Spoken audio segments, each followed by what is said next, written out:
We will start with the virtual registrants first. And then we will then come to our in-person registrants. And we as the board, we really value virtual having you come. And we're very, very interested in hearing what you have to say. You will be limited to 3 minutes. Staff will monitor the time. When the time expires, the speaker that we will ask you to complete your sentence, but not to say anything more. Comments should be directed to the entire board and not to individual board members. Board members will not respond to the comments, but again, as I said, we will take those under advisement. If you have any written materials, we ask you to submit those to Dr. Lawson, and she will make sure that we are able to, those documents are then shared with the entire board.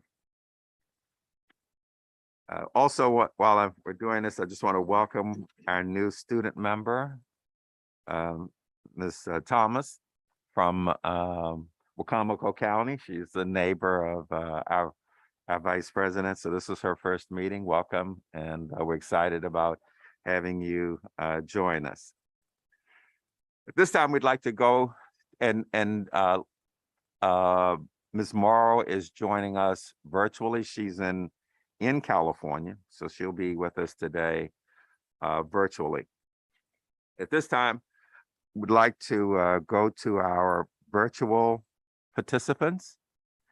And the first person on our list is Dr. Monica Golson. Dr. Golson is the CEO in Prince George's County. She's the head of the schools there in my county. It'd be good to see you again, Dr. Golson. We appreciate you taking time to be with us today. Thank you and good morning, President Crawford. I wish you could see me. Unfortunately, my camera is not working this morning. Okay. Yes, thank you. Greetings, President Crawford, Vice President Deschel, and members of the State Board of Education. I appreciate the opportunity to discuss the challenges facing Prince George's County Public Schools in recruiting and retaining high-quality educators and the state-level changes urgently needed to assist districts in addressing these issues. Our school system, the second largest in Maryland, employs full-time teachers who enter the pipeline at various stages of their lives. Most come to Prince George's County Public Schools directly from colleges of education, and many come from other school districts, locally, regionally, and outside of Maryland, while others are career changers with professional expertise in an array of subjects, in particular hard-to-staff areas such as mathematics, science, and foreign languages. In this group of educators, those with the non-traditional training that I wish to highlight today. Every student deserves high-quality instruction. Maryland is fortunate to have maintained a gold star reputation for educational quality. However, as we seek to manage the well-documented statewide teacher shortage, we need flexibility in Maryland certification requirements, and we need flexibility now. Maryland districts face steep competition from teachers due to our proximity to other states. Each year, hundreds of Prince George's County educators, primarily career changers, leave in droves for school districts in Virginia and the District of Columbia, which have less stringent certification requirements. This year is no exception. Prince George's Public Schools stands to lose approximately 500 educators alone due to the steep requirements for teacher certification. Our retention rate still remains above 80%. Additionally, 85% of our teachers have a professional certificate. However, for those who do not, it is virtually impossible to complete the certification requirements within 2 years, especially during these COVID times, as required by state law. I come to you today on behalf of the conditional teachers in my school system, and I would submit elsewhere in the state of Maryland to request a waiver of COMAR 13A.12.01.11C, conditional teacher certificate allowing additional time to meet state requirements under the following conditions: satisfactory job evaluations, regular monthly meetings with assigned mentor teachers to obtain frequent feedback, and commitment to completing the requisite courses each semester towards meeting the state requirements. I would be remiss if I did not also request a review of all tests required for certification in Maryland, with special attention to the licensure examination. I am concerned about the inherent bias in the exams due to the low pass rate for minority candidates. According to the January 2022 Maryland Teacher Supply and Demand Overview presentation, teachers of color will more than likely need to take the praxis exam more than once to meet the state requirement, while more than 1/3 of African American candidates will never pass the examination. With Maryland schools becoming increasingly diverse, this has troubling ramifications. The current licensure requirements are just a gatekeeper. They are not the only measure of quality. Maryland currently imports 68% of educators from other states. As we approach the start of another school year, we must rethink how we recruit and retain high-quality educators. Changes have to be made at the state level to allow districts to validate a teacher's professional knowledge and skills through such alternative means, such as job-embedded feedback systems. Thank you very much, Dr. Goldsheim. Unfortunately, we have but again, we really appreciate your comments, and we will take those under advisement. Thank you for your time. Okay. This time, we'd like to recognize Mr. Bill Hudson. Mr. Hudson, welcome, yes. Sir. Thank you, sir. Good morning, President Crawford, members of the board. Thank you for this opportunity to speak to you this morning and for your collective efforts on behalf of the citizens of Maryland.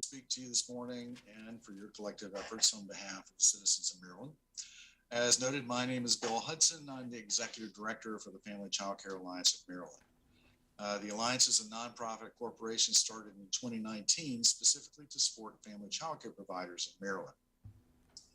Our key focus right now is building supply qualified pre-K teachers working in family child care homes. 2 years ago, in a partnership with the Maryland Office of Child Care, we created the Aspire program to do just that. Prior to the creation of the Aspire program in 2020, Maryland usually saw 1, maybe 2 family child care homes participate in the publicly funded pre-K system each year. I'm happy to report to you this morning that beginning in September, we will have over 30 eligible family child care homes participating in Maryland's publicly funded pre-K system this year. However, that number could be larger for both teachers in family child care homes and child care centers. There are over 7,000 licensed child care businesses in Maryland. And in those child care centers and family child care homes, there is already a pool of talented and motivated educators capable of becoming certified pre-K teachers. However, there are regulatory and structural barriers in the system that make it either difficult or downright impossible for this ready-made workforce to become part of the pre-K teacher pool. A number of organizations and entities within the state, including the Maryland Child Care Association, the Maryland State Family Child Care Association, of course, the Alliance, are working to address these barriers. However, the pace of change is excruciatingly slow, and time is not on our side. We urgently need to build the supply of qualified pre-K teachers in Maryland as the state expands families' eligibility for publicly funded pre-K over the next several years. In addition, unless changed, current regulations will eventually make it impossible for nearly all family child care providers to participate in the pre-K system, regardless of teacher qualifications. As you discuss the workforce challenges today, we ask you to keep in mind there are already thousands of potential pre-K teachers working in child care centers and family child care homes across the state today. Your attention to this potential workforce and the barriers in the way could help us accelerate the needed changes to the benefit of the children across Maryland. Finally, as you work with stakeholders across the state to expand the teacher workforce, we respectfully request that you remind them the teacher is not defined by the building he works in.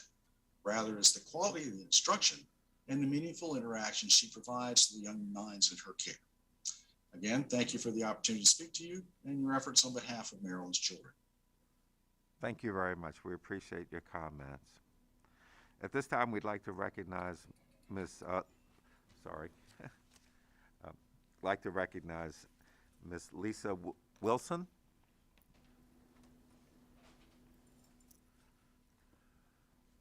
Yes, thank you very much. Greetings to the president, the vice president, and the esteemed members of the board. My name is Lisa Wilson, and I am a parent. I'm a proud parent of a wonderful disabled student in the Prince George's County Public School System. Before I begin my comments, I would like to recognize the Parent Support Center for all that they do to walk hand in hand with parents through the IEP process. I would like to render a special appreciation and thanks to Dr. Beth Diete and Ms. Marcy Torshan of the Prince George's County Parent Support Center. My comments today will focus on the fundamental rights of parents to fully participate in educational decisions as guaranteed by IDEA, which is the cornerstone of special education. Parents present with a unique level of subject matter expertise as it relates to their child. Therefore, it is essential for educational professionals to trust the voice of the parent while navigating the IEP process. In essence, I would like for educational professionals to reimagine the role of parents in all educational decisions affecting this very vulnerable population, who is often incapable of advocating for themselves. Most importantly, parents rely heavily on this board as to be the guardians of the promise of IDEA. With that said, educational professionals must consider the policy implications affecting this population that can derail the potential for true educational progress. My comments are centered on the Prince George's County Public School System Administrative Procedure 5123.2, which articulates the general procedures pertaining to promotion, retention, and acceleration. I have in my possession, and I have shared with your administrator via email, the February 15th, 2017 version of that procedure and what can be characterized as a radical updated version of September 2, 2021. The administrative procedure is silent on the role of parents concerning students with individualized educational plans. In this instance, most critically, a parent's ability to request retention in consideration of the factors listed for students without IEPs. I fail to understand why the policy segregates the special education population and limits the role of parents in a manner that's contrary to the spirit of IDEA. Notwithstanding the parent's role on the IEP team, there is no avenue for redress in unique circumstances.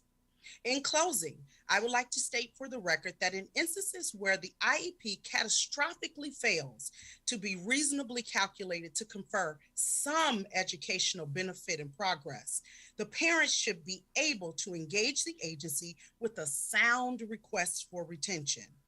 It is noted there is substantial research on retention. However, none of the research focused exclusively on a population of disabled students. Thank you. Thank you very much. We appreciate your comments. And again, we will take your comments are under advisement. Again, thank you so very, very much. Thank you. At this time, we'd like to turn to Ms. Sharon Saroff. Welcome. Good morning. Good morning. How are you? I am good, thank you. Good. Yesterday, I took the Maryland State Strategic Plan Survey, and after completing that survey, I am concerned about some very important areas that aren't even in the plan's focus questions. We live in the 21st century, yet we are not interested in improving or increasing our use of online or virtual learning. We messed up. We didn't do a good job the first time, so we are basically throwing it out, except when we have too many weather-related closings. This is very concerning as we refuse to recognize that virtual learning still has value and still is necessary. There are many students with and without disabilities who thrived and continue to thrive in this environment. However, the only way for some students who have significant disabilities and maybe immunocompromising conditions is to go through home and hospital. Students with these conditions require a safe environment. When given appropriate tools and trained teachers, these students can and do thrive in virtual learning. We need to recognize that these students should not be forced into a situation where their health and their lives are at risk. They can thrive in this environment. They can receive social instruction and social activities in the virtual environment. And we need to improve virtual learning as opposed to just tanking it all together. The other thing that I want to bring to your attention is the importance of grades. There is currently an emphasis on Baltimore County's grade change scandal, and that to me is disturbing. When other districts, including the one that I live in, Baltimore County, demonstrate the same behavior. Why do districts feel the need to change grades or falsely inflate them? That is because grades are the only way we judge a child's success or failure. I would like to point out that students receive credits for high school graduation, whether they get an A or a D. And this is concerning to me also because I have seen students move on to the next grade when they haven't attended a bit of school during the school year and maybe attend 4 weeks of school in the summer. Yes, we need to look at Baltimore City's district's fraudulent grading policies. But if we don't look at other districts' same policies, we are doing a disservice to the rest of the students in the state of Maryland. Thank you very much. Appreciate it. And now we'd like to have Ms. Shamoya Gardner. Welcome. Thank you very much. Good morning, President Crawford, Superintendent Chaudhary, welcome Board Member Thomas, and to the rest of the members of the Maryland State Board of Education. My name is Shamoya Gardner. I'm the Executive Director of Strong Schools Maryland. Strong Schools Maryland is a statewide organizing and education advocacy entity that is focused on the direct response to the formation of the Kirwan Commission and exists today to advocate, build power, and share resources with invested Marylanders as we implement the blueprint for Maryland's future. There are two issues we'd like to present to the State Board for consideration and action today. First, being the recent LEA Blueprint teacher hiring practices and diversity reports. We know these reports were due July 1st. Our initial analysis on the Department of Legislative Services website found only 16 of 24 reports submitted on time, though at our last count, we found 21 of 24 reports available on the site. It is currently impossible for us to assess whether these reports were all submitted on time and delayed in their upload to the DLS website, or whether it was something else. It is also not possible for us to determine the reason why some of these reports are late. Within these reports also lie disturbing trends that belie progress in ensuring that Maryland is attracting increasingly racially diverse teachers of high quality to serve its increasingly diverse student body. On average, our LEAs diversified their teaching forces by between 1% and 3% over the last 5 years. Charles County stands out as a model. They've increased it by 10%. Others have done significantly less. What's disturbing is that in most of these reports, rather than coming up with unique recommendations to the LEA, many choose to adopt the MNS recommendations from the work group. These are good recommendations, unfortunately, but the reports as we currently have them do not paint a full, clear picture of why it is that there is a lack of racial diversity amongst our teaching workforces in various parts of the state. Perhaps most disturbing is that many of the LEAs that have this huge lack of diversity reference partnerships with HBCUs and MSIs as their only option to go ahead and increase that teacher diversity. If LEAs pursue these partnerships solely, they will effectively be tokenizing HBCUs and ignoring the large numbers of students of color who attend the state's predominantly white institutions and are enrolled in those education programs or could be put on the pathway to become educators. Overall, we'd like to share that these reports seem to convey that there is not a large full-scale picture of what the blueprint is intended to do. The dollars, the programs that will be coming over the next couple of years are not really referenced in these reports, and this is no fault of the locals, but it does seem to us that there is a need for a larger big picture as to what this blueprint is supposed to be, so that the reports that are mandated don't feel like just checking another box, but are actually supportive in developing the plans that these locals will be implementing over the next decade. The second issue we'd like to raise for the board is the MSDE's metrics for approval of local blueprint implementation plans. We know that the MSDE under Superintendent Chaudhary has demonstrated its values of stakeholder engagement and transparency in its work. So in alignment with those values, we are urging the State Board to direct MSDE to establish a public engagement process by which we can view a draft version of these recommendations. Thank you all for the work you do. Thank you. Okay. We'd now like to turn to our in-person guests. Our first speaker will be Mr. David Bromwell, Superintendent, Dorchester County. Welcome, sir. Come, yes.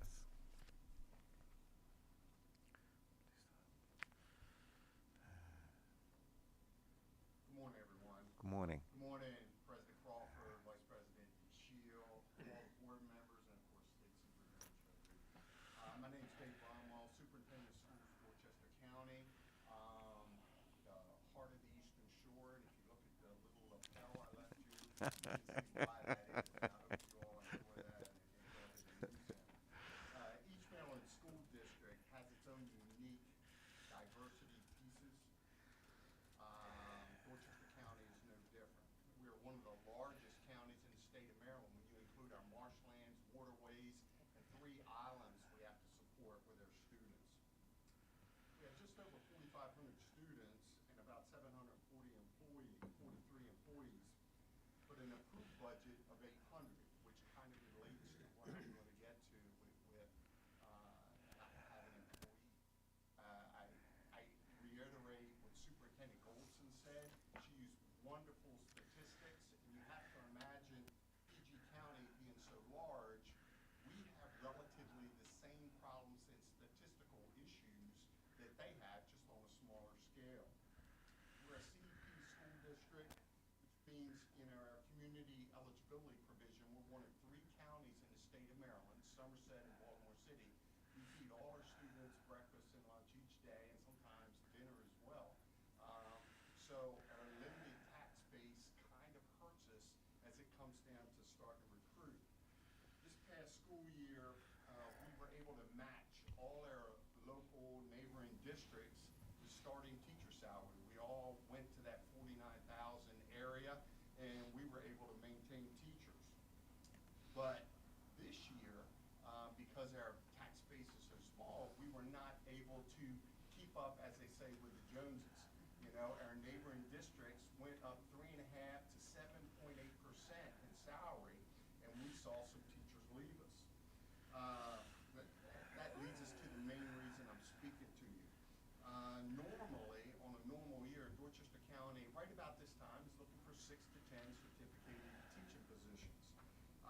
As of June 30th, we were in the neighborhood of 28 certificated positions we had lost, which is a significant increase.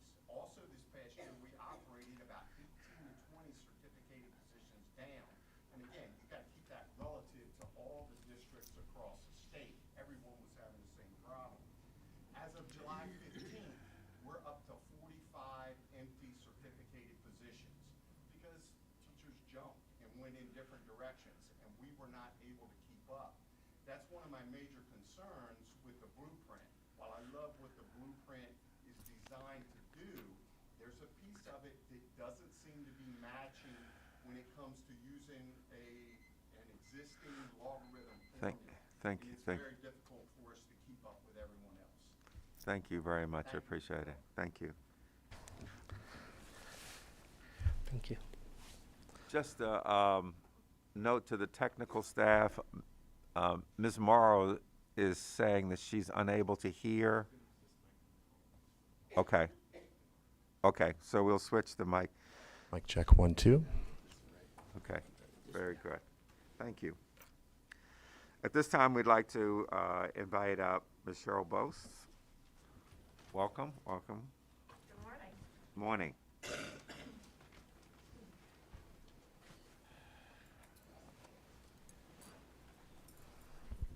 I hope you stay healthy to get to see your daughter. That's very important.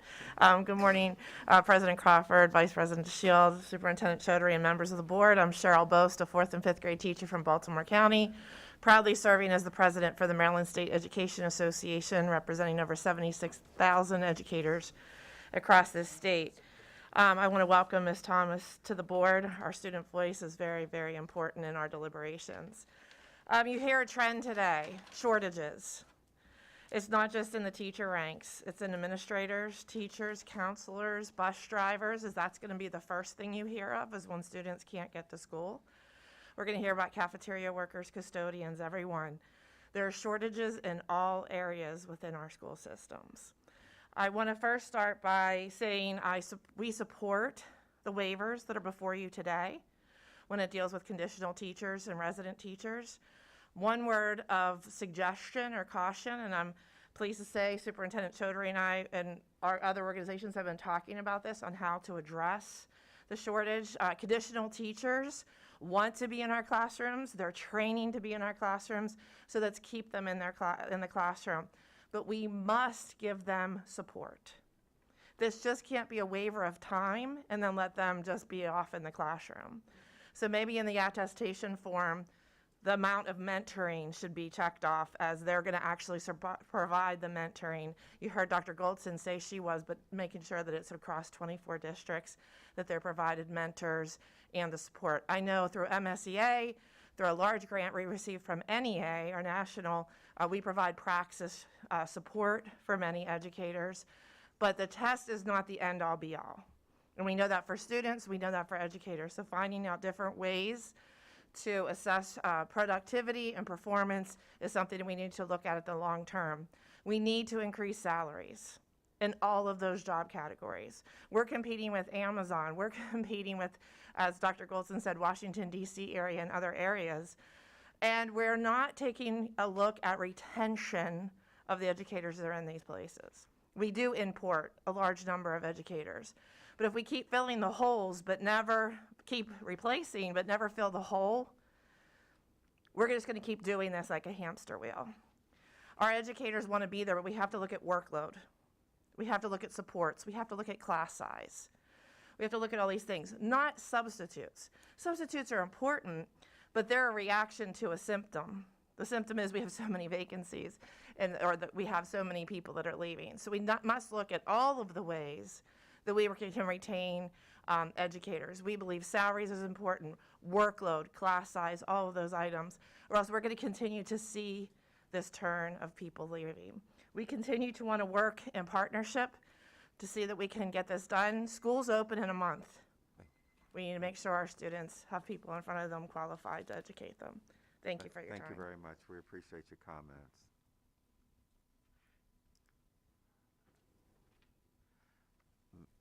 We welcome now Ms. Arnetta Rogers. Ms. Rogers, welcome. Thank you. Excuse me. Great morning, everyone. Thank you for having me, and thank you for your service to our great state and our communities. I am Arnetta Rogers, business development manager for Athletes Global organization for the state of Maryland and multiple states as well. Our mission is to help change the world one day at a time through transformational and innovative services. Athletes Global organization is dedicated to helping youth, families, and communities worldwide. We teach leadership skills through transformational and innovative services that will help empower people to be self-reliant and successful. Here is the acronym that we believe athletes stand for: to be accountable, tenacious, hardworking, to be a great leader, educated, thoughtful, encouraging, and successful. At AGC Consulting Services, we also provide recruiting and staffing, remote and on-site.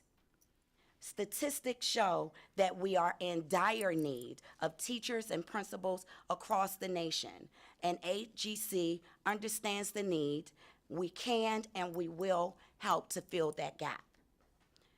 AGC helps individuals find purposeful work and partners find the right teammate to grow their businesses. Our focus is to find the most qualified person while upholding the highest level of integrity and ethics throughout our partnership. We are driven by purpose through our variety of services we render and philanthropic endeavors through educational, STEAM, fitness, sports programs, in the communities we serve.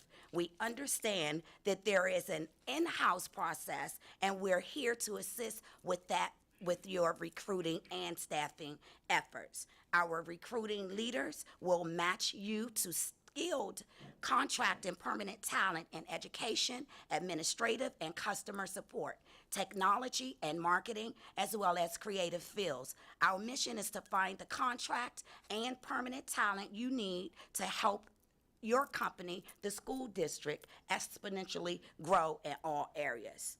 Schools, colleges, universities. We are a military-based organization with accounts and contracts with Andrews Air Force Base, Fort Detrick, Fort Meade, Quantico, Bowling Air Force Base, just to name a few. AGLA, Athletes Global Leadership Academy, through our STEAM education, sports, and fitness programs. Was that 3 minutes already? Wow. Well, Athletes Global is here for you. We thank you so much. We're here to serve. Thank you.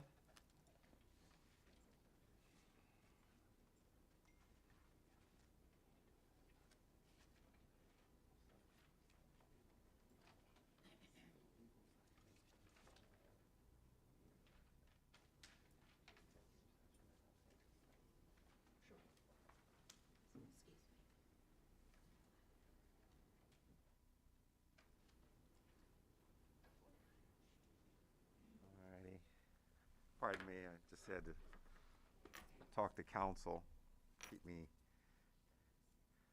try to help keep me out of trouble, so. He has a full-time job, I would say.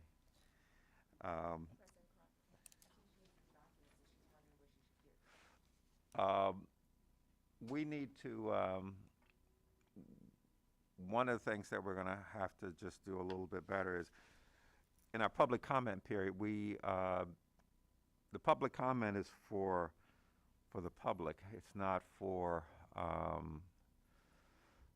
companies coming in and making a sales pitch. So apologize for that. We will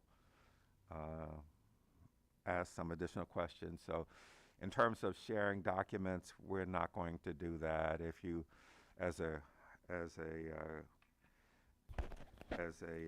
firm seeking business, what we would suggest you do is reach out to the procurement office here at MSDE, but we're not going to share marketing documentation with the board, but direct that. So if we have it, if you can just forward that to the MSDE procurement office, and then they will make an appropriate determination. And again, thank you very much. Thank you. At this time, I'd like to recognize Ms. Grace Jennings. Welcome.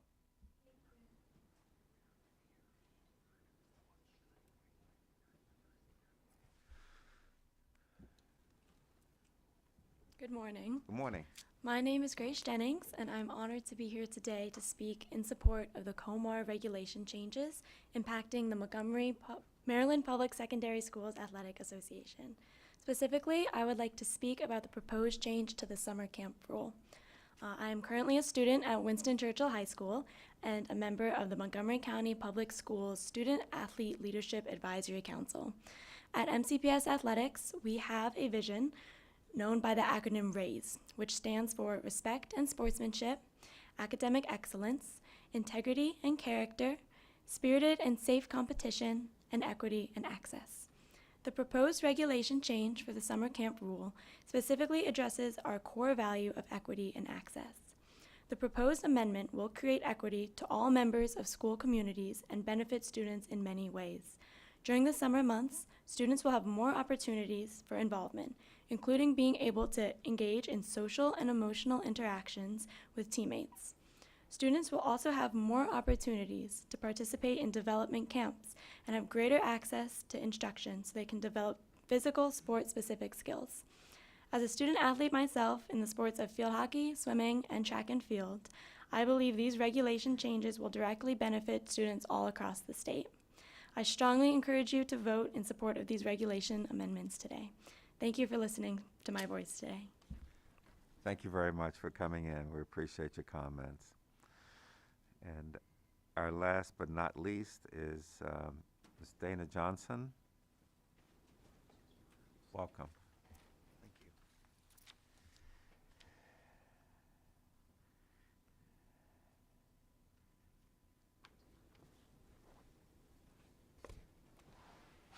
Good morning, good morning. Good morning, Mr. President Crawford, Mr. Chaudhary, and the members of the State Board. My name is Dana Johnson, and I'm an athletic director at Dunbar High School in Baltimore City. I am a former president of Maryland State Athletic Directors Association and a former president of the MPSSA Association. I am also a product of Baltimore City Public Schools, and I'm here today to speak in support of the COMAR athletics regulation that will provide tremendous benefits to students across the state of Maryland. The proposed amendments focus on providing schedule flexibility for athletic administrators, something that is in desperate need based on the consistent challenges we are currently facing as a result of the pandemic, including bus shortages, official shortages, and various mitigation measures that impact participation. The proposed amendment also addresses opportunities for students outside of defined sports seasons, including summer camps, sanctioned competitions by the MPSSA, and the National Federation of High School Sports. As a coach of boys basketball and volleyball and an athletic director, increasing the opportunities for our young people under the umbrella of educators is vitally important. The ability to work with fellow athletic administrators in Baltimore City to provide access to summer camps and mentor outside of defined sports seasons, regardless of students' financial means, allow us as educators to keep our young athletes involved in positive programs that teach valuable lessons. When I think of how this amendment will benefit the students of Baltimore City Public Schools and the opportunities to grow and develop in their respective sports without the burden of worrying about how to pay for it, will be an awesome thing. Not just in Baltimore City, but throughout the state. Many of our young student athletes and their families are not able to pay for the specialized trainings and travel teams, so this amendment will help level the playing field when it comes to skill development and growth. For these reasons, I hope the State Board will vote in favor of the Athletic Regulations Amendment, and thank you for your time. Thank you very much. We appreciate you coming in, and we want to just thank all of our public commenters, both virtually and those that came in person. We appreciate your comments. We take your comments under advisement, and we welcome you anytime. Please feel free to come back and to give us an update. Again, thank you so much for this. At this time, we're going to take a look at our consent agenda. This is under new business, approval of minutes, meeting minutes under tab A, personnel actions, tab B, budget adjustments, June 2022, tab C, and the 2023 State Board meeting schedule under tab D. Following Robert's Rules of Order,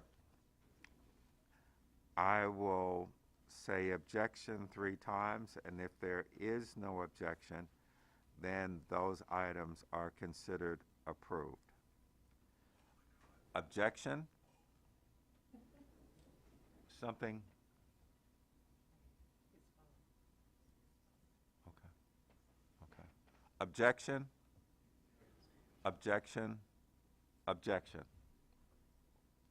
Hearing no objection, the consent agenda items are approved. Thank you. So this month, we have the Maryland Association of Student Councils coming here to meet with us. We're very, very excited to have them come. I'm going to turn it over to Mr. Chaudhary and to invite them to come up. And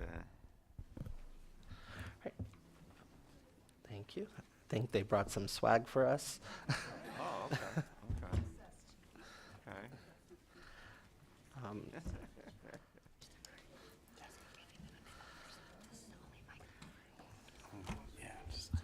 Okay. Oh, thank you, thank you. I'm excited to have our stakeholder engagement today be from the Maryland Student Association of Student Councils. One of the things I just love about Maryland since coming is just how elevated student voices are. I love having a boss who's a student. I love having our students be active. They are sharp, they are forward-thinking, and frankly, they are the end user of everything we do every single day, and their voices matter. And so I'm excited to have them here today and to share their perspectives on how things are going. And the floor is theirs, and they have a presentation, and then like everything else, we can do a back and forth with the board like we usually do. So with that, here they are. Okay. That one there. Yeah. Are they all set up? They're doing it now. Okay. It's been great. I've watched some of the local board meetings. Everyone has seen the caliber of students that we've had here at the state board, but it's also great to just look at the local boards and see the student members participate on the local boards, really adding real value added comments and insights. So welcome.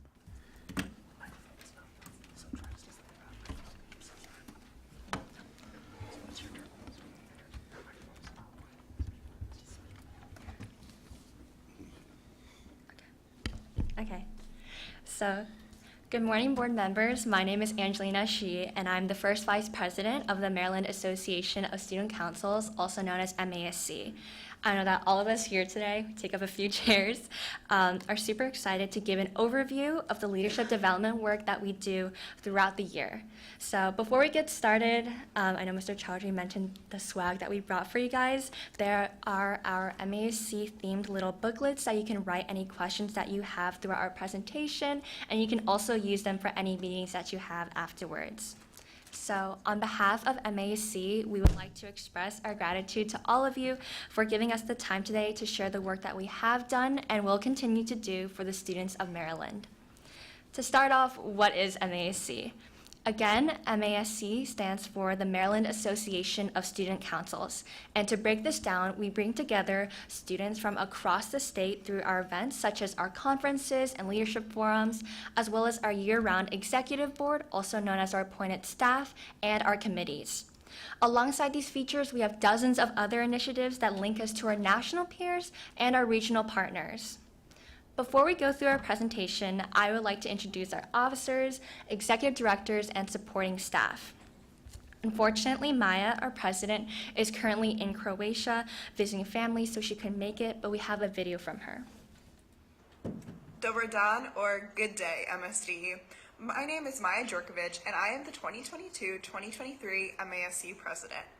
I'm currently calling in from the small village of Zaostrog, Croatia. So even though I could not be with you all today, I still wanted to send my sincerest gratitudes to you all for allowing MASC to come in and present about our mission, work, and incredible overall impact on the students of Maryland.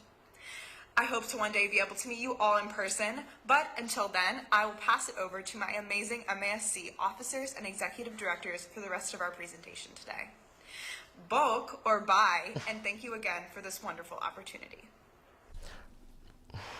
So thank you so much, Virtual Maya. As for me, I'm the first vice president, and here I have multiple key responsibilities, including covering for Maya whenever she can't make an event or meeting like today. I'm also the primary point of contact between the presidents of each county and Baltimore City's SGA to MASC. All right. Hey, board members, I'm David Arruelo, the second vice president and the middle school elected officer in MASC. One of my main responsibilities is increasing involvement in middle school and MASC by building our future leaders through our Action in Middle School Committee. We focus on outreach, involvement, and resources. In trying to reach all of Maryland, amongst other things, we will be creating a middle school focused video, and we'll be using social media for additional outreach. Through the committee, we can better support middle school student councils with leadership, development, and other resources. We are increasing our efforts to reach areas of county that are less involved, providing incentives for them to get involved and show them that as MASC, we care about them. The challenge for us is finding the best avenue to communicate our Action in Middle School Committee purpose and agenda so that every middle school can consider MASC. We would welcome any efforts that MSD can provide to help us communicate and collaborate our efforts to reach out to more middle schools. And my name is Shruti Vatlakanda, and I serve as the treasurer. As treasurer, I have 4 main responsibilities. I work on member reimbursements, I revise and create materials to help encourage schools to join MASC. I also keep track of current membership and make sure it is updated on our website. And lastly, I plan fundraisers to help meet the financial needs of our organization. Currently, we are doing an electronics fundraiser, and we are partnering with an organization called Ecophones. Good morning, I'm Karen Crawford, currently serving as the Assistant Executive Director, and I started my work in student leadership in the late 70s as a school student council advisor, then a county middle school advisor, and then a county high school advisor, and in Montgomery County as the student leadership administrator, where I served for 15 years. As an MSDE Service Learning Fellow, I am doing my service hours as my volunteer work with the great students in the state of Maryland through MASC. And good morning, everybody. My name is Nisette Moody. I am the Executive Director for Maryland Association of Student Councils. It is a privilege to serve in this position for the past 3 years as an MASC alum when I attended La Plata High School in Charles County, and also had the privilege of having Dr. Lawson as my principal when I was at Benjamin Stoddard Middle School. I know firsthand the impact that student leadership can make, and it is my honor to return back to this organization and help the next wave of future leaders. Karen and I are very fortunate to have amazing supporting staff and volunteers that work with us. Mr. Wayne Perry, he's a retired principal from Harford County and a former Harford County Regional Advisor for Maryland Association of Student Councils. He is now our MASC Registrar since 2004. And with us today, we have Mr. Jesse March. He's a retired middle school advisor from Montgomery County and an MASC middle school advisor and middle school advisor of the year recipient. And currently he serves as our middle school volunteer consultant and wonderful tech ops for our PowerPoint presentations. The mission of MASC is to foster a statewide environment for all secondary school students to express and exchange opinions and ideas, develop leadership skills, and promote student representation and involvement in all groups and organizations impacting the lives of students. So our mission statement is chock full of our goals and aspirations. So here's how we break it down into 4 actionable areas. First, we have our goal to promote communication. This is both intrastate and interstate, where we bring students within Maryland together and also showcase the talents of Maryland students across the nation. Secondly, we guide students in developing their leadership capabilities. MASC is unique, but because we have peer-to-peer learning with our workshops. This means that all of our workshops are designed and led by students, and all students that lead our workshops are certified workshop presenters, where, through a day-long process, they are taught key skills in delivering a quality workshop to become certified by us. Third, we are extremely invested in increasing representation in all areas, with schools from Garrett County all the way down to Worcester County, with an objective of equity. Last but not least, we not only give students the tools to be an advocate, but we take their knowledge outside of the classroom and provide them the space and encouragement to implement what they've learned. Through MASC, students have the chance to voice their opinions and make a direct impact on the legislation that pertains to them. And although MASC is an organization of school student councils, we also have a relationship with the National Student Council, which is sponsored by the National Association of Secondary School Principals. We have ongoing relationship with our regional student councils, their presidents, middle school representatives, their advisors, and regional student members on boards of education around the state also. In addition, MASC has 4 elected officers that you all met already this morning, and a lot of appointed staff members that serve various roles that we will explain in a moment. We strive to have representation from all over the state, and by including committees in addition to our appointed staff members, we get a diversity of ideas, the opportunity for active student involvement, and we're able to train up our future student leaders. Of course, our largest stakeholder group is the actual students and advisors in our school student councils. We welcome all public, private, charter, middle, and high schools to be a part of MASC. Our appointed staff has 4 main departments that each work on a different area of student leadership development and advocacy. First is our Divisional Liaisons, who are tasked with facilitating interregional communication amongst each other and with MASC. Second is the Communications Department, who writes and designs materials for our website and social media. Third, we have our Operations Department, who handles the more technical side of things, like updating our workshops, evaluations, website, and more. And lastly, we have our biggest department, which is Special Issues. Here we have our coordinators that lead projects for different fields of advocacy that students across Maryland feel necessary to address. Our divisional liaisons are each assigned to a division as shown here on the map, according to this map, and this is how we provide more individualized support and initiatives for each county and city within the state. As we're looking at this map, I want everyone to try and find which MASC division they're from. I know it might be a bit hard to see, but we just wanted to kind of see the representation that we have within the board. So if you are from Division 1, please raise your hand. There he was. Who here is from Division 2? Okay. Who here is from Division 3? Ooh. Who here is from Division 4? Yay. Who here is from Division 5? Okay. Who here is from Division 6? Mm-hmm. Who here is from Division 7? Okay. So it's amazing to see such great representation. Eight, yeah. We have Barron. Sorry. Sorry, I miscounted. So it's amazing to see such great representation from across the state, and this is what we really strive to achieve within MASC. Our division liaisons improve communication by centralizing resources to be shared between adjacent counties. This also makes smaller leadership events possible, so 3 of our liaisons are currently planning division-specific conferences that assist regions in rebuilding.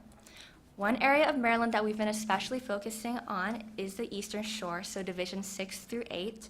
Most of these counties here do not have a county-level advisor, so we work on a school-to-school basis, which is oftentimes more challenging than disseminating information through a county-level advisor. So we've been tackling this using multiple methods. We currently have 2 divisional liaisons that are entirely dedicated to working together with schools in the Eastern Shore. And we have been working together with students like Marin and current member schools there to appoint schools that will be interested in joining MAC for the first time. A unique initiative that we're pursuing this year is a virtual Eastern Shore Development Conference to provide an accessible way for both students and advisors to try out MASC's workshops and also connect as a county and share their SGA plans. One idea that we had for MASC and MSDE to collaborate is for MSDE to help us develop partnerships with the student service branches in each county. In addition, we would love to be able to include some MASC information in a MSDE newsletter to superintendents to share with principals, especially the opportunity to nominate a state SMOB candidate from their school.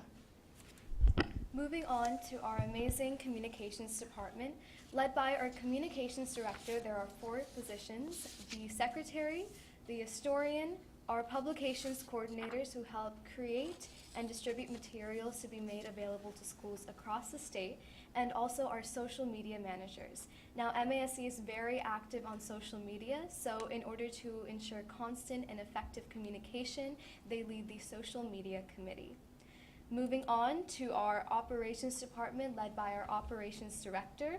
The department is comprised of 4 lead coordinators. We have our student workshop coordinators who help train and recertify student presenters who will go on to present student written workshops at our 3 major conferences. Second, we have our evaluations coordinators. Next, our parliamentarian. And lastly, we have our technical operations coordinator who help with managing any of our online-based activities. And lastly, we have our largest department, special issues. This department, which has 6 lead groups, is led by our Special Issues Director and Special Issues Deputy Director. First, we have our State Legislative Affairs Coordinators who research youth-related and education bills in the Maryland General Assembly and propose stances to be considered on such bills to MASC. They lead the Civic Engagement Committee. Next, we have our Service Coordinators, then our Environmental Affairs Coordinators who lead the Environmental Affairs Committee. We also have our Mental Health Affairs Coordinator. We also have our Diversity, Equity, and Inclusion Affairs Coordinator who lead the Diversity, Equity, and Inclusion, or DEI Committee. And lastly, we have our liaisons to the Maryland Center for School Safety Advisory Board and Sub-Cabinet. Later on during this presentation, you will see a video from Claire, one of the liaisons, talking about what she does in her position. MSC wants to include all of the student councils in all of the school around Maryland. Through the regions, we can hear what the successes, projects, as well as challenges each area are experiencing. We can then offer support and meet schools who request it. One of our major goals is to increase participation in counties that are less involved, especially on the Eastern Shore. Through events sponsored by MASC committees such as AIMS, we hope to spark involvement and get students more involved in MASC. MASC is also very active about student leadership and in action through advocacy. We work with school systems such as the student member of the board or the SMOB as they advocate for the school and community needs. Our goal is to be collaborative with all the SMOBs, supporting them in their advocacy and needs as they share and develop the student voice for their community. We would now like to share a bit more about our conferences.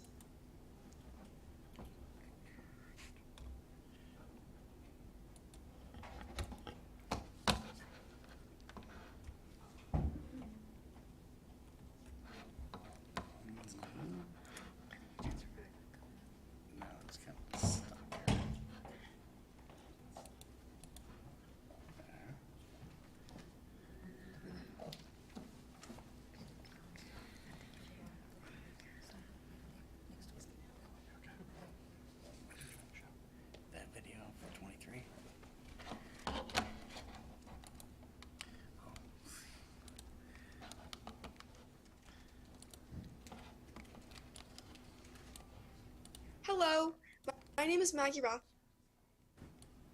Hello, my name is Maggie Rothgeb, and I currently serve as the Chief of Staff of the Maryland Association of Student Councils. Today I'm going to introduce our 3 major student leadership conferences. These conferences facilitate networking, advocacy and student voice, valuable workshops and discussions, and even friendships throughout the student leaders of Maryland. Our year starts with Fall Leadership Conference. This conference provides students with a variety of unforgettable leadership experiences.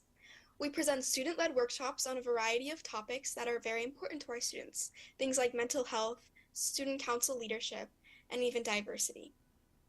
We hold roundtable discussions that provide outlets for idea sharing on important issues.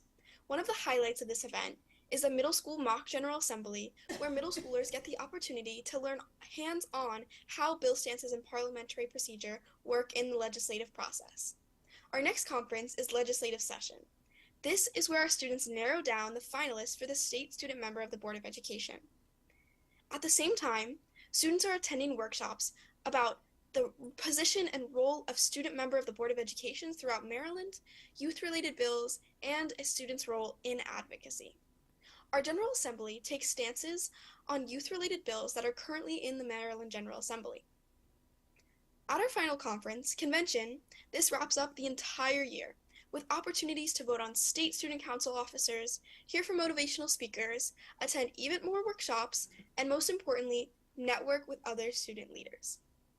All in all, the Maryland Association of Student Councils has had an incredibly positive impact on myself and on so many others. Our students truly love MASC. Thank you.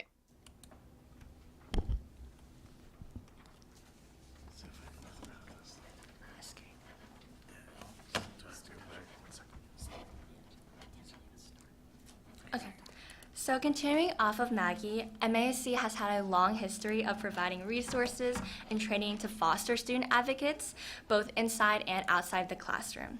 So, as the name implies, Legislative Session, which is our second conference, is a major hotspot for us of legislative activity for our student attendees.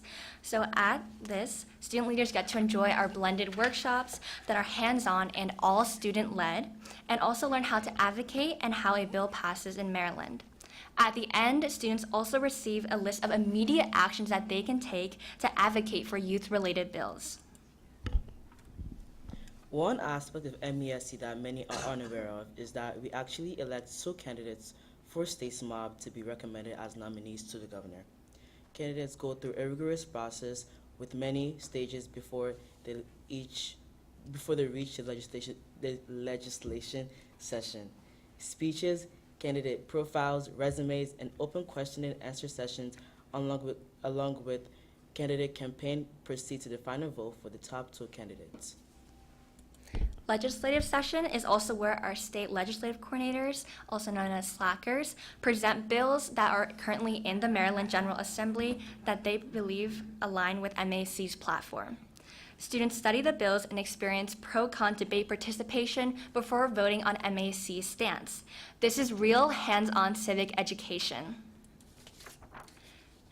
Although throughout the Maryland legislative session, we have students advocating with legislators and testifying in committee hearings, in March, we designate 1 week for our student leaders to head to Annapolis to specifically meet with their legislators and see our state's capital.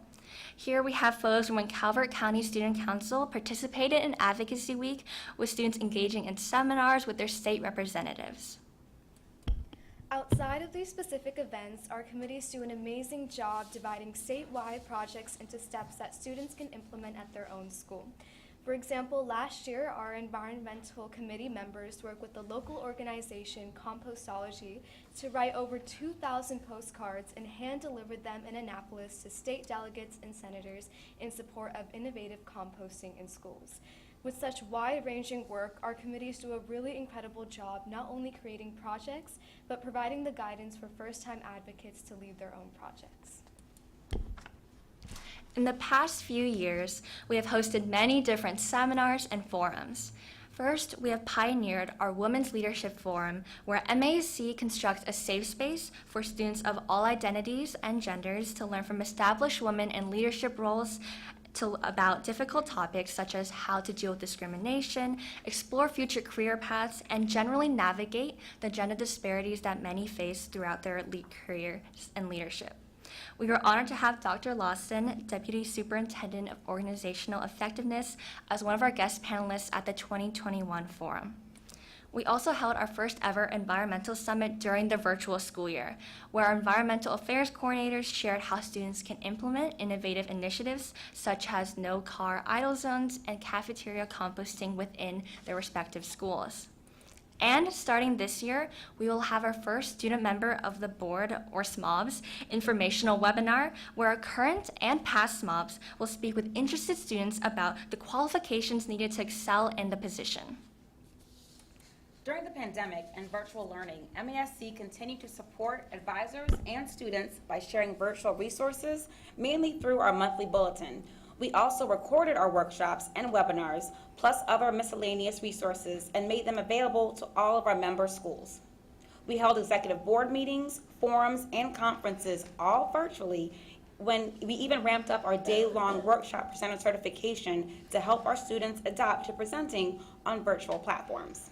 And now, in order to be even more inclusive, we're always offering a live stream option for our executive board meetings in order to reach more students around the state. And we're going to continue to have some other events, such as our Women's Leadership Forum, as a virtual event. Now, Shruti mentioned previously the next movie is from our students members serving on the sub-cabinet of the Maryland Center for School Safety.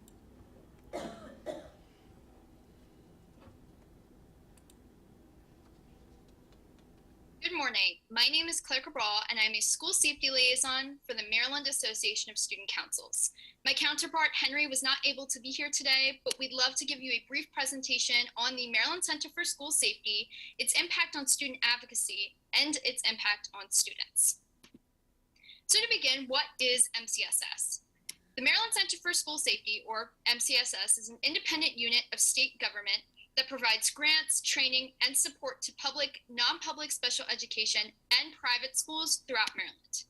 Its mission is to promote and enhance safer school communities through all of the things named previously, and it's composed of an advisory board of stakeholders, a sub-cabinet that provides the grants and legislation for MCSS, and a student focus group, which I'll get into in the next slide. So what is the student focus group, and why is this important to students? The Student Focus Group is a state and nationally recognized student group that promotes school safety. Group members have presented at state and national events, provided input on state school safety initiatives, and received citations from the governor. Our group is composed of 25 representatives from around the state of Maryland that each represent a different jurisdiction and are able to advocate on multiple school safety issues, feeling like their voice is heard in state school safety. Student focus group members are expected to participate, support, and engage in a variety of things, including general meetings, committee meetings, events, and special initiatives and projects. In terms of our role as school safety liaisons from MASC, we're co-facilitators of the student focus group. So we lead all meetings, plan all speakers, and address all issues that arise within the group.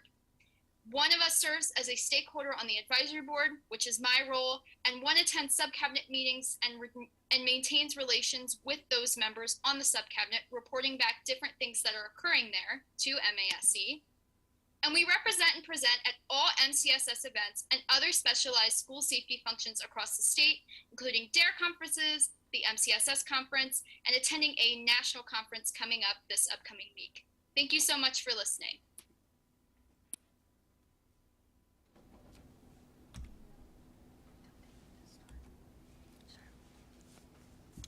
MIAC is a coalition of diverse young advocates and leaders from Maryland that functions under the Governor's Office for Children. MASC takes its responsibility as a appointing body of MIAC very seriously when we appoint 4 students into the council to serve a 2-year term, which is actually what we're doing right now. And rounding out some of our strong collaboration, since 1970, when MSDE first sponsored MASC, we have worked closely with you. Just recently, we had 12 student focus groups utilizing the listening and feedback guide for the multi-year strategic plan for the blueprint for Maryland's future in education across the state. It was a real treat to have Dr. Collins come and address the students and then visit some of our focus groups. We've always facilitated outreach to help find students for task force committees and advisories.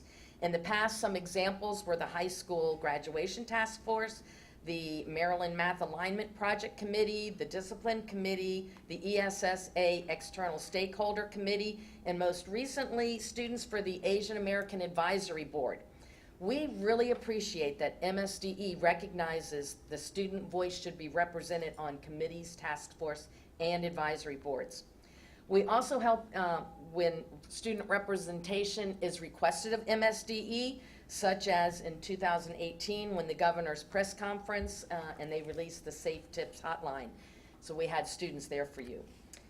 We really look forward to this continued collaboration to involve our students in things dealing with their academic and social emotional education. Nisette Moody, MASC, and I are always happy to help. MASC has over a 70-year history of providing leadership opportunities for public and private secondary school students across the state of Maryland. Now that we are a 501c3 nonprofit organization governed by a board of directors, this status has increased our ability to apply for and receive grant funding to support our programming for student leaders. We know that funding is critically important so that we can continue to provide the staffing and resources necessary to create opportunities for leadership development, student voice, and civic engagement for students across the state of Maryland. Thank you so much for listening to our overview presentation. There are so many opportunities for the MSDE and MASC to collaborate throughout the next year, so we'll make sure to keep in touch for our initiatives such as reaching out to the Eastern Shore, advocating for youth-related bills in the Maryland General Assembly, and communicating with superintendents about the student member on the Board of Education nomination opportunity.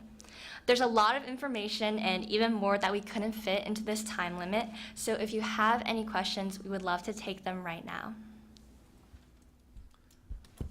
Very good. This was extremely informative, and we really, again, appreciate you coming in. I'll start with Ms. Morrow. Ms. Morrow, do you have any? She's on virtual. Do you have any questions or comments? Good morning. Can you hear me okay? Yes. Yes.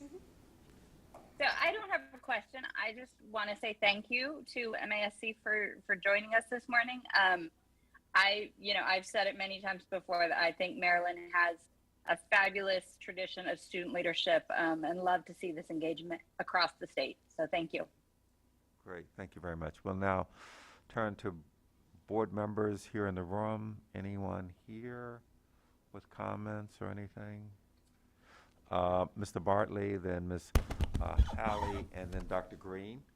Thank you for your thoughtful and perfect presentation. It was well coordinated, well practiced. You guys are excellent communicators, and one of the most important facets of leadership is communication, and I'd like to commend you on your outstanding job. Thank you. Thank you so much. Thank you so much for coming today. I really enjoyed your presentation. Very professional and inspiring. And I just want to get some comments about, you have moved through COVID, what have you seen the impact be on your organization beyond doing things in a technical way? Are you getting more student engagement? Is it harder to get student engagement? What's been your experience? Yeah, so I think throughout the virtual year, I think a lot of students, when we had our virtual conferences, we did see lower participation than Upper first. Upper first. First year it was upper. Yeah. Then you get a little tired. Yeah. So I became an executive board member around in 2021. So when I was attending those conferences, I think what we were really seeing was that students wanted, there's a big difference between having a virtual conference and having an in-person one, because when you're in person, you really get to meet students from across the state and talk to other people outside of your usual bubble. But within virtual conferences, sometimes that's a bit harder because you're in a Zoom meeting room. It's hard to meet new people. So I think that was kind of a challenge that we're still trying to address as we head into the new school year. So we're trying to take advantage of the medium that virtual conferencing has allowed us to do to increase accessibility. That's a priority of ours. But we will admit there were challenges with going virtual. And we did a lot of resources for doing service projects and other things virtually, mainly because we got those with our connection of state executive directors around the nation and from National Association of Secondary School Principals put out stuff. So at first they were just really wanting everything, and so we were able to get some good resources out. Yeah, exactly. I think, as Karen was saying, that initial year, as we all were yearning just for some level of connection, so even though it was virtual, we had something, and so students were great with that. We did a great job learning all these wonderful tools that are online, from breakout rooms, different things for engagement, so students were jumping in. That second year, it was hard because we got that kind of COVID fatigue. We all were zoomed out. We've been on Zoom forever because we lived there, and so it was a little bit harder. So we knew, as Angelina mentioned, we had to do something to bring back our students together safely, socially distanced. And so last year we had our executive board meetings where they were in person. We were able to kind of separate. Our major conferences were still done virtually outside of our last convention. We were able to have that one a bit bigger because I was just a one day instead of an overnight. It was much smaller than our normal one that we have 3 days out in Ocean City, but at least the kids were able to be interactive and be amongst their peers. And of course schools were back in session by then, so we were able to practice all those safe things in terms of social distancing, masks, and all those things. I would just say that when we look at education, a blended experience is shown to be most effective in terms of research.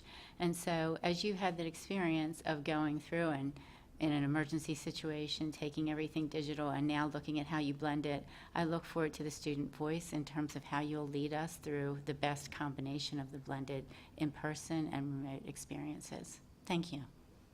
Thank you. Good morning.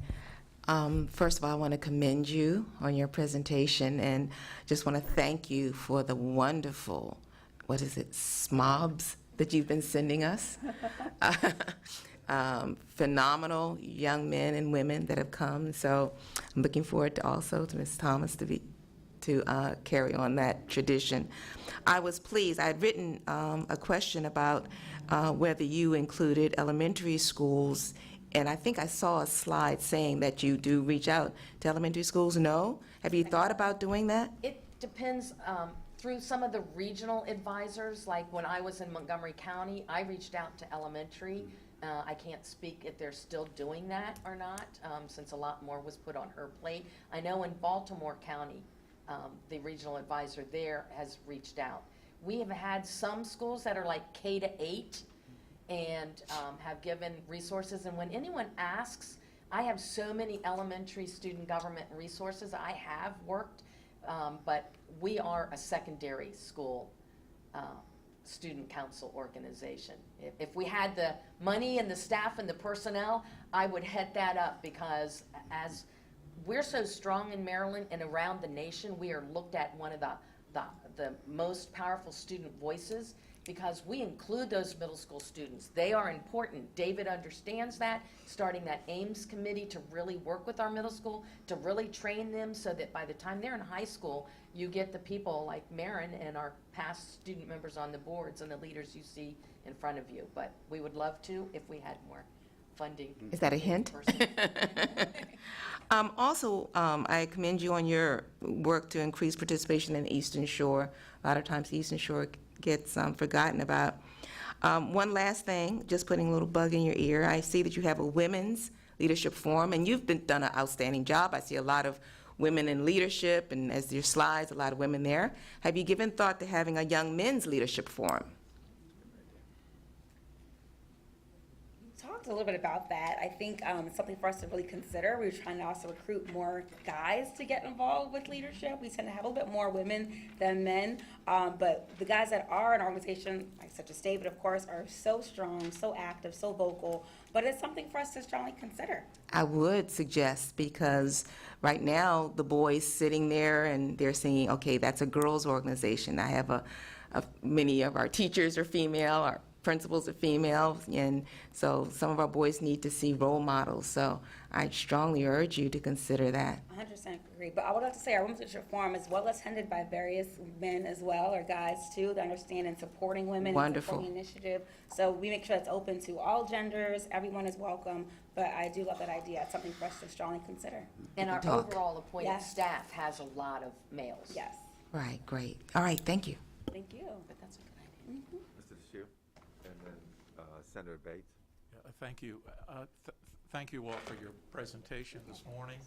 I'm never surprised by the quality of leadership among the students in our state. You all really well represent your peers, and thank you for taking the time today to make a presentation and let us know what you're doing, how you're leading the students of our state in many diverse ways. And Mary and I are both proud to be from the Eastern Shore. All right. Thank you for your outreach. We appreciate that. Glad to hear the exciting things that you're doing in the schools of Maryland. And best of luck. Keep up the good work. You're real leaders, and I know in the future leadership opportunities await each of you. So good luck to you. Thank you so much. Thank you. As a former member of the legislature, I can see the future in each of these students, that we're going to be in really good hands. I always loved it when I had students come visit me and teach me about the issues that were important, and it's just a vital service to legislators. So thank you all very much, and I look forward to seeing you all in the legislature at some point. Thank you. Thank you so much. Ms. Chang. Thank you for your presentation. Yeah, I'm especially interested in the mental health issue that you tackled and the safety school. Yeah, looking for more opportunity to hear from you. Really appreciate it. Thank you. Just want to add, because you mentioned mental health, that came up a lot, as I'm sure you guys know, throughout the pandemic, and we really, truly enforce that a lot in many of our workshops with our student leaders, tackling mental health, making sure they know that it's okay to not be okay, to reach out for help. We had many student leaders come and talk to us about what they were dealing with at their school and how MASC can support them. And we're still, making sure that mental health is a focus for us. Not one of the focuses, but many things that we want to focus on, because we know that mental health is so important and it definitely affects all areas of life. So thank you for kind of noticing that we do that, for sure. Thank you. Great. Dr. Green. I'm sorry, I had another question. I saw that you said that MASC is also for private and charter schools. So you do have an outreach to non-public schools, so students in non-public schools can participate as well? It's the school student council, so it's Right. not an individual student joining, but yes, Right, we students' do councils. have some private schools that are members and have had charter schools in the past. In fact, I think we've got one from last year. We haven't opened membership yet. We'll start in September. All right, and so non-public schools, if they want, you have an outreach, or should they contact you, or? We have outreach through our divisional liaisons when they're contacting. I think they start first with more public schools, but we have a lot through social media also. Those kids are on that social media. That's Yeah, oh, our- yes. All right. And they can always contact us, for sure. All right, thank you. Thank you. Thank you. Thank you. Well, thank you so very, very much. We really, really appreciate you coming in. Excellent presentation, very impressive. We want to stay in touch with you. And again, thank you for coming in and sharing. Thank you Have so a great much. day. Have a great rest of the summer. You too.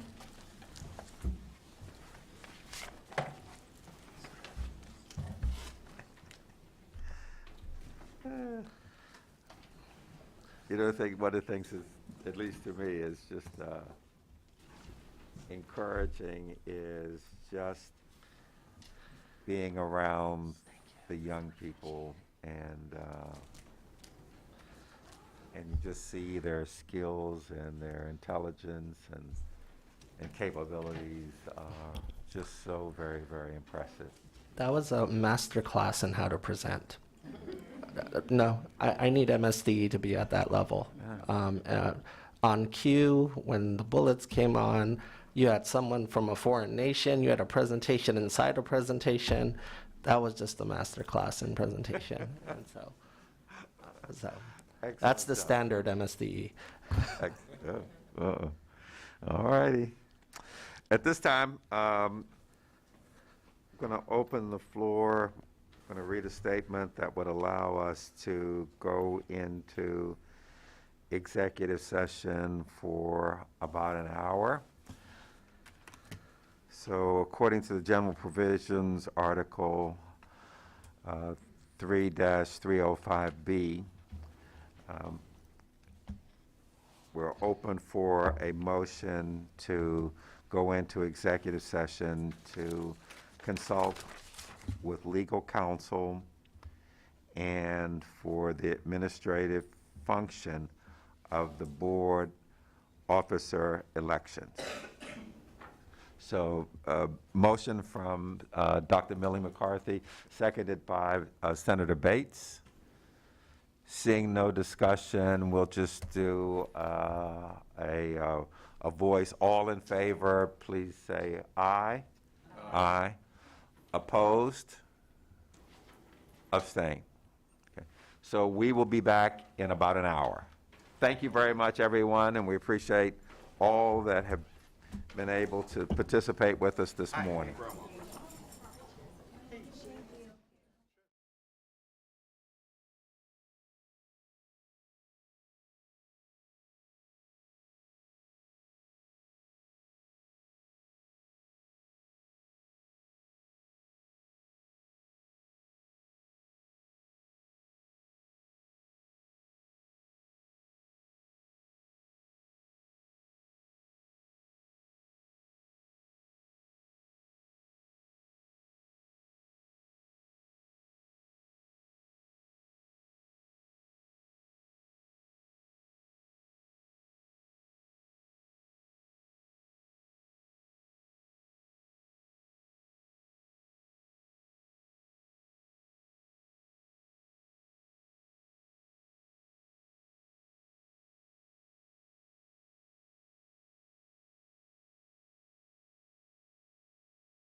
the current presiding officer, I will be taking a vote on this coming year's president and vice president for the State Board of Education. I want to thank the board for careful deliberation, and I want to thank people for respecting and understanding the importance of these positions. So thank you. I would like to take a voice vote on the position of president. And I would like to nominate Mr. Clarence Crawford for the position of president. And I would like to take a voice vote. All in favor, say aye. Aye. Aye. Oh. Voice from above, Clarence, it's got to be the right thing. Anyone opposed? Any abstentions? Congratulations on another year of leadership. Thank you, Mr. Crawford. Okay, now for the position of Vice President. I would like to bring Dr. Susan Getty's name to the floor for the position of Vice President for the coming year. All those in favor, would you raise your hand and say aye? Aye. Aye. Thank you, another one from on high, there you go. Anyone opposed? Any abstentions? Congratulations, Dr. Getty. And thank you, Mr. Crawford and Dr. Getty, for agreeing to serve as our leaders for this coming year. We have a lot of important work to do. You're in good hands, Mr. Superintendent. Okay, I'm done. Now it's back to you. Whew, pressure's off.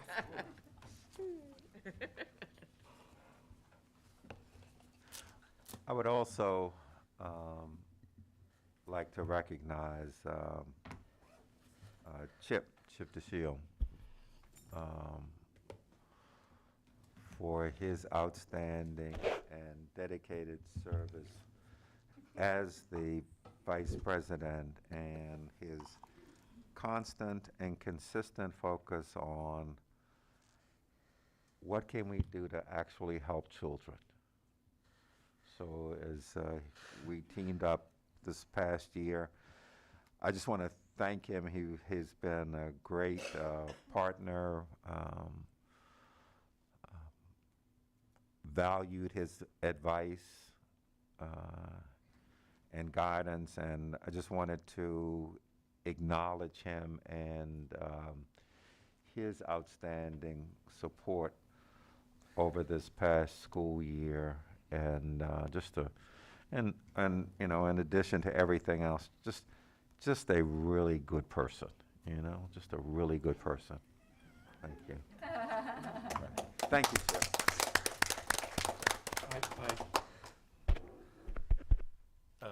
Thank you, Clarence. That's very kind of you. And as I say, I've been so pleased to have been part of the leadership of this board. It's meant a great deal to me. More importantly, I'm happy to continue doing all that we can for the kids. I'm trying, absolutely. It's on. It's on. At any rate, I'm pleased to continue to do all that I can on behalf of the kids of the state of Maryland. There's a lot to do, and I'm happy to continue to serve as a member of this board and work with each and every one of you to do all the things we need to do to make transformational education for the kids of Maryland a reality. So thank you for the opportunity to have served as your vice president, and I'm looking forward to getting on with the work that lies before us, and thank you so much. Thank you again. Thank you again. Okay, I guess we'll return to our agenda at this time. We're going into the priorities, and our state superintendent, and I'll turn to him, and this is the local education agency virtual program update under tab E. New, okay. Updated material in the folders. Thank you. Yeah. I think your deck in the folder, the original folder is fine still. The updated material is for the presentations later. Okay. It should be. Okay. Correct? Yeah. Okay. I think it just printed. Yeah. Is Where's the team? Ms. Morrow, so you're with us, right? Just checking, I got a text message. Make sure that you Yes. Okay, great. Yes, it got fixed. Okay, great. Going back to my diligence. All right, are we ready? Yes. Okay, so last month we were going to, I'm going to call the team up who was going to present on this topic. So last month we were supposed to do a virtual learning update, but we decided to push it to this month because I had a longer presentation last month, and I also have another longer presentation this month. So just as a heads up, I just, of course, virtual learning, we are going to give you a thorough presentation, but I just also want you to be mindful of the other presentation that's coming today and what's going on. But a lot of great work is happening, and so you will see that today in lessons learned, what shifts school systems are making, and where virtual program is going. Virtual programming is here to stay, but it needs to get dramatically better. And so we will talk about that today. But I did want to let you know, right, our biggest presentation today, the main topic on the workforce is the longer one for today. So I just wanted to keep you mindful of that as we go through this one. All right, with that, I'll give it over to Dr. Collins. All right. Good morning, everyone. Still morning, right? Yes, good morning. We're excited to present to you again an update on virtual schools. I apologize if I'm looking around the monitor, but hopefully everyone could see me. So today we're going to provide for you an update on virtual schools, and as Mr. Chaudhary mentioned, we were to present at the last board meeting, so this is about quarter 3 data. We are in the process of collecting, and we're almost through collecting quarter 4 data, and we'll be able to have an update on that. So in terms of our highlights of what we're going to focus on today, we're going to provide an update on quarter 3 enrollment data in the virtual programs. We'll present how the demographics of students enrolled in those programs compare to students across the state. Then we'll review third quarter metrics data and compare it to the second quarter metrics data that we presented to you at the March board meeting.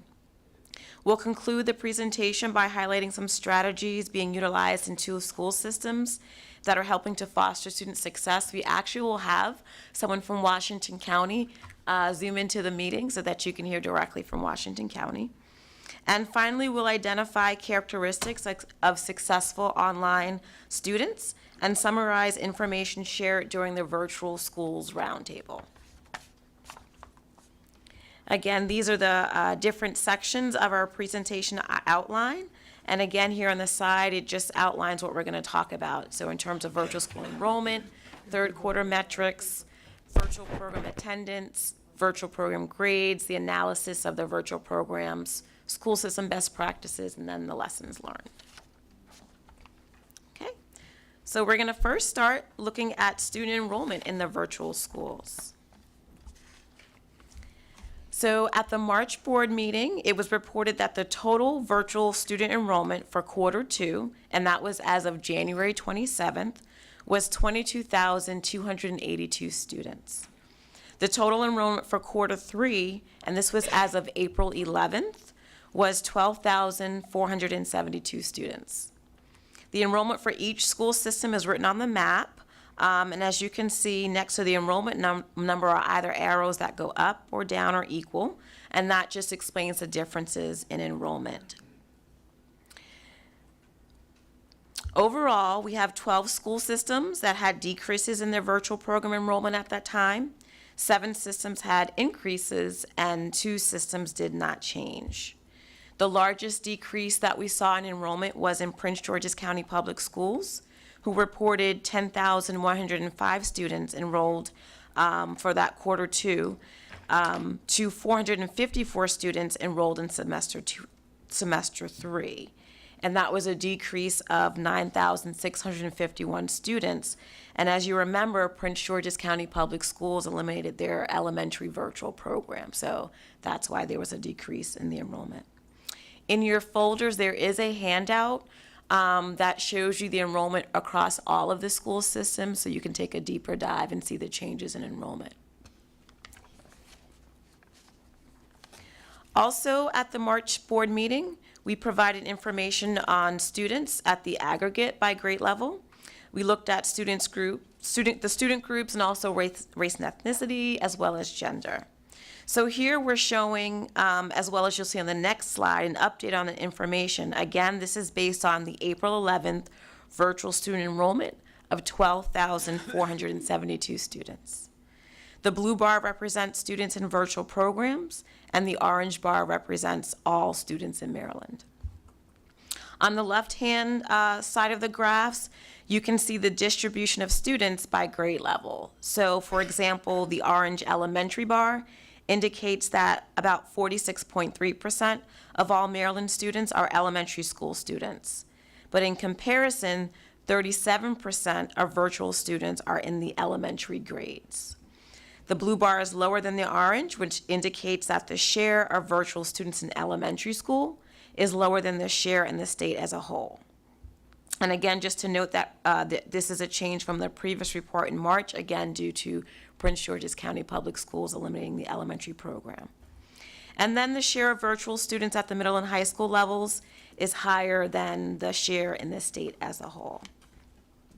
If you look at the graph on the right, it shows the percentages of 3 student groups: the economically disadvantaged students, students who are English learners, and students with disabilities. The percentage of economically disadvantaged students is higher in virtual programs than in the state, while the percentage of English learners in virtual programs is lower than in the state as a whole, along with students with disabilities in virtual programs kind of matches the share of the state. The percentage of English learners in virtual programs decreased greatly from the second quarter, while the percentage of economically disadvantaged students and students with disabilities decreased just slightly. Mm-hmm. Do you have hypothesis about why the percentage of economically disadvantaged students, that bar is reversed? I don't have. Did you see anything glaring in the data, Matt? I mean, I have a couple of different hypotheses. You know, one could be that they feel like their community school, that they'd feel safer, that they'd feel more attention, whatever, at home. Mm-hmm. But the other thing that I know in virtual that we're really concerned about is the presence of a supervising adult to help the child through the experience. And so I'm thinking if you're economically disadvantaged, there might be a chance that you're working 2 jobs. Mm-hmm. And the student, I'm looking at what success students that are economically disadvantaged might have. Do they have the supports that they need since they're disproportionately represented in the census here? Mm-hmm. Yeah, that's something we can look into and investigate. We can also reach out to the LEAs and collect that for all 2021 That would be great. LEAs. Thank you so much. Yeah.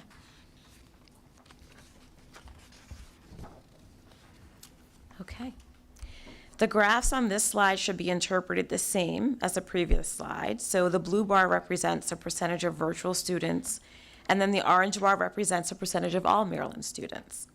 The left graph represents students by race ethnicity. So for example, in Maryland, 20.7% of all students are Hispanic or Latino, and that's shown by the orange bar, while 13.1% of students in virtual programs are Hispanic or Latino, and that's shown by the blue bar. The graph indicates that Asian and Black African American students are overrepresented in virtual programs compared to the state as a whole, and Hispanic, Latino, and white students are underrepresented. Compared to the second quarter, we noticed that the percentage of Asian and white students in virtual programs was higher in the third quarter, while the percentages of Black and Hispanic students were lower. And then, as you can see, the graph on the right shows that genders are proportionally represented in the virtual programs at that time. So now we're going to examine the data that the local education agency submitted to us for the third quarter metrics. So for the quarterly metric virtual program data that we collect, it was collected from April 8th to May 6th. And each of the LEAs included information related to staffing, professional development, attendance with comparisons between all students and their virtual students, as well as grades. Just a note that although 21 systems are included in the preliminary data, 4 of the LEAs only offer virtual options to middle and high school students. 1 LEA reported that middle school parents and students were not interested in participating in a virtual option. 2 LEAs do not offer virtual schools options to high school students. And then Carroll and Garrett counties opted not to offer a virtual program. Also, Kent County students participate in 4 days of virtual synchronous instruction, but require that their students attend 1 day a week face-to-face instruction in one of the designated school buildings. When we asked systems to let us know the average class size, they looked at the core subjects as well as the academic subjects for each grade level. So as you can see, the ranges indicate the smallest and largest class sizes for each of the grade bands. And the class sizes we found were largely unchanged since the second quarter.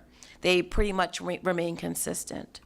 The smallest average class size was in the high school core academic classes at 17.8 students, whereas the largest average class size in middle school was in the non-academic classes, about 24.3 students. The LEAs also reported the number of instructional days and synchronous instructional hours that were in a typical 5-day a week. In most systems, the number of instructional days aligned with the expectations for the in-person instructional days. The number of synchronous instructional hours for elementary and middle school classes was very similar to quarter 2. And then the high school class average increased by 3 hours for from quarter 2. LEAs also reported to us the number of virtual teachers, so the FTEs, and how many were dedicated solely to the virtual program. As the blue bars indicate, every LEA reported that the majority of their virtual teachers taught solely in the virtual program. And remember, we've mentioned before that there are some school systems, and you'll see data later on, that used vendor-hired teachers only. The LEAs also reported the source of their virtual program staff, which we saw varied widely.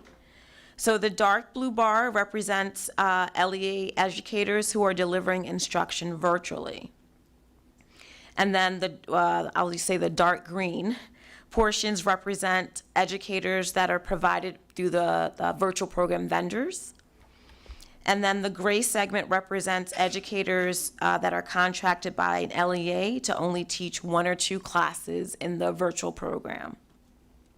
And then the light blue bar represents the proportion of virtual program teachers that are substitute teachers in the LEA. 11 systems had more than half of their virtual program teachers come from their regular teaching staff.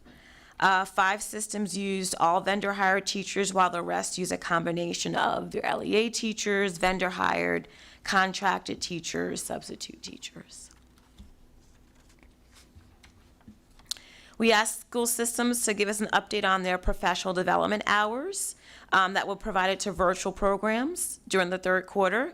And the number of professional development hours varied between the school systems, but the professional development time is pretty consistent with what we saw for the second quarter.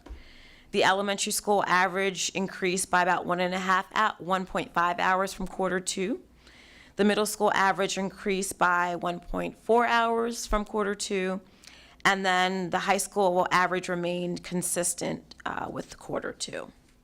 Again, most of the professional learning occurred at the elementary level. We also asked school systems to let us know the types of professional development that they offered, and there were multiple modalities that were used. They included virtual synchronous, virtual asynchronous, in-person, and self-service delivery models. As you can see, the in-person professional development was used the least. And also we found that the types of professional development that were offered in quarter 3 were very similar to quarter 2.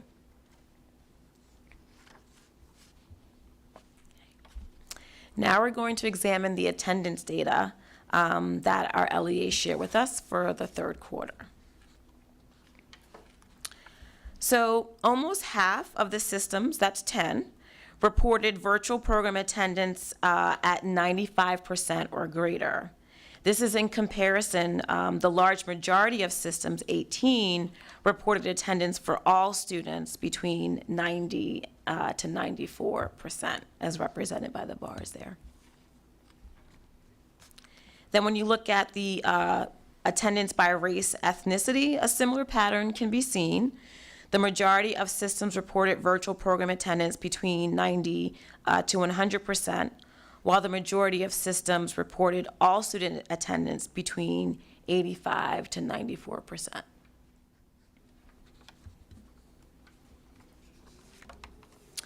Here we wanted to show, as we did last time, compare the virtual program attendance in quarter 2 and to quarter 3.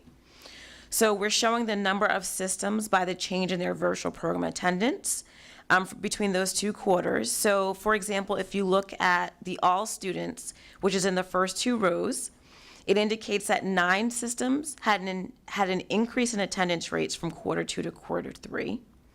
The middle row shows 8 systems had no change, and the last 2 rows show that 4 systems had a decrease in their attendance rates from quarter 2 to quarter 3. Overall, more systems had an increase in attendance than systems that had a decrease in attendance. And this also, we saw this held true when you look across the other racial ethnic groups. When we look at the 3rd quarter attendance report for student groups, we see a similar pattern that we just looked at. Generally, the attendance in virtual programs was a lot higher than that for the all students. And again, the same pattern, attendance pattern, is evident by gender. About half of the systems reported attendance for male and female virtual program students to be between 90 and 94%, and half between 95 and 100%, while the majority of systems had attendance rates for all students between 90 and 94%.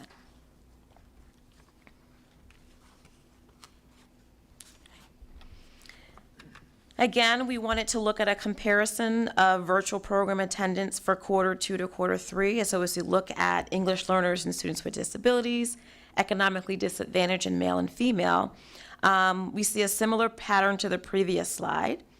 With the exception of male students, for all student groups that you see here, more students had an increase in attendance than systems that had a decrease in their attendance.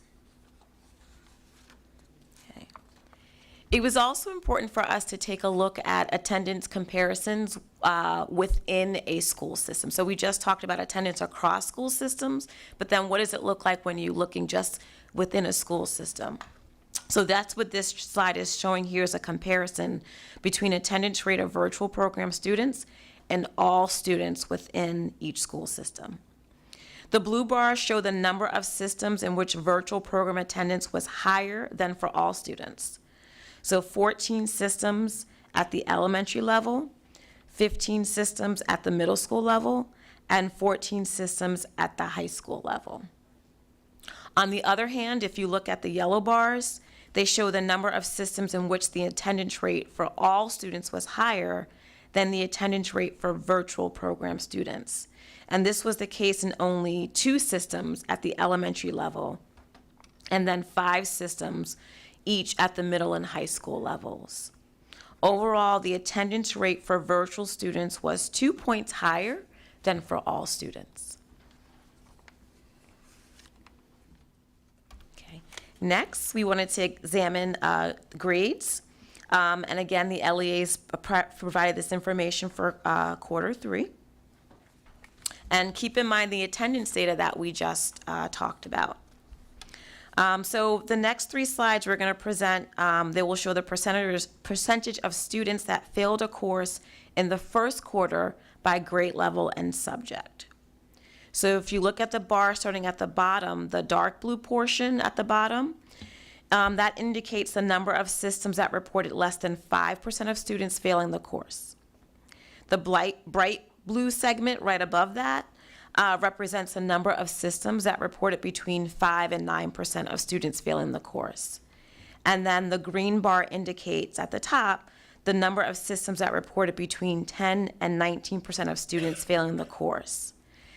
There is a light blue bar that you'll see in some of the upcoming slides, and that will represent the number of systems that reported 20% or more students failing the course. Overall, as you can see at the elementary level, there were higher failure rates for virtual students and all students, and this was for both English and for math.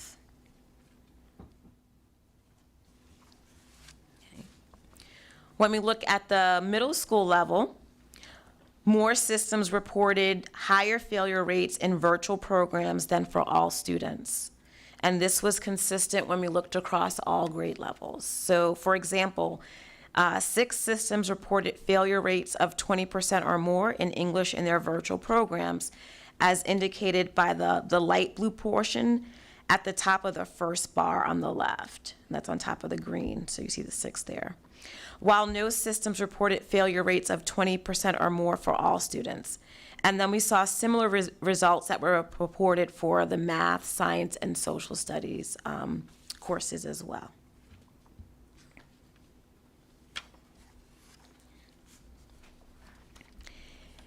So here we're showing the changes in failure rates for virtual program students from quarter 2 to quarter 3. At the elementary level, most systems had small to no changes in virtual program failure rates from quarter 2 to quarter 3, but at the middle school level, a similar number of systems reported increases and decreases in the virtual program failure rates of more than 3 percentage points across all subjects. I have a question on this. I have a question on this slide. Are the numbers an indication of the school districts, or is it an indication of the percentage point? So if we look at decrease of more than 10 percentage points, you have English 1. Is that one school district, or is that 1 percentage point? So those are the school systems. Sorry, I can't see. So there's one school system. Okay. Thanks.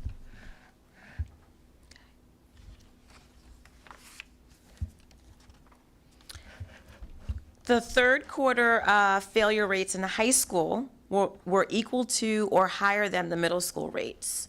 So just as with the middle school results that we just saw, the virtual high school students' failure rates were higher than for all students. So for example, while 10 systems reported failure rates of 20% or more for virtual program students in English, as represented by the blue portion of the first bar, only 4 systems reported failure rates at the same level for all students.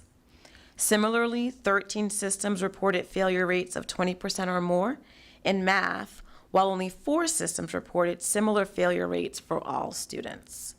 And we saw a similar pattern when we looked at science and social studies.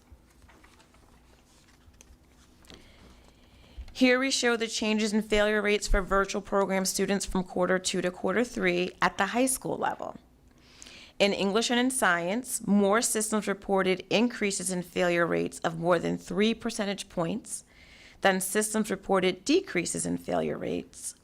While in math and social studies, a similar number of systems reported increase in the failure rates as they reported the decreases.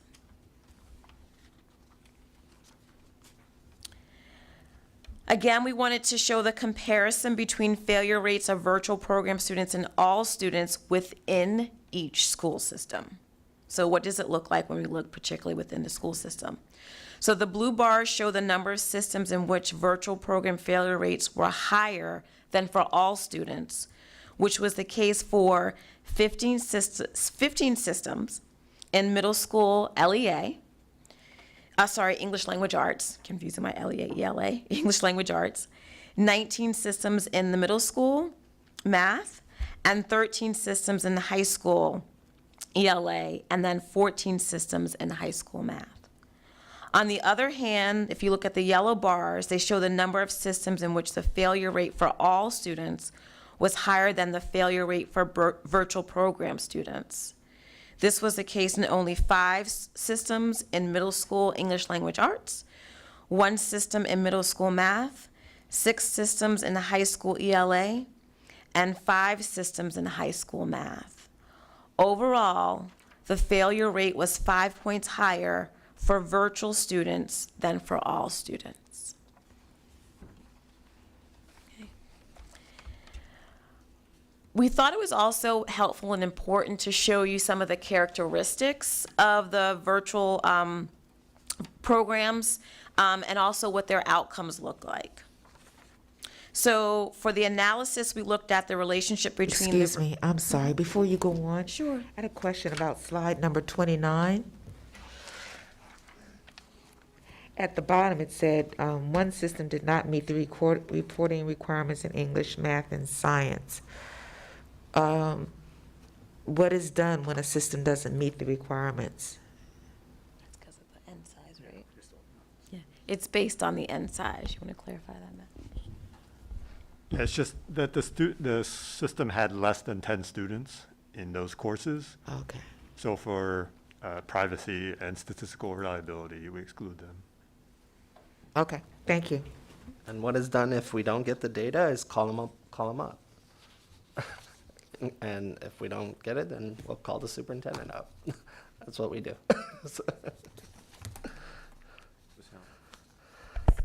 So we talked a little bit before about economically disadvantaged in terms of student groups, but when you look at the failure rates, if you could slice that by both English learners, students with disabilities, and economically disadvantaged so that we could see how they're performing in a virtual versus a classroom experience. And then I don't know if you have this data, but it'd be helpful maybe as we look towards the next school year to collect data about why families are electing to be in a virtual program versus a classroom program, so that we could also see, does their success rate vary based on their motivations for joining? We have shared that data before. We've said why people want virtual and such. Now, one thing is important is we can't mandate a standardized survey. That's not something I have authority over unless I have statute to back me up on that, or COMAR. They are all changing up on how, and you'll learn about this later on in the presentation, and hopefully I'll answer it, on how they're gathering and picking and interviewing the students. But ultimately, we'll add it to the data collection to collect the reasons, but I'm still going to be getting it 24 different ways at the end of the day. So, you know, unless we want to standardize the application and standardize the process, which some aspect of the law that ultimately didn't pass try to get at, but ultimately we'll still operate under this kind of 24 versions of a form. But one of the things that Senator Pinsky and Alonzo Washington's joint bill tried to do is to come up with regulations that would standardize that form collection. So it doesn't mean we can't do it, it's just not something that's live right now. But we'll make sure we'll gather to the greatest extent possible around the motivational aspect of it. And it'll track with achievement, most likely, yeah. We can keep collecting that information. Thank you. The materials that each of the school systems are using for virtual, are they consistent across school systems, or does it vary from system to system? And is there any sharing going on with what types of materials work better or not?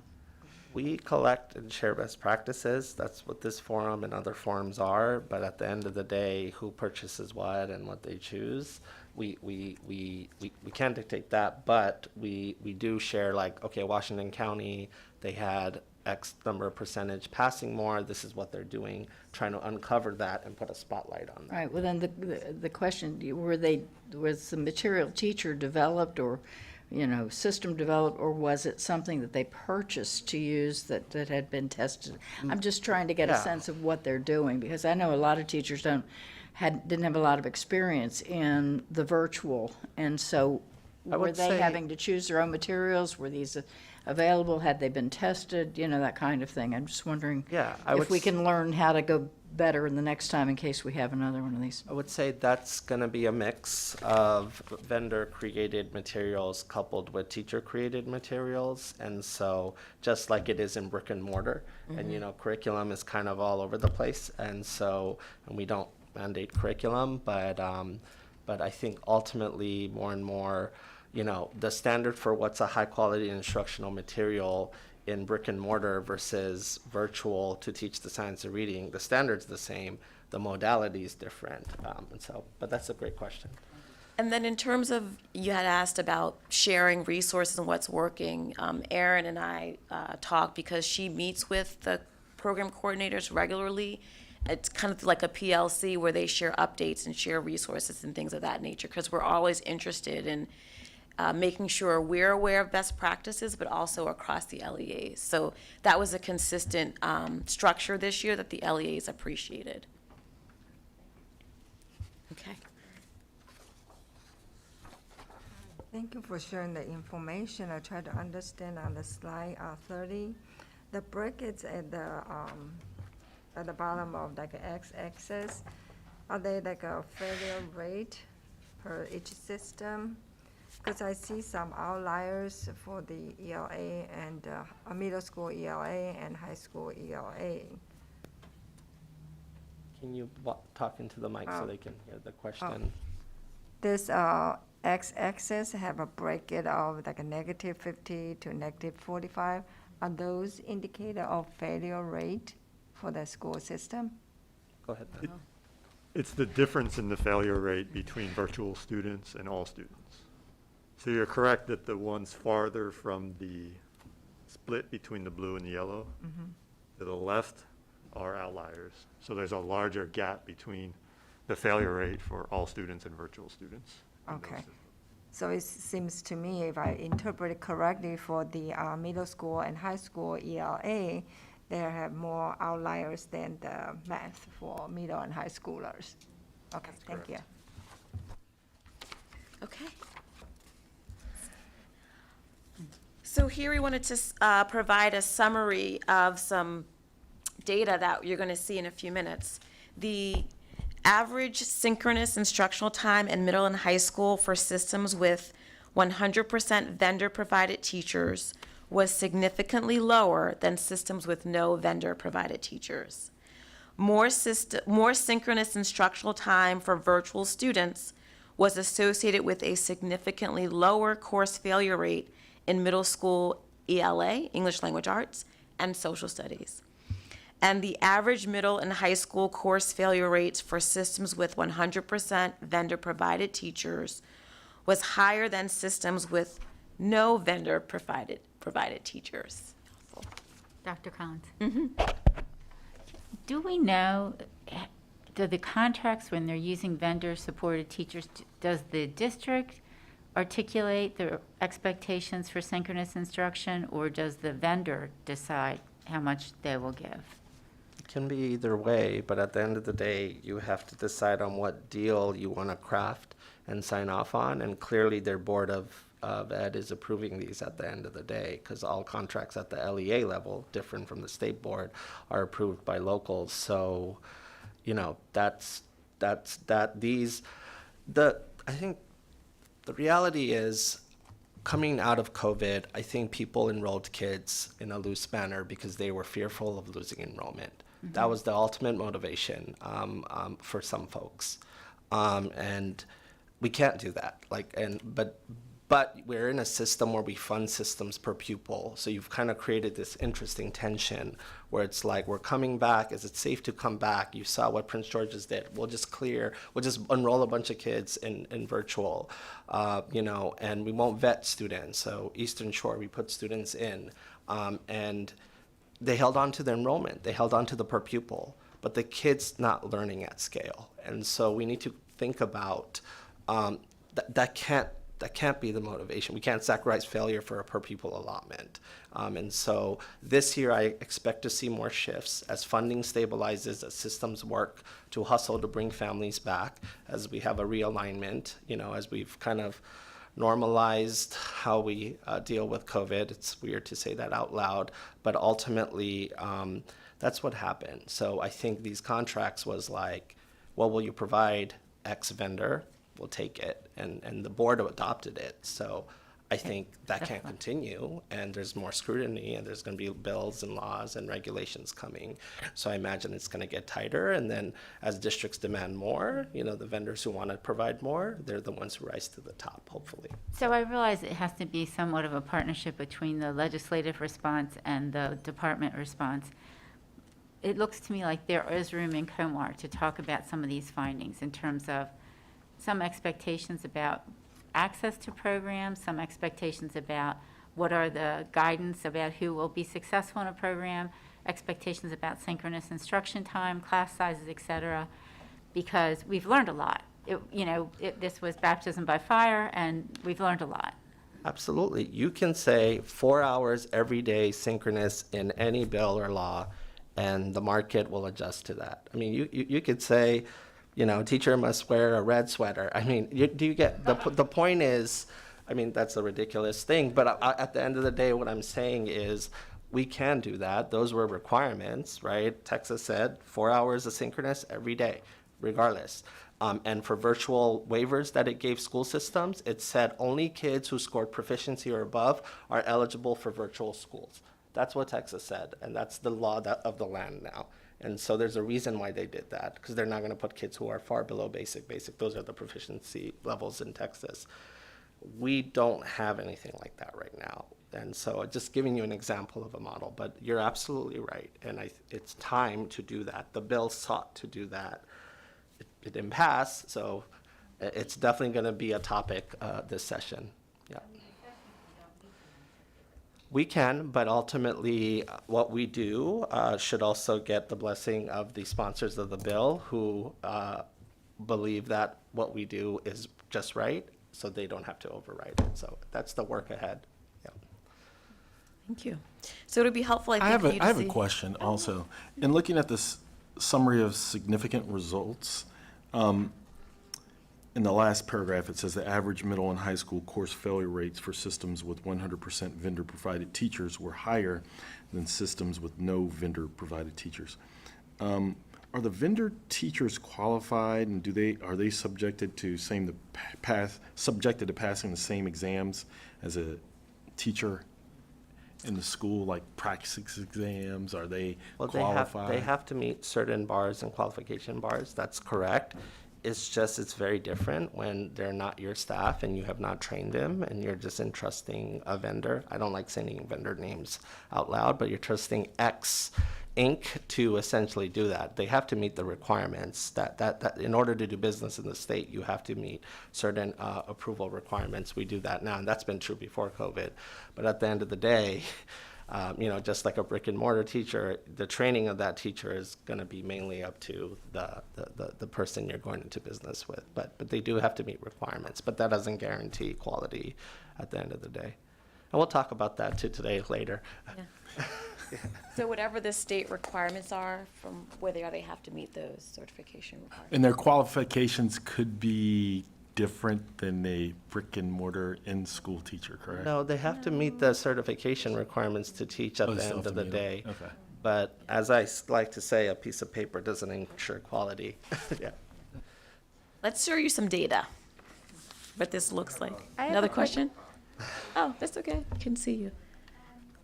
One question for you is, are there counselors and other staff available to help with outreach once the student is noticed as declining in their grades or persistently they're struggling? Is there the same level of staffing that we would see in a brick and mortar school for these online programs of other adults who can be doing outreach to help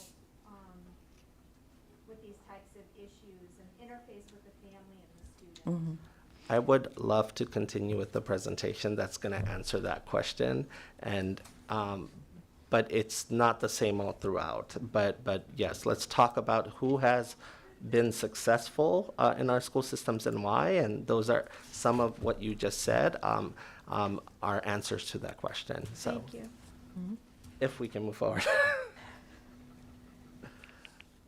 Okay. So here, this slide is showing that the average synchronous instructional time in middle and high school for systems with 100% vendor-provided teachers was significantly lower than systems with no vendor-provided teachers. So for example, in high school, those systems in which 100% of the virtual educators are provided by the vendors reported an average of 5.5 hours per week of synchronous instructional time, while systems that use their own educators reported an average of 28 hours per week of synchronous instructional time. Next, we looked at the relationship between the synchronous instructional time and course failure rates. So the two scatter plots show that in quarter 3, more synchronous instructional time for virtual students was significantly associated with a lower course failure rate in middle school English language arts, ELA, and social studies.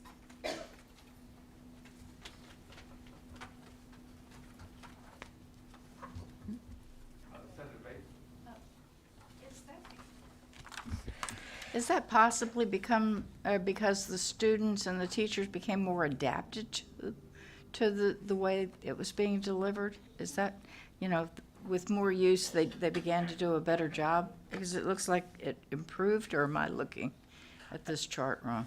I think what we're showing is the more you were in front of, in this case, the virtual, a live person interacted Sure. with you, the more likelihood that you did not fail. Okay, but I'm wondering if it was because maybe the teachers and others adapted better and were able to provide the instruction better? Well, implicit. Or the students just got better at receiving it? Well, it's both, right? Implicit in what you're saying is more synchronous time means you're getting practice, you're live, and you're seeing someone and you're interacting, and you can say, I don't know. You can say, here, let me show it in another way. So you're absolutely right. Okay, and they would so get they practice. adapted to it and became Yeah, better? yeah, with an Okay. asynchronous, you're just seeing a recording or you're just clicking through things, but you're not necessarily getting the human touch, Okay, right? thank you, Yeah. appreciate it. And we saw the same trend in quarter 1 and quarter 2 as well. And last, we examined whether course failure rates varied by the teacher source. So the dark blue bar represents the failure rates of systems with 100% vendor-provided educators. And then the light blue bar represents the failure rates in the school systems that utilize their own educators to teach the virtual courses. So the graphs indicate that the average middle and high school course failure rates for systems with 100% vendor-provided teachers were higher than systems with no vendor-provided teachers. Any number that has an asterisk indicates a statistically significant difference. And so that's with the ELA, English Language Arts, math, social studies at the middle school level, and then math at the high school level. Those are the areas where we saw statistically significant differences. So now let's highlight some strategies being used by two school systems to ensure student success, and hopefully this will answer some of your questions. When comparing the failure rates from quarter 2 to quarter 3, there were a few systems that showed improvement, so we pulled out 2, and we saw this in one or more content areas. So this slide shows the improvement in the decrease of failure rates from quarter 2 to quarter 3 in Washington County's blended virtual program.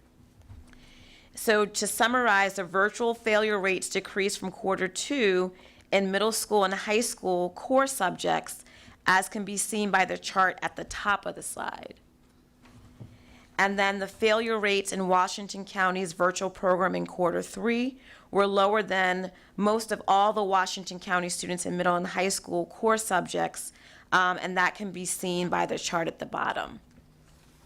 We thought it would be very helpful. Instead of hearing from me, you can hear it directly from someone from Washington County. So I wanted to introduce Mr. Robert Stike. He is the principal of Washington County's virtual blended program. They call it the Academy of Blended Learning Education. And he's going to share some best practices and lessons learned that contributed to their students' success. And Robert is away on vacation, so he was concerned about his attire, but he's fine. Good afternoon, everybody. Can everybody hear me okay? He's wearing a suit and tie. We can hear only you see fine. The top half of me, Mr. Chaudhry. The bottom's in shorts. No, I'm just kidding. Okay, so just real quick, like she said, my name is Robert Stike. I'm the principal of the Academy of Blended Learning Education program. We call it ABLE in Washington County, Maryland. And it's a program I'm very, very proud of because I got to be a founding member and kind of steer the helm through some of these trying times. Some of the things that I think helped our program stand out and make us a little bit unique. We're a primarily synchronous program. We're K-12, or we were K-12. This year we're moving to 1-12, but we are primarily synchronous. It's almost all synchronous education. The students follow a daily schedule just like they would if they were in a brick and mortar building. And our teachers actually meet every day in a building. We've been very fortunate that Washington County gave us an older elementary school that they retrofitted and made it able. So our teachers, we've created a collaborative education, collaborative community of learners, both from the teacher and the student side. So those things have really kind of separated us, at least in some of what I've seen in the state. I'm going to kind of reiterate what Mr. Chaudhry and some other people said. At the beginning of COVID, our enrollment was way up. Everybody wanted, or at the beginning of the school year when COVID was up, we were way up, and we had accepted as many students as wanted to join, whether or not they were the best student for virtual or not. We talked to a lot of people on conditional enrollments, and we learned very quickly that it takes a specific student and support system to be successful in this manner. So, students weren't really participating very well. We had cameras off. We had students not speaking, not showing up to class. We definitely had some issues at the beginning. One of the things I told all the parents was that the teachers, we are a living, breathing entity, and we're just going to keep getting better as we go. So we kept getting better. We altered some things. We noticed at the end of the first semester that our failure rate was high. Well, actually, it was well before that, but we made some big changes after the first marking period to try to address these. We began a student support team, and it was a very collaborative weekly adventure, not only with our staff at the school, but we double or tripled our communication with home. So we worked with every parent to let them know the expectations that cameras are on and students are supposed to speak and they have to communicate. And we made decisions together with the parents whether or not this was the right avenue for their child. Many parents said, you know what, we didn't realize that this was going to be this intense. We want them to go back to the brick and mortar building. Other things we did, we had targeted professional development. Because the students at first were just used to hiding behind the screen and they weren't speaking, we did a lot of work with K-12 on student discourse. How do we get students to speak? How do we get them to communicate? How do we get them to talk to teachers? What kind of questions are we asking? We did some role playing. We went back and forth to get the teachers more comfortable rather than just sitting here and lecturing. So the teachers really started to draw the students in. In January, again, we got some math data that I wasn't happy about in our elementary school. So I kind of refocused our CFIPs in the elementary school, and we started doing some work on modeling and reasoning. We really did we did a book study on math reasoning and really dug into the student work and saw some improvements there. So again, we started out this with a lot more students, and many of them probably never should have been a virtual student. However, we accepted them, gave them the chance, put them on a conditional enrollment, and collaboratively with the parents made the decision if they were going to stay or not. So, we did lose some students there at the middle, but built up what we were doing with the communication, with the teacher delivery, with targeted professional development in order to improve. I had some thoughts just real quick. You guys were asking about the economically disadvantaged students. I've looked at the data in our school, and many of our, I don't want to say the majority, but there are more students that come to our program from our city schools than they do from our more rural areas. And we have not noticed a huge difference with the economically disadvantaged students as far as achievement. Many of them, especially our older students, it gives them the flexibility to help the parent at home. Sometimes the parent has 2 or 3 children at home that, you know, the older student could help watch them from the room. They could get a job. So some of those things are great. And then I was just going to talk about the enrollment that Mr. Chaudhry brought up, that yes, we had everybody came in at the beginning. We let everybody in right away. And then, you know, we kind of figured out what was going to make the right student for this program as we went. I think that's all I have to say. I have some notes here, and I'd be happy to take any questions from any of you. Hi, this is Board Member Sean Bartley. Hello.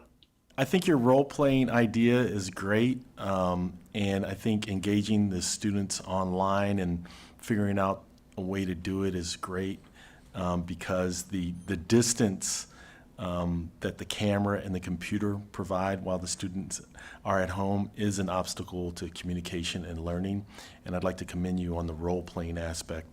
In my professional career, early on, I did a lot of role playing to overcome my introvert nature. And so if you have a student that's virtual learning and they're introverted, you have to find a way to communicate with them. And I'd like to commend you on finding a way to communicate with all those students and improve the outcome of online learning. Good work.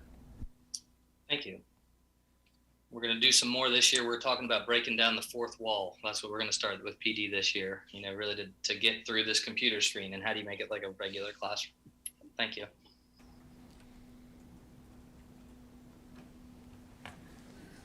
Ms. Morrow, did you have a question? Just checking. No, no questions here. Thank you.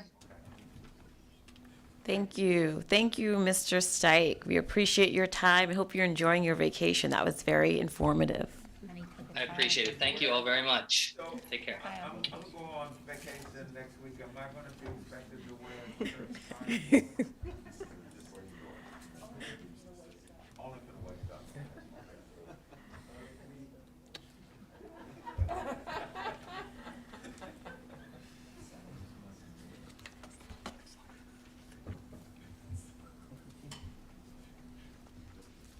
Okay. So as presented at a board meeting earlier this year, we also presented information about Anne Arundel County Public Schools virtual learning program, their virtual academy. And they have designated as a program of choice for students within their district. They provided additional educational opportunities and choices for students in their programs, and they also established structures to help them launch a successful program. Throughout the past 2 quarters, Anne Arundel County has maintained low failure rates, as can be seen in the top chart, which compares quarter 2 to quarter 3. The chart on the bottom of the slide shows a failure rate for Anne Arundel County students compared to Anne Arundel County's virtual program students. And as you can see, the virtual students had lower failure rates in all subjects compared to all students in their county. So next we'll share with you just a few of the conscientious decisions that were made throughout the planning process that contributed to Anne Arundel County's success. One of the initial decisions made by the LEA was when they were planning the program, they wanted to make sure they instituted purposeful staffing practices. They established selection criteria that their applicants had to meet in order to be hired. Their hiring process started with a very specific job description that was created specifically for the Virtual Academy educators and administrators. Their interview process was strenuous and multi-tiered, and it included a task that had to be completed by all applicants. The task was to present a lesson that had to be transformed into digital learning for a virtual class. The applicants were also required to create and present a portfolio. and educators selected for the virtual academy had to have had demonstrated success teaching virtually in the prior year, and also a passion for teaching virtually. There were no teachers or administrators just assigned or transferred into their virtual academy. Once the educators and administrators were hired, it was important to Anne Arundel County Public Schools to build a culture that celebrates innovative practices, and this was even before the back-to-school event started. So they hosted a multi-day innovation summit for teachers and staff that provided purposeful onboarding practices to help everyone be set up for success to start the school year. To continue to encourage the growth of their virtual educators, they developed and implemented a professional development plan for the entire school year, and they made adjustments along the way. Another means of support for the virtual educators was a requirement of leadership to participate in pop-ins and schedule visits so that the staff can receive ongoing feedback. We learned that for the school year 22-23, the Virtual Academy is retaining all of their educators except for one who is retiring. And they'll continue to institute their best practices that they've done. We also wanted to share, again, as we shared earlier in the year, some of the other successes that they shared. They continued with the quarterly success meetings to provide collaboration and commitment of expectations between families, the students, so that partnership that you just heard Mr. Stike talk about, Anne Arundel had that same practice. They provided academic coaching as additional opportunities to support students and help them to meet and exceed the standards, as well as provided scheduled visits and discussions with families when needed. The virtual educators were expected to attend sessions with students and not just wait for like pop-up or things to show up where the students were struggling, so make sure that they were reaching out. There was a clear process for supporting students that may not only just be struggling academically, but social, emotionally as well. And there was collaboration with the school counselors. There was a mix of required synchronous and asynchronous learning blocks that included flexible grouping to support students depending on how they were performing.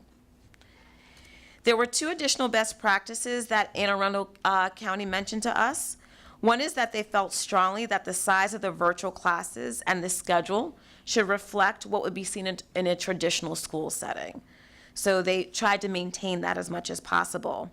The other requirement was that all students that were admitted, their families had to agree to make sure their students had their cameras on the entire synchronous class period, and that the students must participate in the in-person classroom time. Throughout the year, Anne Arundel County shared that they closely monitor their program to make modifications and ensure that the program was still of high quality. So just wanted to share with you a few enhancements that they put into place either second quarter or are going to be putting into place for the next school year. They realized that their attendance was really, really important. It was an important marker for student success of the virtual program, and it was important to monitor attendance in each of the synchronous courses throughout the entire day, rather than just at the beginning or end of the school day. That was a practice, so they're going to be more consistent with that. This past school year, Anne Arundel County monitored student attendance at the end of the marking periods. But after the first semester, they realized it would be much more advantageous and a better way to assist families to make sure that they were put into protocols to check on attendance every 4 weeks instead of waiting for the 9 weeks to come. When there were attendance concerns, a plan for support was created, and then that allowed for the process to begin sooner, as well as the immediate collaboration with the families to ensure that the students were successful. The school and the families formed a partnership. There were still some students that were not able to be successful, but it was a collaborative decision and discussion between the parent and the school. There were some times throughout the school year where Anne Arundel had to enroll students in courses from the Maryland-approved online courses to help meet the schedules. In particular, this was seen at the high school level. And the administrators and teachers learned that the online courses that were taught, some by outside vendors, were also important to help support the students' success and access to those classes. And again, they're going to continue with regularly scheduled meetings between the school and central office, as well as parents, to make sure they continue to be innovative, but also what we call feed forward, to make sure that the students and the program is continued to be high quality and successful. And they're not planning based on what they think is best, but really leveraging the data that they're collecting. Finally, we wanted to share some overall lessons learned, again, as we continue to meet and talk with LEAs on a regular basis. They shared with us some of the successful practices for online students. And so here we've captured some of these practices that are also supported by research. Successful online students are self-motivated and self-disciplined. They ask for help when necessary. They meet the requirements of the program, such as attendance and grades that we've talked about. They manage and prioritize their time, and they were provided increased synchronous learning opportunities. On June 2nd, MSDE, we hosted a virtual learning roundtable. It was a discussion that was facilitated by Jean Halley and Mr. Chaudhary. And there were representatives from 6 local school systems throughout the state to share their thoughts and experiences regarding their virtual learning experiences. There were multiple questions related to different aspects of the virtual learning programs, and there were family members, virtual educators, and district administrators that also watched and participated. It was a 90-minute session that was recorded, and it can be viewed entirely. The link is in the presentation as well, but all of the virtual, this virtual learning roundtable as well as the other roundtables are available on the MSDE website as well. So we wanted to play for you, thanks to our communications team. They put together some snippets from that roundtable that we thought would be appropriate to have you all see as well. I want to say that even though this is a virtual and online environment, it still is a school-based learning environment, and you still have to have those same interactions as you would have with the teachers, as far as, the parent with the child itself. I like the fact that it's not just a strict, virtual learning. There is, as Magic just said, the kids have fun on it. A lot of kids felt like they could just get online, complete the work, get off. But that wasn't our anticipation at all. We wanted the kids to be able to work with the teachers, be online with the teachers. And some of our kids definitely did not have that idea. I feel that nothing replaces the education that you receive from a live, dedicated, highly qualified district teacher. And our students have thrived because of the amount of screen time, because of the amount of time they have interaction. I guess, in short, with the right selection criterion process, the right coaching and mentoring of students as they work through the program, they can be successful. And I remember a big part of this experience was being able to see everyone else's faces. So it was kind of nice because we could also use the chat, the features where you use your reactions. So I think that also made everyone feel engaged. And honestly, that was my favorite professor for Zoom. And even though she didn't have much time to to learn about Zoom, she just tried her best. Okay. Thank you.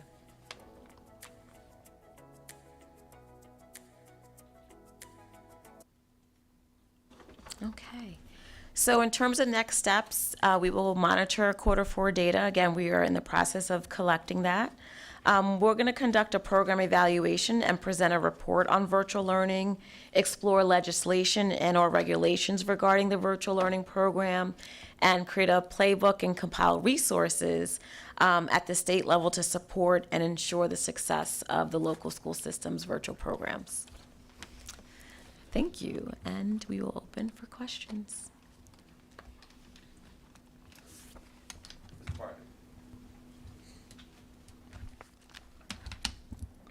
Thank you for your presentation. You always do an amazing job. You have expert presentation skills, and the thought and effort that you put into these presentations is tremendous. I do have a question and a concern. When I look at the virtual enrollment and the virtual program enrollment with regards to grade level, student group, race, and ethnicity. I'm particularly concerned about the Black and African American student population and the economically disadvantaged population. If I'm recalling correctly, there is some learning loss with online learning. And it seems that the two most effective groups in which, we want to help encourage to be academically successful, and we have a blueprint with that in mind. What are the solutions to improving their performance and I think it's in their best interest to get them back into a brick and mortar classroom? That's a meaning of life question, but that's okay. I'll take some of it on. COVID impacted minority communities in different ways. We have this data. They have distrust of systems, safety, many other things. Their facilities are not in good shape. We know this. We have research on this. We had to work hard to bring back the families after closure in San Antonio. Like, we had to door knock and find people and go, they don't live here, where do they live? Let's go find them. Like, we had to hit the streets and convince people, give people tours of the facilities, how it's safe, what we're doing, all those things. It's that, and then it's also ensuring quality education, right? Which we know has been, even before COVID, has been rattled, and that distrust. But I think all of that hit hard, right? And so enrollment loss has been a thing that we've seen all throughout the cities. And then also families who, of means, voted with their feet too, right? Homeschooling skyrocketed. For the longest of times, homeschooling in Maryland was predominantly white. It is the massive growth that happened this past year was predominantly students of color. And so some of those students have decided not to come back. So what does that look like? So it's gonna take hustle and work and, frankly, providing a high quality education, but just basic safety on facilities, health. I mean, when I go and shadow students and go to school systems, it is very clear who's masking still and who's not, and who's choosing not to, and why they choose to do that. It's just it's that and many other things. I can get into tangible things, but then we're going into a different topic today. Yeah. I have a follow-up. I don't think there's any blame here. I'm just asking a question. There's no blame with what parents or their households decide to do. My question was, how do we motivate them to get them back into the classroom, because they're obviously not performing well.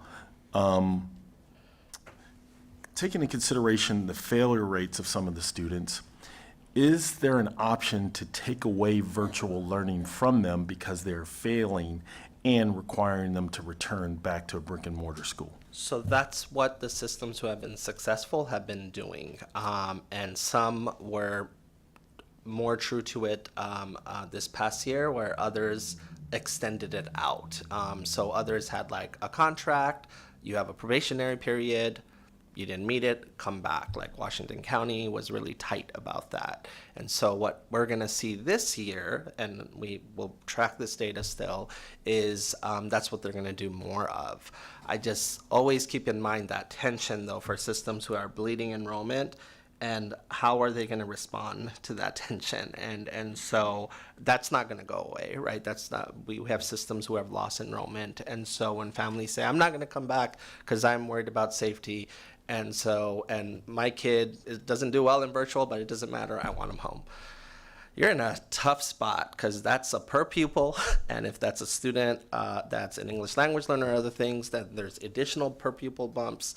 And I'm just gonna put it out there, that's a tension, right? And so, but absolutely, there's nothing against to bring them back. It's like academic probation for athletes and other things. And so that's happening. Our systems who were successful did pull people back. You tried it out, didn't work, you gotta come back. And so, it's a great question. I have another question. Is there any physical contact or check-in with the students who are 100% virtual?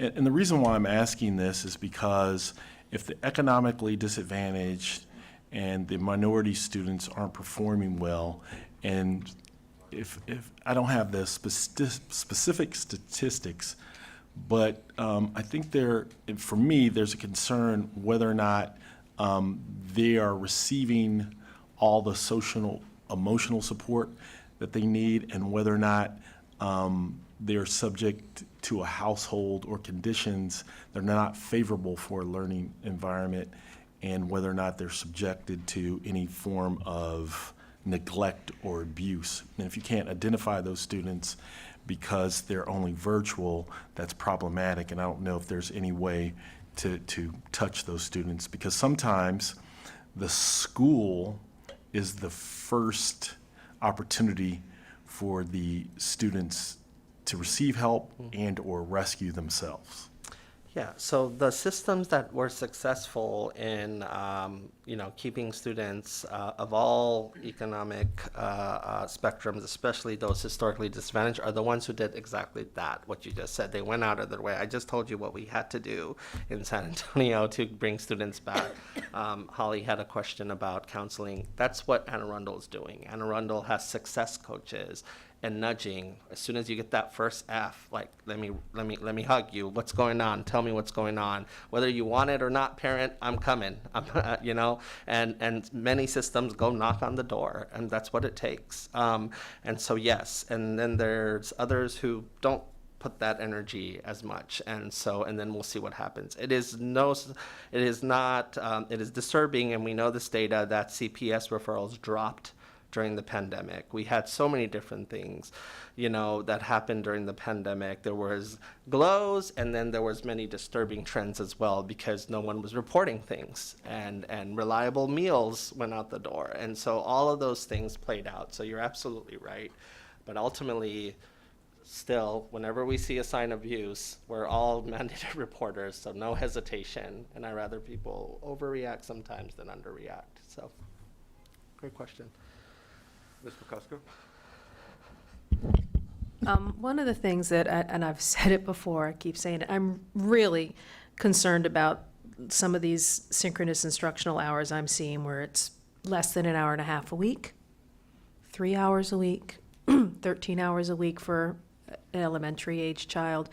And as we're looking forward to legislative or regulatory fixes, I hope that we will take a really good hard look at having some sort of minimum synchronous time, because as you can see from the successful counties, LEAs that are doing this successfully, kids are in front of a teacher. They're getting that human interaction on screen.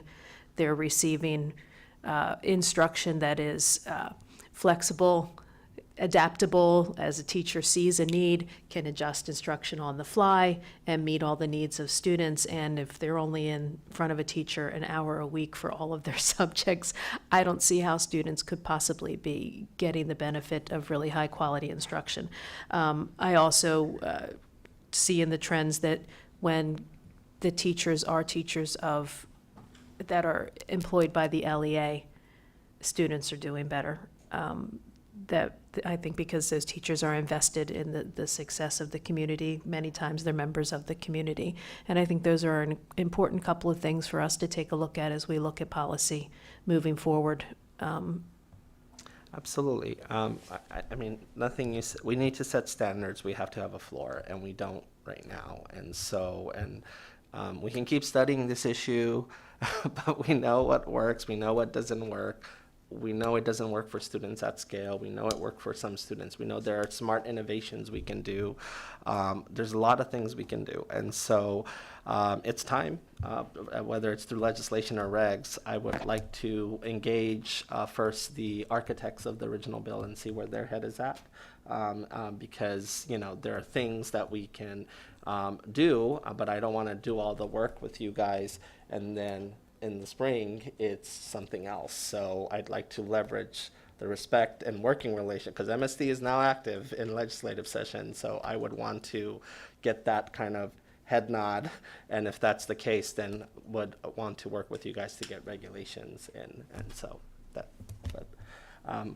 we needed to get through this election cycle before I start having these meetings. Alrighty. Okay. I think that's it. A break? Want to go ahead, I guess, and take, can we do like a half hour? You're going to need at least 30 minutes because what's coming next is long. So we have the school logistics for COVID next? Yeah. Did you want to take a break or you want to? Well, when you say it's long, is that the long one? No. It's the Do the centerpiece deep dive. presentation, the deep dive on workforce So supply and if demand. you could give us I'm just making a suggestion, maybe the executive summary of the COVID. piece. Yeah. So you have it in front of you. There is one mistake on here I should have caught, and I didn't, so my apologies. Prince George's has, so my apologies to Prince George's.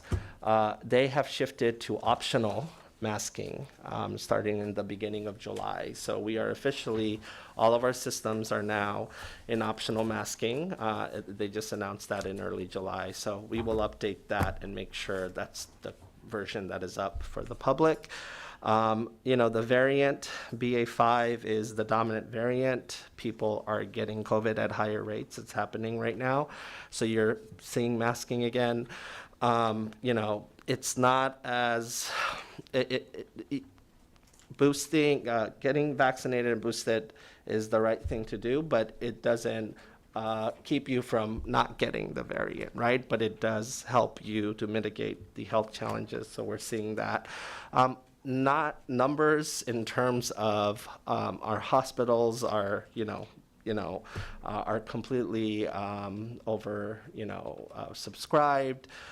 That's not happening, right? Or we're having massive levels of quarantining. Like those things are still holding steady compared to what it was when we went from coming back in the fall through Omicron and such. We have, the vaccines are widely available. Test to stay, test to treat continues to be the mantra, right? And specifically testing at home. There's benefits to that, but there's also potentially underreporting and such when you are not testing at schools level. That option is available to our school systems, but ultimately, we don't want to have schools shoulder the burden of testing, and so the wide available of testing and making those available, especially the rapid test, has been an important piece of the puzzle. And then the only other thing I would share is you saw the governor's plan in terms of how to continue to fight COVID, and it deals with being able to access tests and access things like test to treat, meaning get your treatment right there and then. And so school systems continue to be vigilant in terms of you see someone coughing, sniffling, isolate them, send them home, etc. And so that's essentially the takeaway. And then the big update is Prince George's County has shifted to optional. So that officially makes all 24 LEAs in our state optional masking for COVID. I almost hate to ask this, but has the department considered what their CDC recommendations for monkeypox, but do we need to have any other kinds of guidance for our schools? I follow the lead of the Maryland Department of Health, and so I have not been, that has not brought to my attention in my weekly check-ins with Dr. Chan and team, and so that has not been something we've had to provide ourselves directly, but on the MDH site, they are tracking and has guidance as well. The health guidance was recently updated, but it was just clarifying further for the childcare industry around when to quarantine and not, because those sounded very confusing to them, and so we needed to provide some clarity on that. We advise, we give our thoughts, ultimately they own the document, and so, but nothing like that has come out, like we need to do something extra at this time. Ms. Chang. Yeah, just a quick observation about our fully vaccination rate. As we can see in the report that the kids 5 and up, it's kind of exceeding the percentage of fully vaccinated adults. So I think everybody put the big bang on the kids, which is good, which is really good. Yeah, and then we can see probably down a couple months later, we'll see the vulnerable group for age 6 months and for up to 5 years have kind of received fully vaccination status. Yeah, my biggest concern is routine vaccinations right now. COVID has, because of the political tensions around vaccines and masks, we have made people hesitant on routine vaccinations. And that is very concerning. And we, decades of scientific research to eliminate rubella and other things, and we're beginning to see some aspects of it in the country. So we need to be vigilant about making sure people get their routine vaccinations. That is the biggest concern I have right now as I think about back to school and everything. And those rates are not happening at the pace they used to be. So that's something I'm monitoring very closely. All righty, can we then take a break and then be back at 1:30? Half hour? Okay, sounds good. Thank you very much.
live. We're back.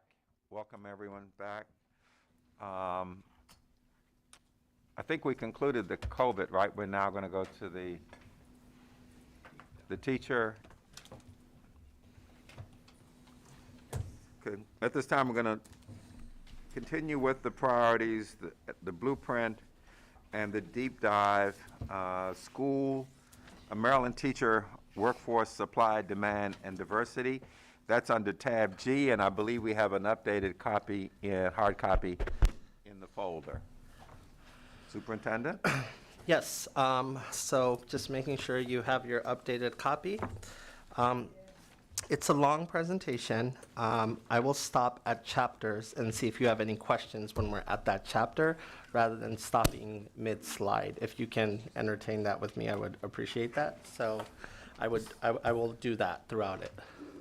As part of the kickoff, can you just very briefly summarize the meeting, I think it was, last week that we had with the AIB and the leadership of the Maryland University system? Because I think this will sort of help.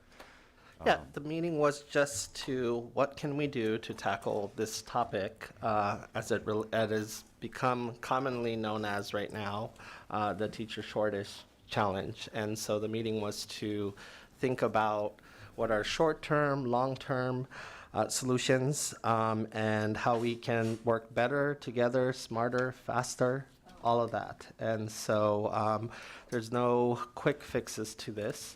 But there are things we can begin to do in the short term, and there are things we can do long term. And we have this moment this year to do those things. We have an amazing piece of legislation in the blueprint to do these things, and we have to also think about this post-COVID world where blueprint was designed before it, to what we can do to further reinforce the vision and mission of where we want our students and to be, which is to be with amazing educators who reflect the student body of Maryland, and to be able to do that well and have teaching be a most sought after career in the country, especially in Maryland. And this is not to say there are shortages in other areas as well. This presentation is focused on teachers, K-12, because that is what we're focusing on today. But of course, there are shortages and challenges in transportation. There are shortages and challenges. I mean, we filled several superintendent vacancies this year in our state. And then, of course, we have other, our service staff who also have challenges as well. So COVID really did create a realignment in many things that enabled people to reassess what they want to do and such. And so how do we turn the tide before it becomes a complete disaster, and we don't want that to happen. So that's what we met about, and today's presentation is going to focus on some look at the issue deeply, and then also things we can do in the short term and things we can do in the long term. All right. I have Kelly and Chandra with me.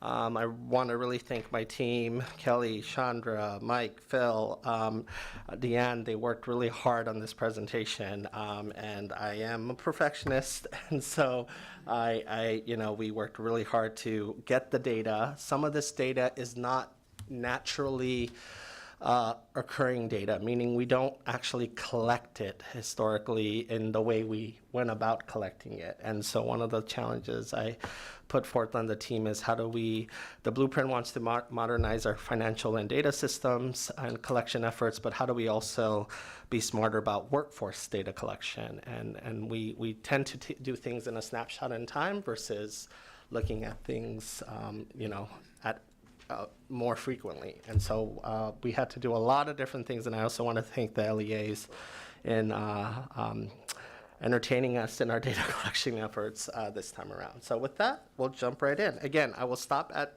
certain chapters, and then I'll take questions related to that chapter. Okay, so why this topic matters. And so, I mean, simply put, if students don't have a high-quality teacher in front of them each and every day, students' ability to learn will suffer.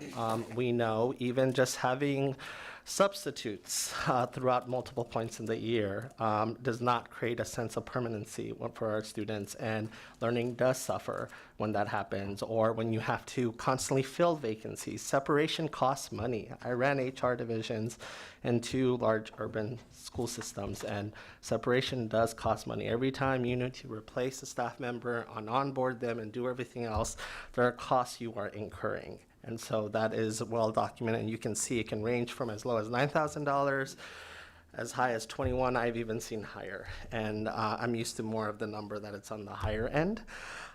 Turnover makes it difficult to build a reputation for the teaching profession, right? If it's seen as a revolving door, we are further weakening the stature of the profession in our country, in our state. So that is something we need to think about. This is not, we often do an international comparison. The blueprint was built around international comparison. There are things they do socially, policy-wise, that we just don't do here that frankly elevate the teaching profession further than what we do here. But the blueprint is seeking to do that, so that's a great start. Other things to know is, we know that new teachers are less effective, generally speaking. The more you get better at your craft, the better you are more likely to accelerate student achievement. We know that in terms of what attrition looks like, it tends to range between 8 to 18% about people leaving the profession. And you can look at that in different ways. Look at that by a single year. You can look at that in 3 years. Look at that in 5 years. Some turnover is unavoidable. People retire. People become administrators. People choose to change their career. People choose to move to another district, right? That's also a turnover in that district versus another district's gain. And then finally, one of the things that we are going to do today is making sure we have more nuance in the conversation. Yes, there's a shortage, but it's not equally felt. And so we really need to look at this data historically and look at what is happening in different parts of the state, and sometimes within even a single county within a certain region versus others. So it's very important to not just paint it with one brush stroke. So with that, let's go ahead and jump into an overview of all of our, what I like to call sections and chapters. We'll talk about the demand side of the issue. We'll talk about the supply side. We'll talk about the diversity aspect of our teaching force. It is a very important component of Blueprint, and what we can do to get it right. There is strong research about a diverse workforce and its impact on student achievement. We'll talk about national initiatives, because I always like to benchmark what's happening across the country, what's working, what's not working. And then finally, we'll look at what is Maryland doing, what does it have live right now, and what Maryland can do in the short and long term. So let's jump into the demand side of things. So let's go to the next slide. So teacher attrition. You have your definitions there. These are standard definitions that we do as part of our data collection. So you could have attrition at the school level, at the LEA level, at the state level. And as you can see, the headline statement at the top, right, teacher attrition has declined in 2021 as compared to the 1920 school year. Teacher attrition for the state and local education agencies returned to pre-pandemic levels in the 21-22 school year, however, remained the same for within the school. So you have a historical view.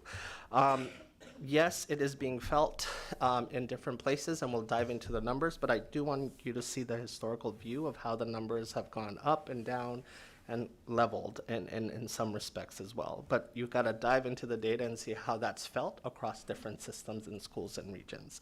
Let's go to the next slide. Here's the attrition rates by LEA. Dorchester superintendent was here today.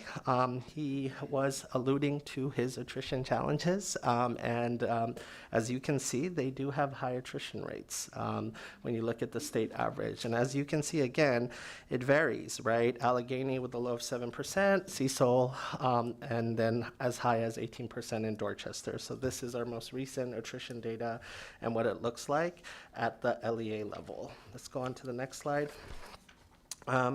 New teachers are the teachers who are most likely to leave in Maryland. And so you can see that by years of experience, we can cut it up in different ways. And so as you can see, new teachers are leaving at 13.6% in terms of the rate within a 3-year period.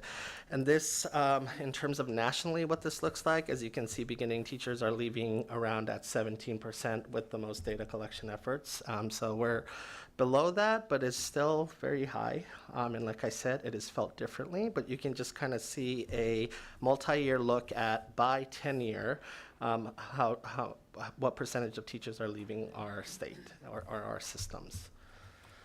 Next slide. Teacher attrition by race. Black and Hispanic teachers are more likely to leave, as you can see. Nationally, teachers of color also have high rates of attrition compared to their peers. And there are many, many intentional strategies needed to be able to recruit and retain. And then there's other strategies that are needed to also keep them in the profession. So that's the retain piece.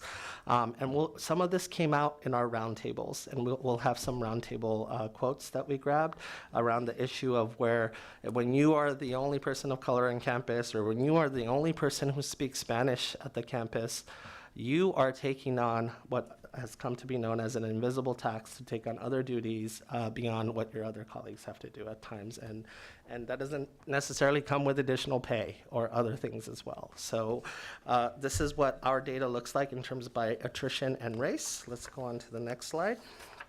Reasons why teachers are leaving. And so the vast majority are leaving because they're voluntarily resigning. The majority are not leaving because of termination, but you can see bulk of it is basically carried by resignations, education-related employment. That means they might be they are in education, but they're not teaching. They could be going off somewhere else. And this is all designed by an exit survey. We can always refine this exit survey further, but this is how we collect the data. And then, of course, there are retirements, and you can see what that looks like in our most current data collection efforts up to this point in our state. What are the reasons? Let's go to slide 10. Most of it, again, is voluntary resignation, and it's being driven by our early career teachers. As you can see, 55.4% of early career teachers in our state are leaving voluntarily. So that means we are not keeping people who we need to keep, and hence why Maryland is an import state, because we are not even doing a good job in keeping the teachers who we have brought in or have become a teacher within our state. So, and as you can see, as seniority goes up, there tends to be, the reason is not voluntary resignation. It varies, obviously retirement being one of them. Now, one of the things, Gallup does a lot of good work on workforce, and they have issued a number of reports around why people stay. Mm-hmm. It's not money. The number one reason, they said the number one predictor of whether an employee is going to stay is whether he or she has a relationship with the boss and colleagues. So if you're looking at early career people who are coming into a new system, a new environment, and they are unable to form the relationships, that may be also in part what may be driving some of the turnover as well. The number two determinant in whether people stay is whether they can get behind the mission. So I would imagine most people that decide to teach have a passion for the mission. Dr. Green. I don't know, but perhaps Rachel might be able to speak to this as well. In my experience, the number one determinator for new teachers is discipline, classroom management. That has driven away a lot of young teachers. So I don't know. Yeah, be interesting to try to get a better handle on So the research on researchers who have done the research and actually published these reports, the top three are neither of those. Either? No, I'm sorry. it's actually Richard Ingersoll in University of Pennsylvania is one of the czars in studying this research really well. So I'm happy to invite him and others. It's everything related to pay, professional autonomy, and culture of the school. Now, culture of the school may have those things tied into it, but it's also other things as well. Do I have a mentor? Do I feel supported? Am I an island? It's those kinds of things. But pay and professional autonomy tend to trade between the number 1 and 2 slots. It's not unusual for polls like the Gallup poll that poll many different types of jobs for education to have a slightly different set of variables when you look at them by themselves. Education is a much different environment, and so it tends to have slightly different results when you look at that. That would just be something I would say as a caveat when you're looking at very broad studies about employment satisfaction. You really want to zone in for purposes of this board on research that is put into education, because it is a much different, it's a different beast and tends to carry different results. Good point. Ms. Howley? It's just a clarification question. So when you say voluntary resignation versus the next biggest category, education-related employment, they're both voluntary, right? So if I voluntarily resign and I go to work in a different industry, I go in the yellow bucket. But if I voluntarily resign and I go work for an education publisher, I go in the green bucket. Yeah. Am I getting that right? Yes, that's basically how this data collection survey Okay. has been designed. And again, we have room to always adapt it, but it's been like that for a while, right, Chandra?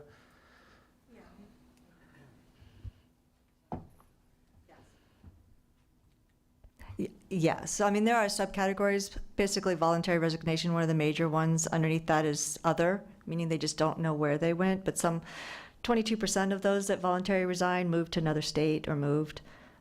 There's home responsibility was another one. Dissatisfied with teaching was 3.6%. So there are subcategories underneath each of those. That's very interesting. Thank you. Next slide. Reasons for Maryland teachers leaving by race and ethnicity. So as you can see, teachers in Maryland across most races and ethnicities cite voluntary resignation as the primary reason for exiting, and those voluntary reasons have sub-reasons. And as you can see, the rates are higher for our teachers of color.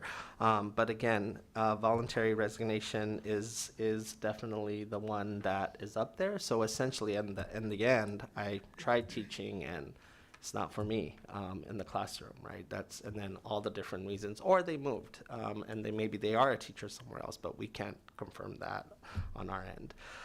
Let's go off to slide 12. So here's the vacancy data from a multi-year perspective. It is self-reported by our LEAs. And it's a moving target. You heard the Superintendent Bromwell share, it was that, and then in a few weeks it was that, and then it was that again. And so that can happen. And so nearly all Maryland LEAs started the 21-22 school year with a greater number of teacher vacancies as compared to prior school years. There were nearly 2,000 vacancies at the beginning of the year.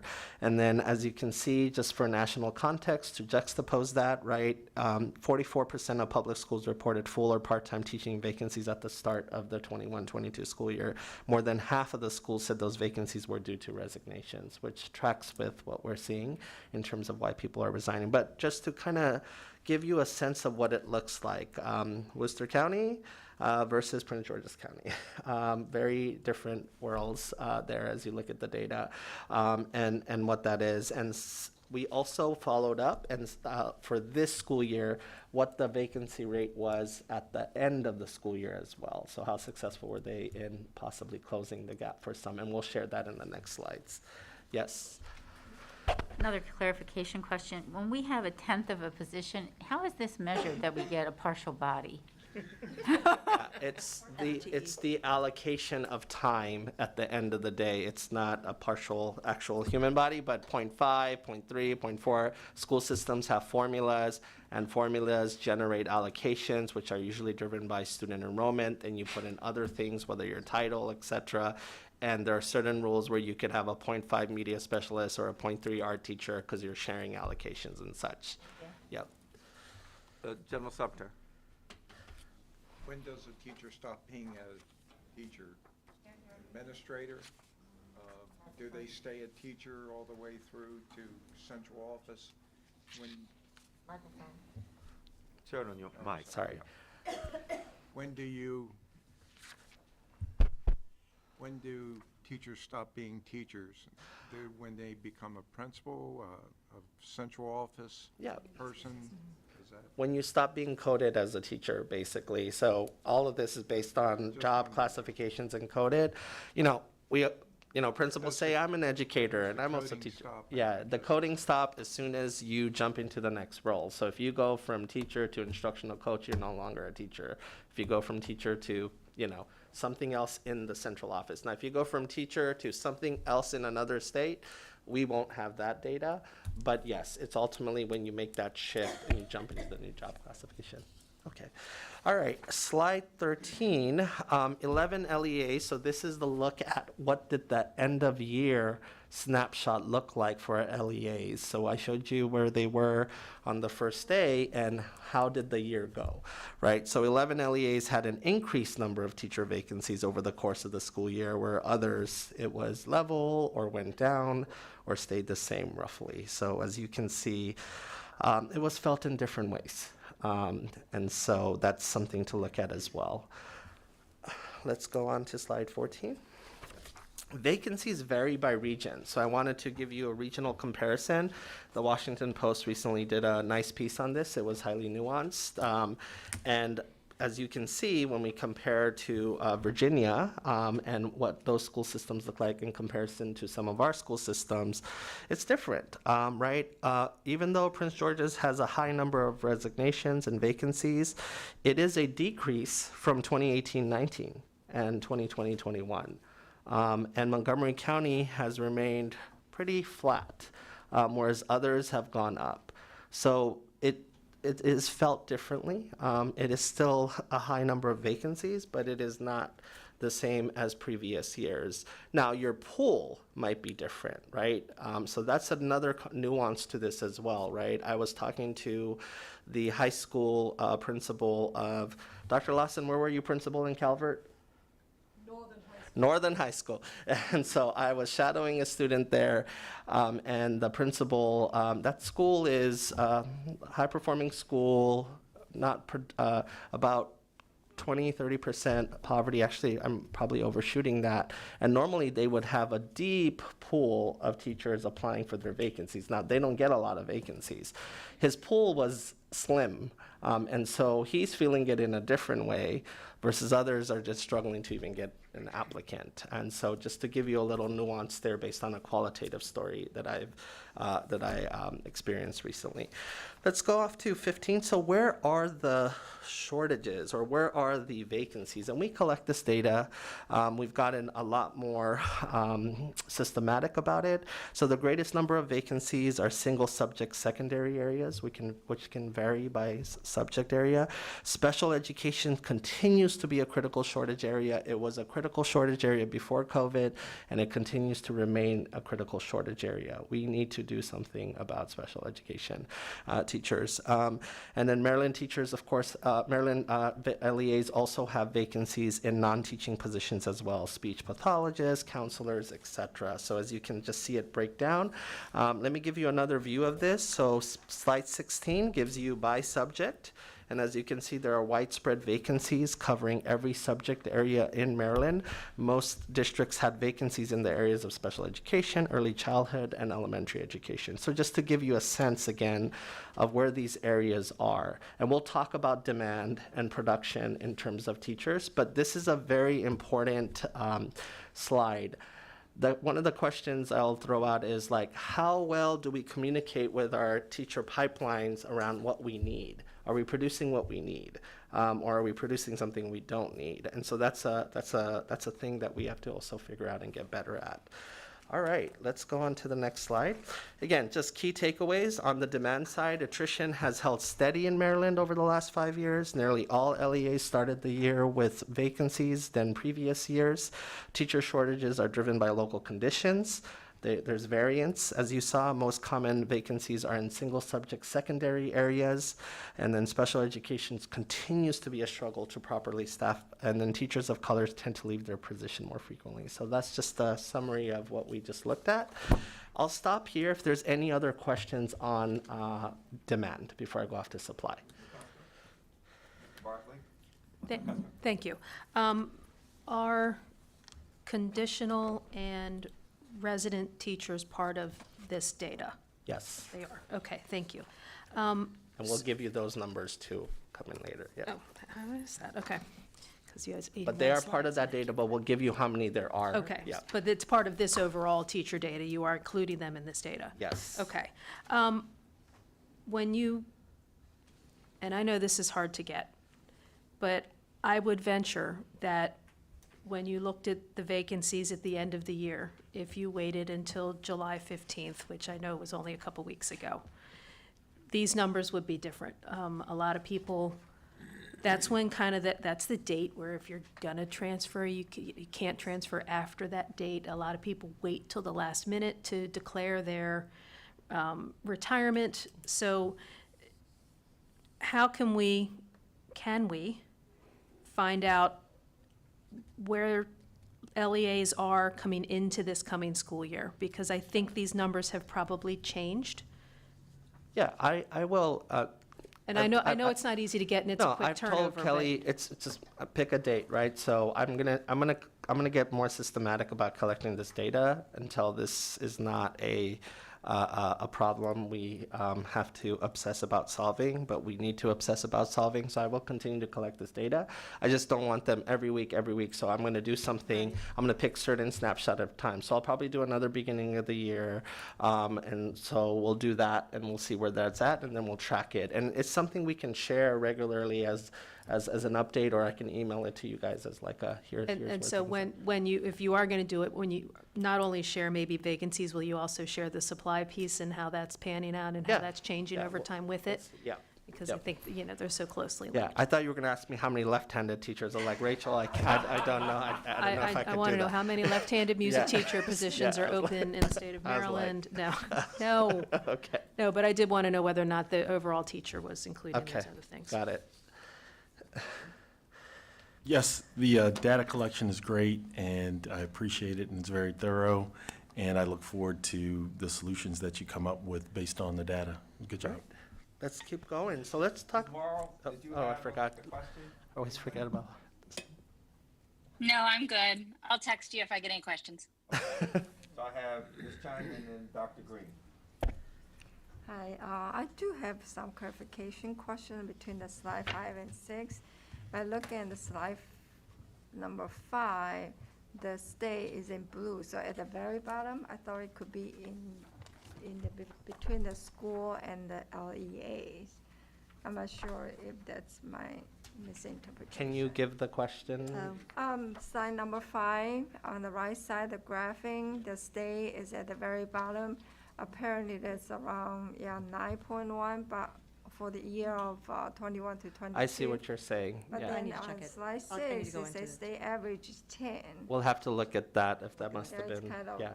You know what I told my team? I said Bianca's going to find an error in the slide. You need to be on point, and you proved it again. No, I just need to make myself. And so I appreciate the numbers are accurate. It's just there's a Point of visual switch. cue. Yep. But I did tell the team, I said, watch, Bianca's going to find something. And so I appreciate that always. I love you for that. But Yeah, team, and- yep, let's And make my sure. second question is kind of a little bit technical, or requires some kind of thinking. Is that for the past 4 years, it seems the kind of hit a plateau of each school level, 16 to 17%. And then it drops.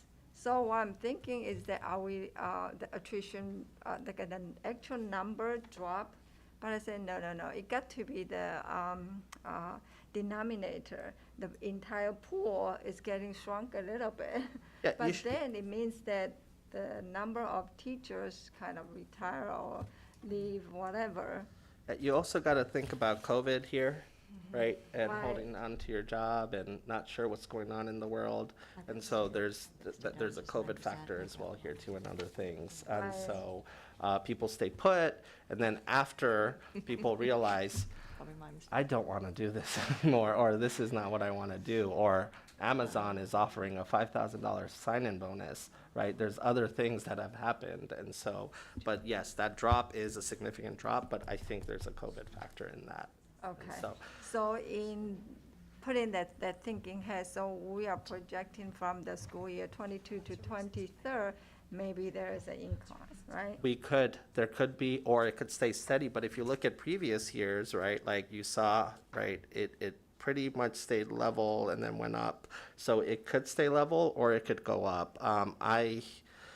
I don't want to say it's going to go up statewide, but I imagine it would go up in some places. But and it depends, and then it could go up statewide if it's in our large systems, especially because that's where you'll feel it the most.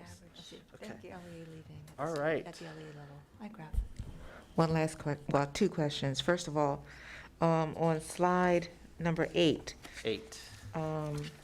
The bottom bullet, you mentioned about Hispanic teachers report the invisible tax. What is the invisible tax that black teachers, any information on that? I said black teachers report they shoulder, so if you look at the bottom of it. Did you say black teachers? Yeah, I it thought you says Hispanic. black teachers report. I gave you an example of a teacher who speaks Spanish, but black teachers, this research is actually based on black teachers foremost, and our roundtable really brought that to life. There are many things. There are things related to having to be the disciplinarian. Right, I figured. You go talk to him, and you go do this, and you be the disciplinarian.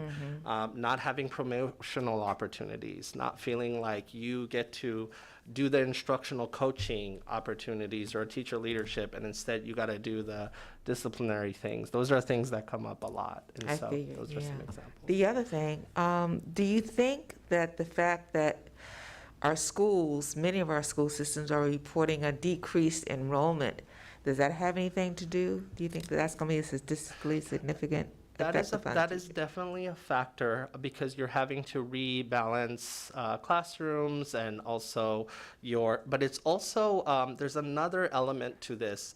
It's that, and also you got ESSER dollars and you're like, yay, I can hire, but I don't have a pool, so I have a vacancy. So you created these positions, all of a sudden I can have a counselor and I can lower the ratio and I don't have a pool. So it's like I got the money, but I don't have a pool. So it's I would venture to bet it's more that, but it's both of those working in tandem with each other. All right, thank you. All right, let's go to supply. What does the pipeline look like in our state?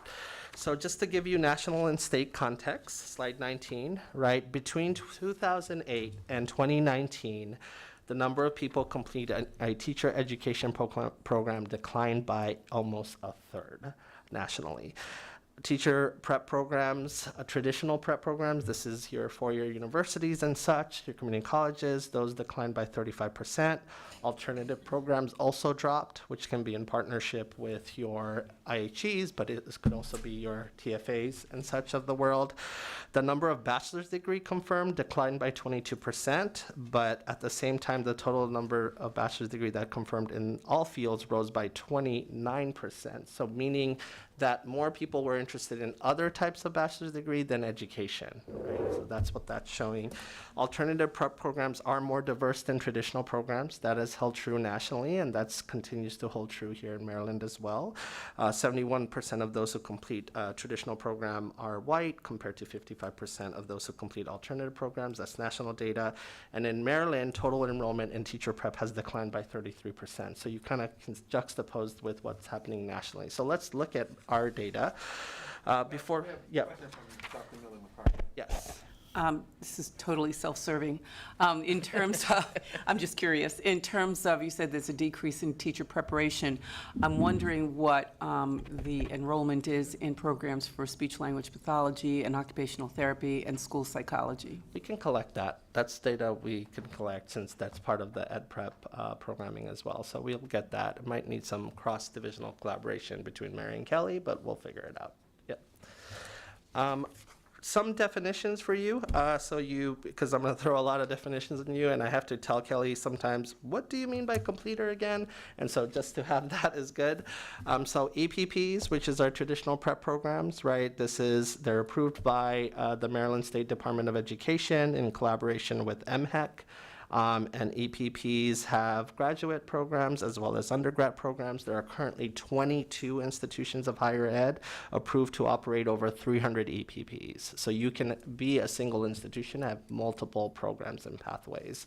And we do that approval in MSDE in collaboration with MHEC. Alternative prep, right? These are modified programming. We have 11 throughout the state. We have them in Anne Arundel, Prince George's, Montgomery County, and Baltimore City, and they have different iterations.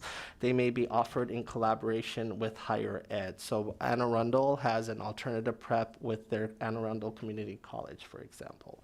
And then certificate eligible program completer. That's a mouthful, but essentially it's the people who are ready to be hired. They have passed everything, they have finished their course completion. You can hire me. I don't have to do anything else other than jump in, get hired, and of course, everything that comes after that. Professional certificate, this is the certificate that you ultimately get after you've met your requirements. And then conditional certificate is, I've hired you, you have a bachelor's, you passed through my HR system, you didn't go to traditional prep, but I'm putting you on a conditional, nationally some people call it an emergency license, and you are going into a covenant with us and the state that you are going to finish some classes and you are going to pass a test in order for you to clear that conditional certificate, which is something we will talk about today. Let's go to slide 21. So here's what teacher prep looks like in Maryland. We said 33%, declined by 33% since 2012. Less and less people are interested in going into teaching, as you can see in our state. And this is also happening nationally. We were at a high, right, over 9,000, combining traditional prep and alternative prep. And right now you see where we are at. So that is a problem, and that is something that we do need to tackle, and hopefully with Blueprint and along with some smart investments we make from this point on, we can begin to turn the tide on that. Let's look at supply and demand. As you can see, this is from our most recent data collection that we have. We needed 329 more teachers to meet the demand from the supply side of things. However, and this is the part that I alluded to, doesn't mean the 1,354 and the 239 is what I need. Right? Are they special education teachers? Are they speech pathologists? It doesn't mean, is it the German teacher vacancy that I have? Probably not. That's a very unique, is it the art teacher that I need? We need to, one of the things we talked about in the meeting, Clarence talked about, the Chancellor of University of Maryland system was there is, we're not talking well with each other, and we got to do a better job in collaborating on what we need. And I think the State Department of Ed has to be a broker in that in some way. So just as a heads up, just because even if the number was perfectly 1,922, it doesn't mean it's what I actually need. So something to think about. And they're going to stay in Maryland, right? They could be picked up by DC, they could be picked up by Virginia and other places. Let's look at slide 23. These are applicants who are basically applying for certification, but they're bringing teacher prep with them. What this slide essentially shows is we are a high import state. 50% of our teacher recruitment efforts and such relies on out-of-state candidates coming into the state. This isn't necessarily a good thing, right? Obviously, we want people to come to Maryland and stay in Maryland, but we would love to just homegrown teachers, right, who are from the community, and there's good research around them being more effective. But we are very much reliant on people coming from out of state. So the question is, do we put additional hoops in front of them when we try to bring them on here? Or do we make it easy for a great teacher from another state to come and teach here in Maryland? So something to think about there. Let's go on to the next slide. This is the number of conditional certificates that we issued. So again, these are people who have a bachelor's degree, have to go through HR processes, and then they are basically given a time limit by which they have to meet certain criteria, including passing a licensure exam. And this has exploded throughout the country. It's also happened in Massachusetts and other places as well. And as you can see, the numbers here are before you in terms of the number of conditional certified teachers that we are dependent upon. Yes, Susan. What's a typical scenario of a teacher has a bachelor's degree, goes into the classroom, isn't certified? How many credits do they need? And how do you do that in 2 years? You want to give, yep. So it can depend. Elementary and early childhood, if you're coming in with something like a psychology degree, like I have, you're not going to have a lot of content. You're probably going to need upwards of 76 credits.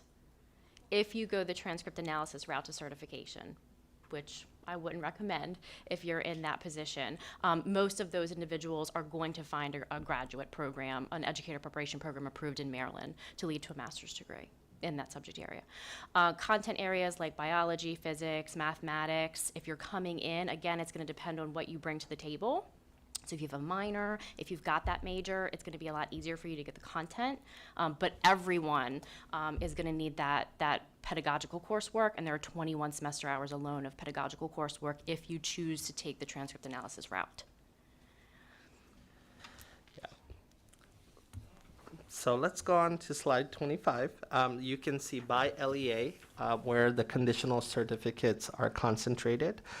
So as you can see, Dorchester, Charles County, Baltimore City, Prince George's, but every LEA has some sense of where they think. You got a letter from Anne Arundel in your packet from their deputy superintendent on behalf of their new superintendent, basically saying we anticipate our conditional certs are going to go up, actually. So this is like that delayed data collection phenomenon, and the letter lays out why, and they have partnerships with the military community as well, and they anticipate it's going to go up because of who they need and such. So just to give you an example of that. Let's look at some barriers. So slide 26. So teacher licensure tests as a barrier to supply. And this is something I want to talk about because often we have designed the profession to say, hey, you got to pass the single test in order to prove that you can do this. And decades of research now, and practitioners will tell you, and those who have worked in HR and other places will tell you, that's not the end-all be-all. And so let's talk about what the research says. So teacher licensure tests as a barrier to supply. There's long-standing body of research that finds that certification exams are not strong predictors of teacher effectiveness. I didn't say they can be predictors. I say they are not strong predictors. And that's the rigorous research done to date. Dan Goldhaber, who's the source, because I will always cite my source, he is one of the most well-known researchers who obsesses about this issue. And so I'm happy to invite him, but he has looked at this, and I mean rigorous, peer-reviewed, randomized controlled trial type research that actually looks at it and tracks it with student achievement. A 2011 study, the tests also can be biased in terms of how they're designed. As you can see, candidates of color could have the same socioeconomic status aspects as their white counterparts and still score even lower. That study was done by the NEA and ETS. We had the teachers union partnering with the testing provider to do a study to basically show what that reveals. So I will talk more about research, but I wanted to have that in your head as we go further into this in this presentation. Maryland's state board recognized this, and there is precedent in thinking beyond the test. And so Maryland State Board in 2019 opened up another way to substitute the standardized standardized assessment using GPA for our traditional prep. And so you could take the praxis, or you could also come in with other aspects, but what you're seeing is an or approach. And so the GPA is very popular in terms of you leveraging it, and it continues to be popular. So I just wanted you to have the context of like, are you, is the people who came before you, or maybe you were on the board, most likely some of you were, right? There is precedent for action related to thinking beyond the test. Let's look at how test takers do. Again, candidates of color are less likely to pass the content assessment than their white peers. Here's the most recent data that we have. This is something we collect as part of our data collection efforts. You can take it multiple times, but you can see even with multiple times, there are disparities. So that is what you are seeing there. Let's go to slide 30. Our alternative preparation programs, the ones that you can do in partnership with higher ed and such, they don't get that GPA option.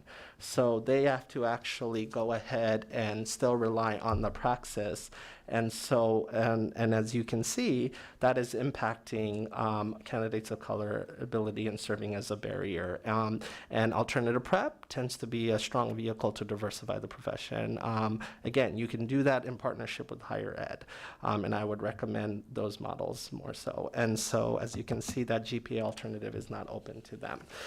Let's talk about our key takeaways. Again, the number of people completing teacher ed programs across the country is steadily declining.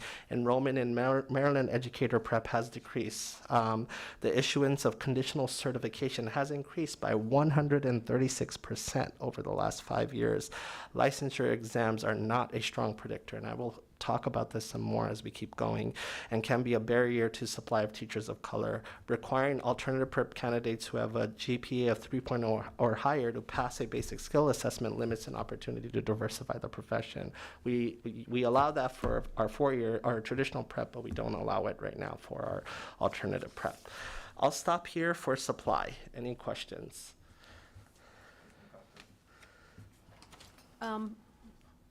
Do you know of any teacher prep programs that require that students pass the praxis prior to student teaching? Because I have seen that be a barrier for a student at a private institution in the state where students were held back from their student teaching by praxis. So it's not only, we have as a board created some other pathways via GPA, but there are students in the pipeline who can't even get to this flexibility because the gatekeeper's the praxis before you even student teach. Is that only happening at this one school, or is this happening in other places as well? It varies, and it varies. There are places that do it. I don't know if I can name one from the top of my head right now.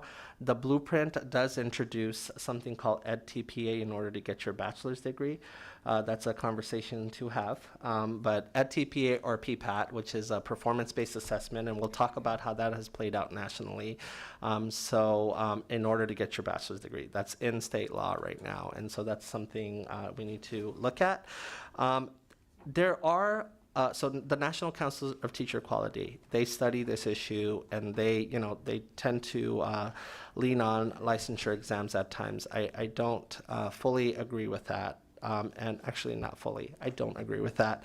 And we'll talk about that. But basically, they identify every year institutions that have no disparities in passing rates between candidates of color as well as, or candidates of color are passing. And so they identified 89 recently. You look at those programs, they're super selective. They're in states that are also struggling with shortage. They're struggling with diversity. They are also test prep factories as well too. Basically, their entire program is designed around the praxis. They're designed you can read the case studies of the 89. It'll say, we'll give them a practice test, and we'll see where and then we'll give them another test. And okay, so it's essentially grooming them for the test, which, by the way, at the end of the day, is not going to be the end-all be-all once you come into the classroom. And we'll talk about what I believe we should really lean into to really groom our teachers to be highly effective. And so we'll keep going on that. Any other questions on supply? Laurel, just check. Laurel? Nope, I'm still good. Dr. Green? Mr. Children, I'm looking at page 25, 25. talking about conditional certificates. Yes. I see it. Do you see a correlation between, first of all, counties with the highest Black population of students having teachers with or having the highest number of conditional certificates and test scores? Can you say that? Do I see a correlation between The fact conditional? that you have a high number of conditional teachers, high number of Black students relatively, and also low test scores. Yes. Do I see a correlation between high poverty, high minority systems having to leverage conditional certification as a pathway to fill vacancies? Absolutely. I've seen that in the country. I've seen that in many places.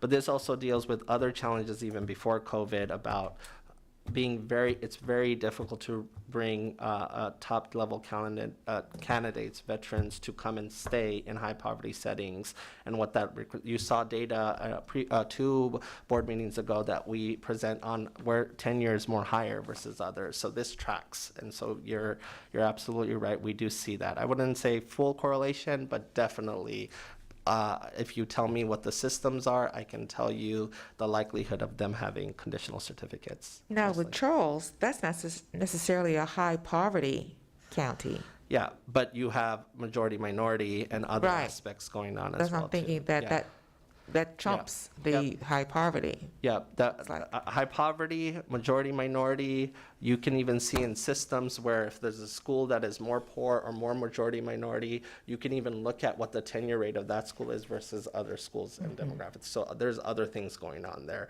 I can show you a line in Montgomery County and I can tell you the tenure of the poverty level at that school, and I can tell you how high the tenure rate is of that school. So yeah, that's tracking. Okay. All right, thank you. Okay, let's go to slide 32, diversifying the workforce and the pipeline. Yes, there's another question, sorry. I'm sorry, I just tried to clarify on the slide 23 that on 2020 to 2021 school year, there's a yellow for 412 kind of category. Yes, I knew that was gonna come up, and so why don't you share what that is? Yes, thank you. It was in the bottom, but I didn't like the way it looked, so I said, well, if they bring it up, we'll just tell them. Yes, so for the 412 in that yellow bar on slide 23, there was in our certification system is where we indicate where that individual was prepared, what pathway they took to professional certification. And for 412 that year, this is a technology issue, the data was not there in that field. So we called it out. Oh, okay, thank you. Yeah, and then you already mentioned about that different kind of number of credits that a person with a bachelor degree can get the certificate. Is it including the student or practicum hours or no? So if you go the transcript analysis route, there is a clinical experience component. It can be met in one of two ways. You could have a practicum experience. Most transcript analysis completers are not going to have a practicum experience because they're basically getting credits piecemeal. They're not enrolled in a program. The other way you can meet that requirement is if you have a full year of satisfactory performance on your conditional certificate. Oh, okay, so it counts from your prior experience. Okay, thank you. Let's look at the diversity of our current workforce and what the pipeline looks like. So slide 33 is just the national context. The teaching workforce in the United States remains predominantly white, even as the student body grows increasingly diverse. And it's also predominantly female as well. But you can just see what the rate has been nationally. And then you have this just example of all young adults who end up enrolling in a diploma broken down by race and how many end up actually pursuing a teaching career. And just the pipeline is not strong. And there's work to be done there. And so let's dive into what Maryland looks like against this national backdrop. So Maryland teachers from 2012 to 2022, the teaching workforce in Maryland has remained persistently white, even as the student population has grown more diverse. Over the past 10 years, less than 30% of Maryland teachers were teachers of color. So you can see what the data looks like. and I'll show you what that looks like by LEA. Let's go to slide 35. The greatest share of newly employed teachers are white, so that's newly hired teachers, so that's the pipeline that we are getting. Maryland's new teachers do not reflect the demographics of the student population. Maryland's student population is more than a third Black and 20% Hispanic, so you can just see what that looks like overall. Slide 36, Maryland. This is just a reminder again of the attrition. This is a repeat slide. I just wanted you to, while we are talking about the pipeline, we are also losing candidates of color at higher rates as well. We're not producing a lot of candidates of color. We are also losing them at higher rates as well. So I want you to just remember that as we dive further into this section. Slide 37, again, the reasons of why they're leaving. They have higher rates in terms of exits. And again, it's voluntary resignation. So they are choosing to leave for various reasons. And then here's a perspective from the roundtable. So here's a roundtable teacher who is a teacher in our current system. And then essentially, I won't read the full quote. I'll let you read it and take it in. But essentially, this was a teacher experiencing a form of the invisible tax, right? It was great. I could speak Spanish. Oh my gosh, you understand where these students are coming from. But it was a double-edged sword because it led to many of my schools that they would ask me during my own personal time, hey, I have a parent who doesn't speak English. Can you translate? And so just an example of those other duties that come on top and things like that versus just hiring a translator in the system. And let's look at what the disparities look like by student group in terms of students and teachers. The racial disparity between students and teachers has not improved over the last 5 years. So you can just see if we are tracking this, we are not narrowing the gap in dramatic ways in terms of the types of teachers we are producing in our state. Let's look at this by LEA, slide 40. In Maryland, the gap between the percentage of students of color and the percentage of teachers has consistently been greater than 30% since 2012. This disparity varies by LEA, ranging from a low 2% in Garrett and Calvert and a high of 50% in Wicomico. So you could just see what that gap looks like as we track our ability to hire teachers that look like our students. Slide 41, David Blazer, he is in our backyard. I actually invited him to that roundtable. He studies this issue, and he studies this issue in a very rigorous way. And the matching effects and the power of having a teacher who looks like our students is very strong. That data, there is becoming more and more consensus on this data. Actually, it's at a point of consensus. Even NCTQ acknowledges this as well. And it's not only strong for students of color, but white students also benefit as well, right, from culturally responsive teaching and what that brings. And it has various effects from academic to college going rates to how they are disciplined to the belief gap that I believe you can do better, and I see that you can do better because I see it in you, right? There are many things, not to say all teachers can't have that, but there is this effect that is happening, and he has studied this. By the way, he studied this.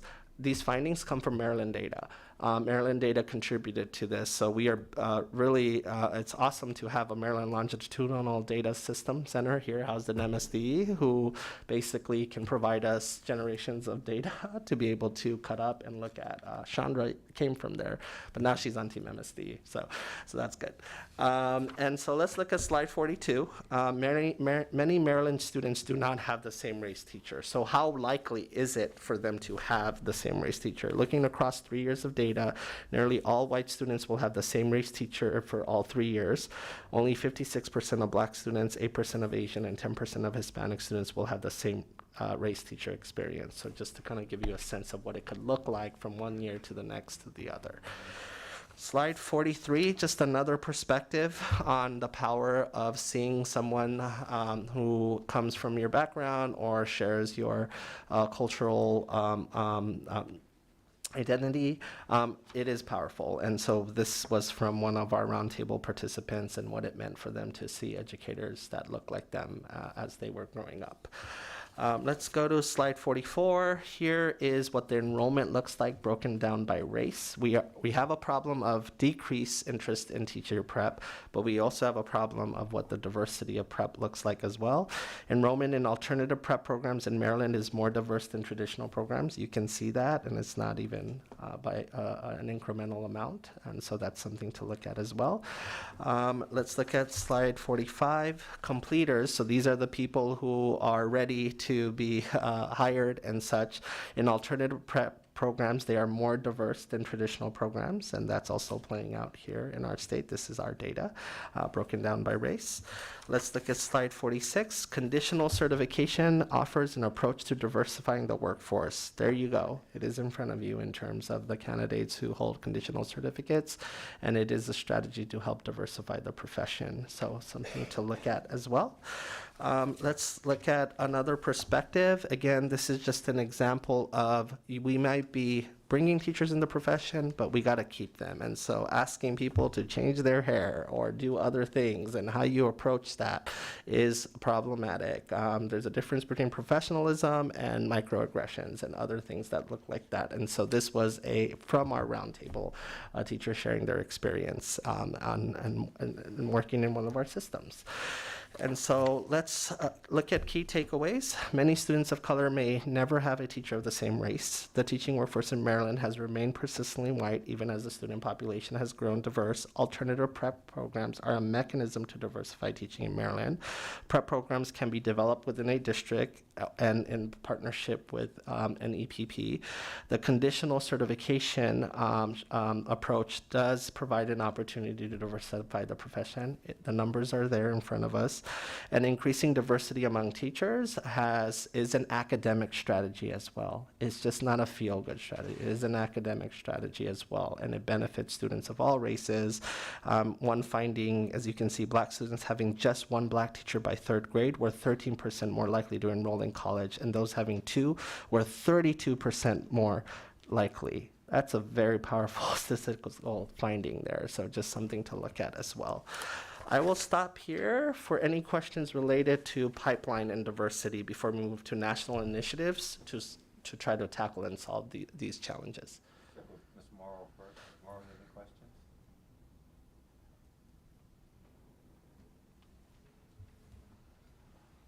We'll now go to Dr. Wilcox.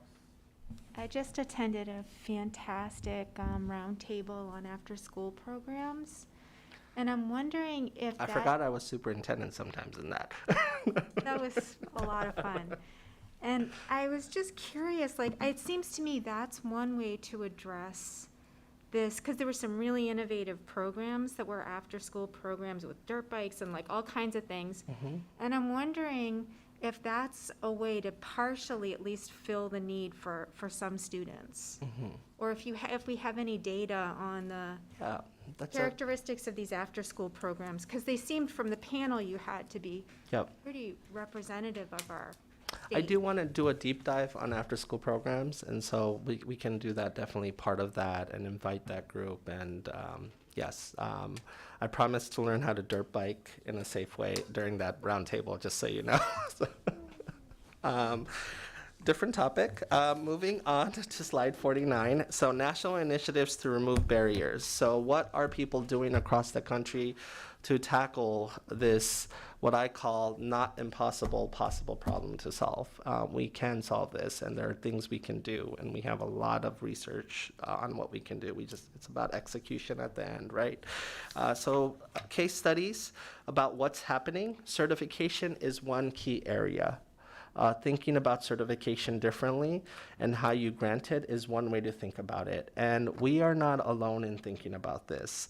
Colorado, for example, has introduced a bill that mandates alternatives to the test. And the State Department of Ed and board have to develop that alternative. And it also said, those teaching interns, those residents who are learning how to teach, and pay them because they have to work too, candidates, and not everyone has the benefit of not working while they're student teaching. And so we should do that. That is not a universal standard here in Maryland. And so we have to find a way to do that as well. New Jersey, it is a high NAEP scoring state at the National Assessment of Education Program. It recently introduced a pilot program. Basically, districts can say, I want to be able to grant certifications outside of the licensure test approach, but I promise to do certain things if you grant me that opportunity. So as you can see, they have to show the need is there. And it's specifically targeted. So bilingual education teachers, right? You got to have a critical need to fill vacancies. We're not going to just grant it to you. And essentially, the New Jersey Department of Education would say, yes, you meet the criteria, but you must also provide support, and this is what your support and promises must assure. So this is something to look at as well. Montana, the state superintendent recently recommended several changes to licensing rules. And so you can say they want to scale alternative prep, but they also want to allow other things such as test portfolios or verified GPA, rather than just relying on the tests, which is what Montana does.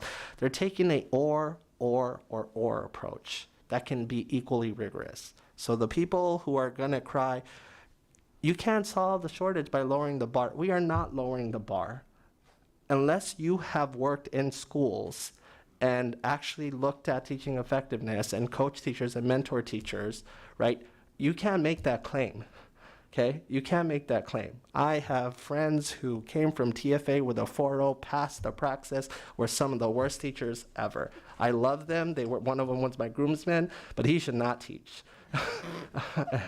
And I have teachers who came with a C average who became amazing teachers. So we will talk more about this, but any questions? Sorry. I would like to say here. I agree with you wholeheartedly, and I have seen 4.0 students in speech pathology who were not nearly as good clinicians as those who had a 3.0, and I've seen the same with teachers. So I agree that we need to have a different way for teachers to kind of have that rite of passage for credentialing. 100% agree with you. So I'm a little confused. So let's say that there's different pathways for different people, and we all agree that that's a good policy. I'm confused about the value of the praxis, because you're saying people could take it, they could be bad teachers. People could take it, fail it, they could be good teachers. What are we accomplishing with the praxis?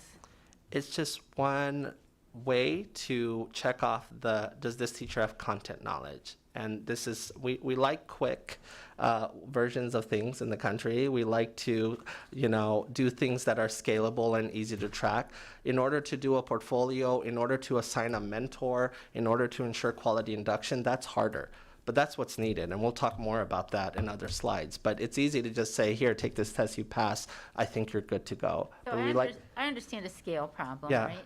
But it seems to me that at the end of the day, what do we want? We want high-quality teachers in front of students. And if the praxis isn't predictive on either end of it, why are we doing it? There's some value to it, but making it the high-stakes thing it is, yeah, that's what. Well, at least we should complement it even for those who pass it, so that we know that we're still getting high-quality teachers in front of a student. Absolutely.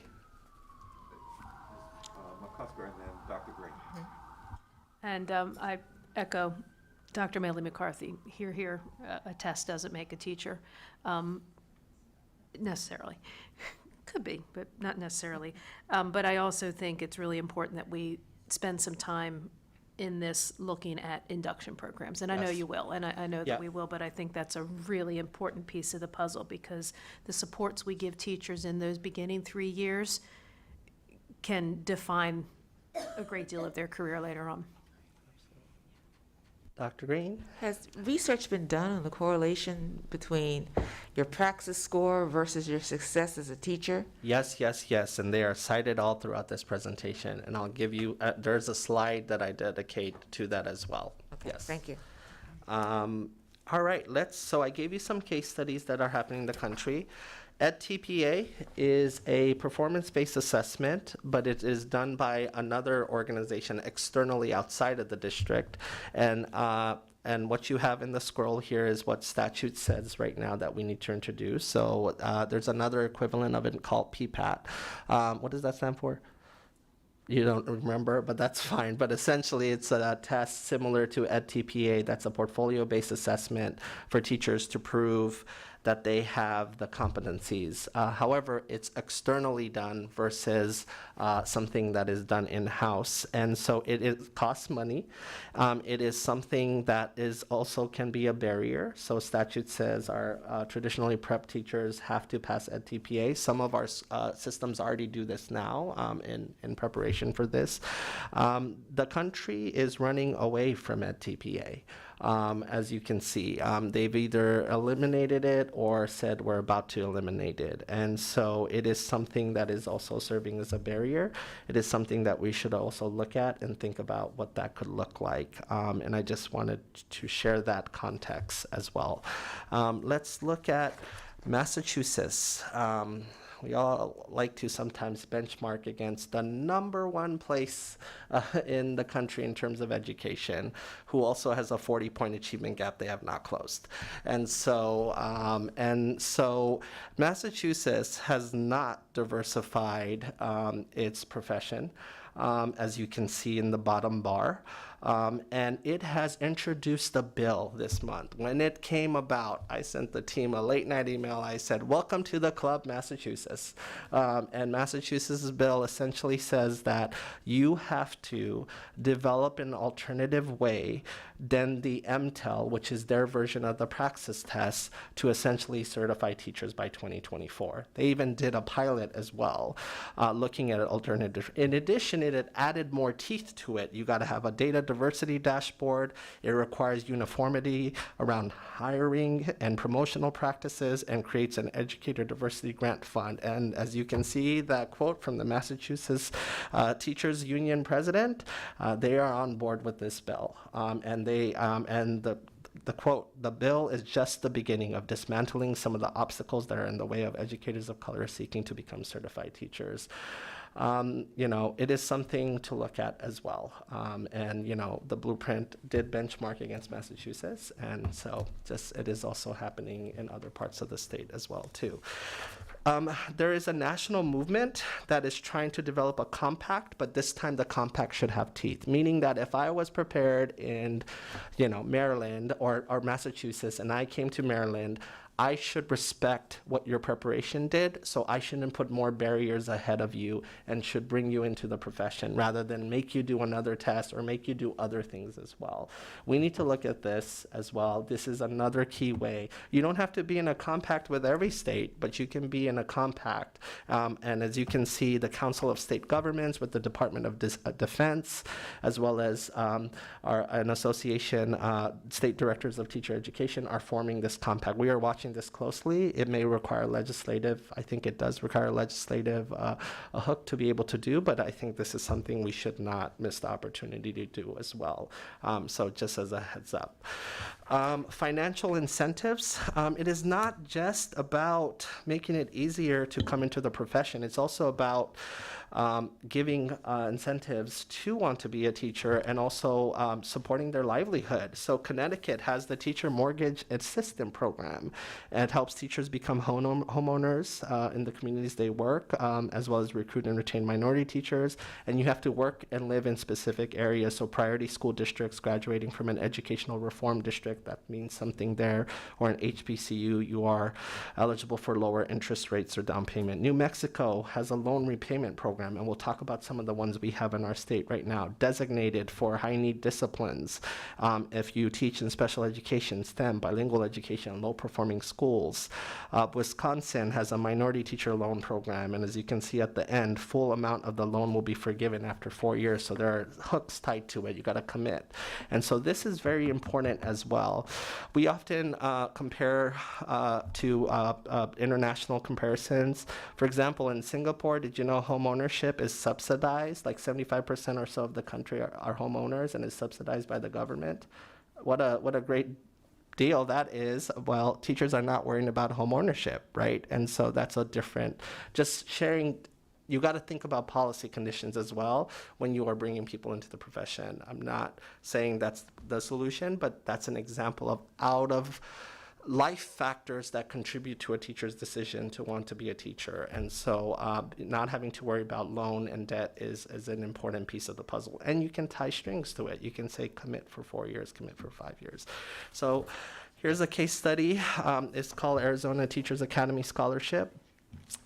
We have something similar in Maryland, and I'll talk about it. That went live a few years ago, and the money is going to increase. So you can see in Arizona, essentially, it offers people who are choosing to become a teacher a full ride. And you can know right away, as soon as you start your freshman year, you got to just get into the teacher education program. As you can see, Arizona State University, it takes an or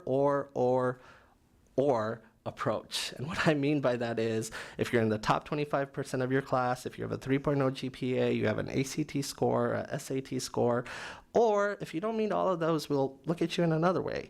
And so just is something that they do. And as you can see, it's exploded in terms of the number of people that are using this option. It went from 102 to 949 teachers in their pipeline, and their persistence rate has been in the high 90 percentage points. And so this is something an assembly bill created there.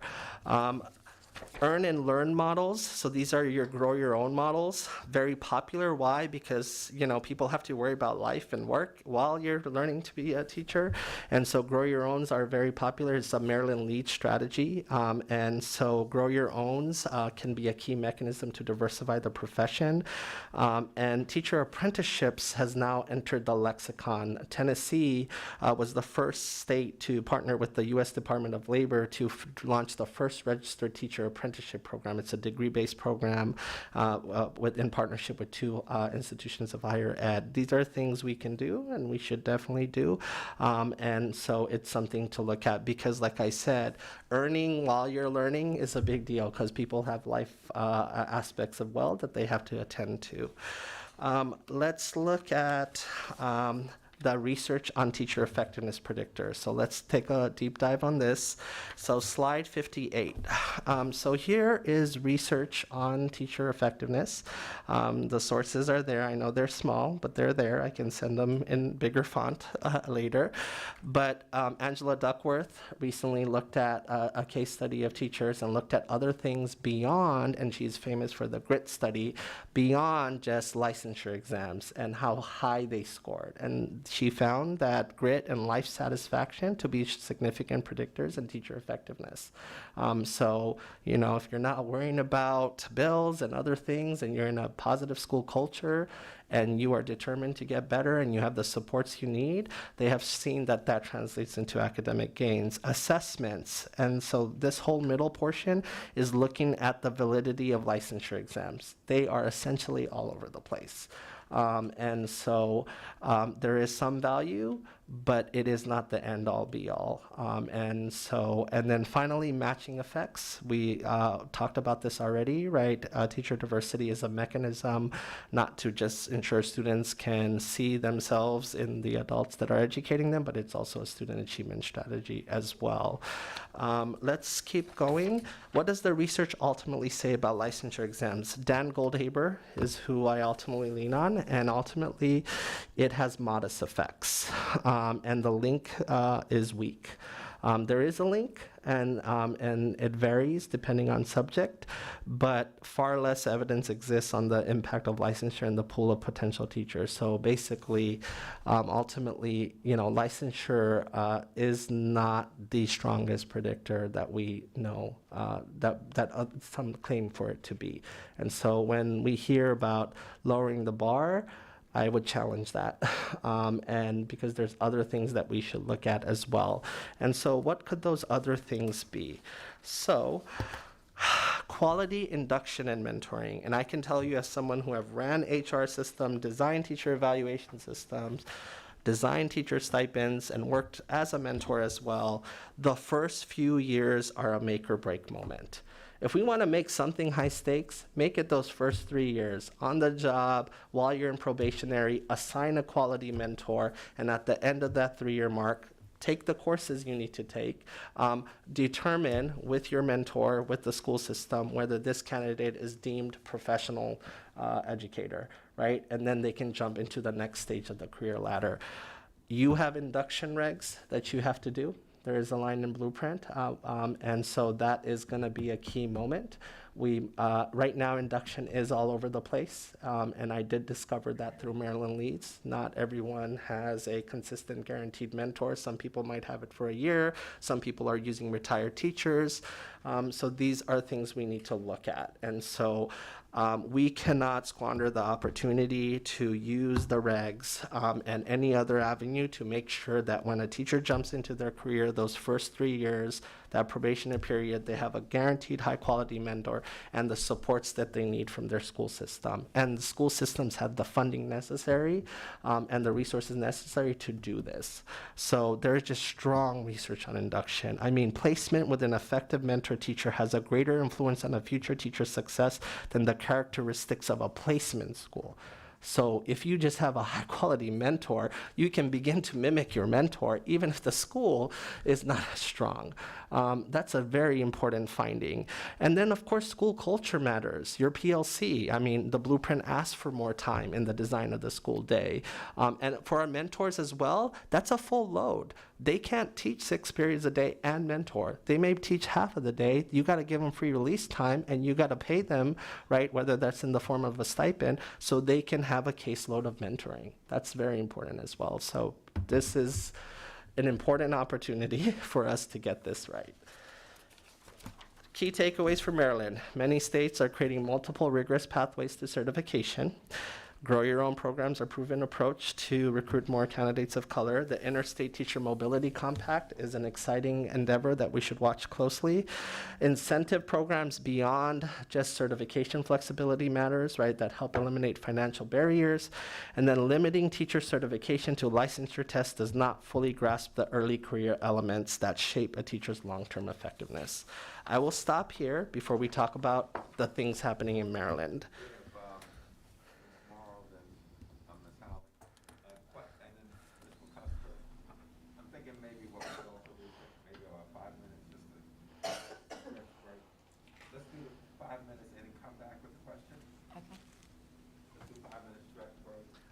I was on a roll. All right. All right, I will drink some water. My wife will be happy. All right.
half-day PD, and suddenly you're a mentor.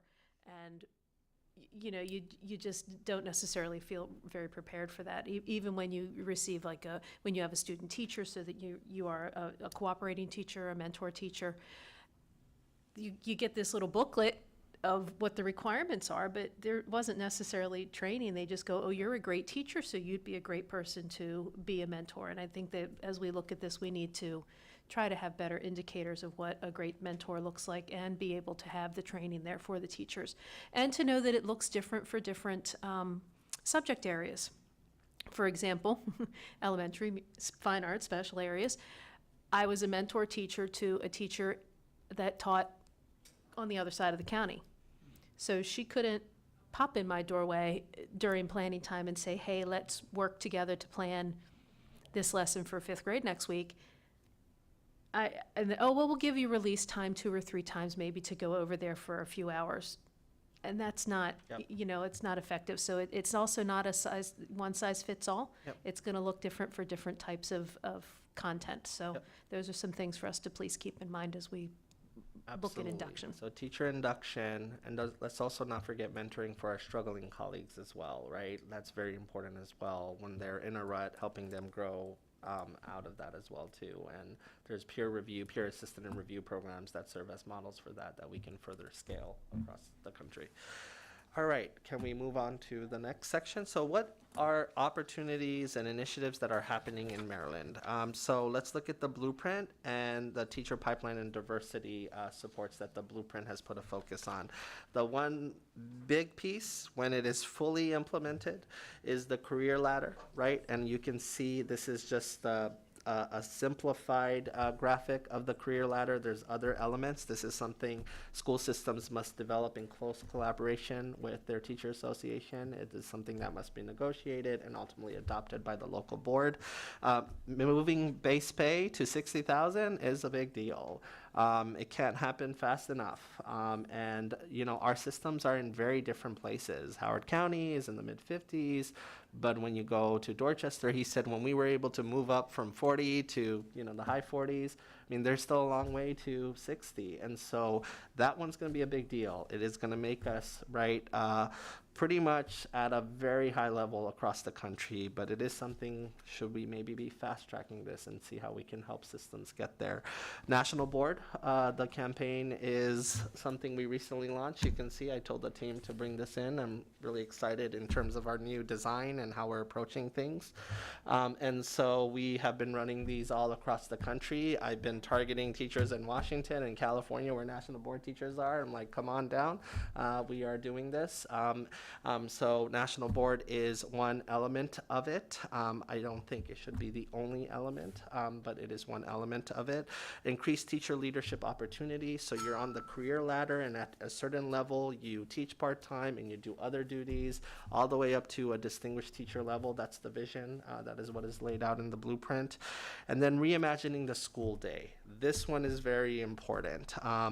It's good to write it out, but to do it, if you want people to have more time to work and plan, this is something that is a key thing across high-performing nations, right?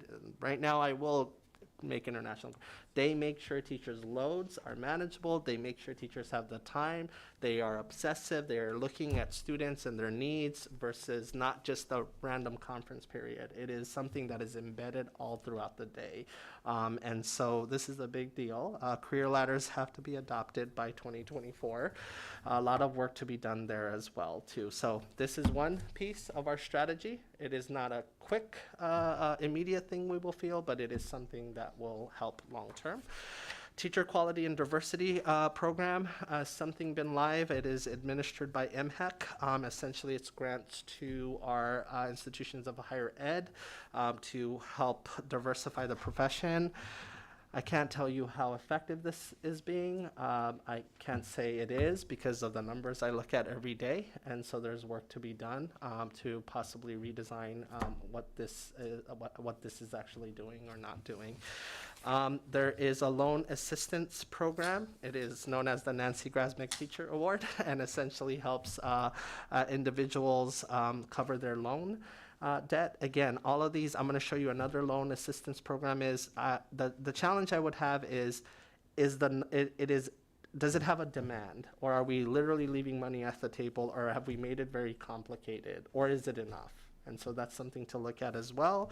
And again, if you teach in science, math, or a school that is 75% or more in free reduced meal, they will help assist you with your loan. But notice that there is other elements to it as well. There's an and then there's an and at the end about highest performance evaluation rating versus just, proficient rating. So the Teaching Fellows Maryland Scholarship, this is our version of that Arizona Teacher Academy model.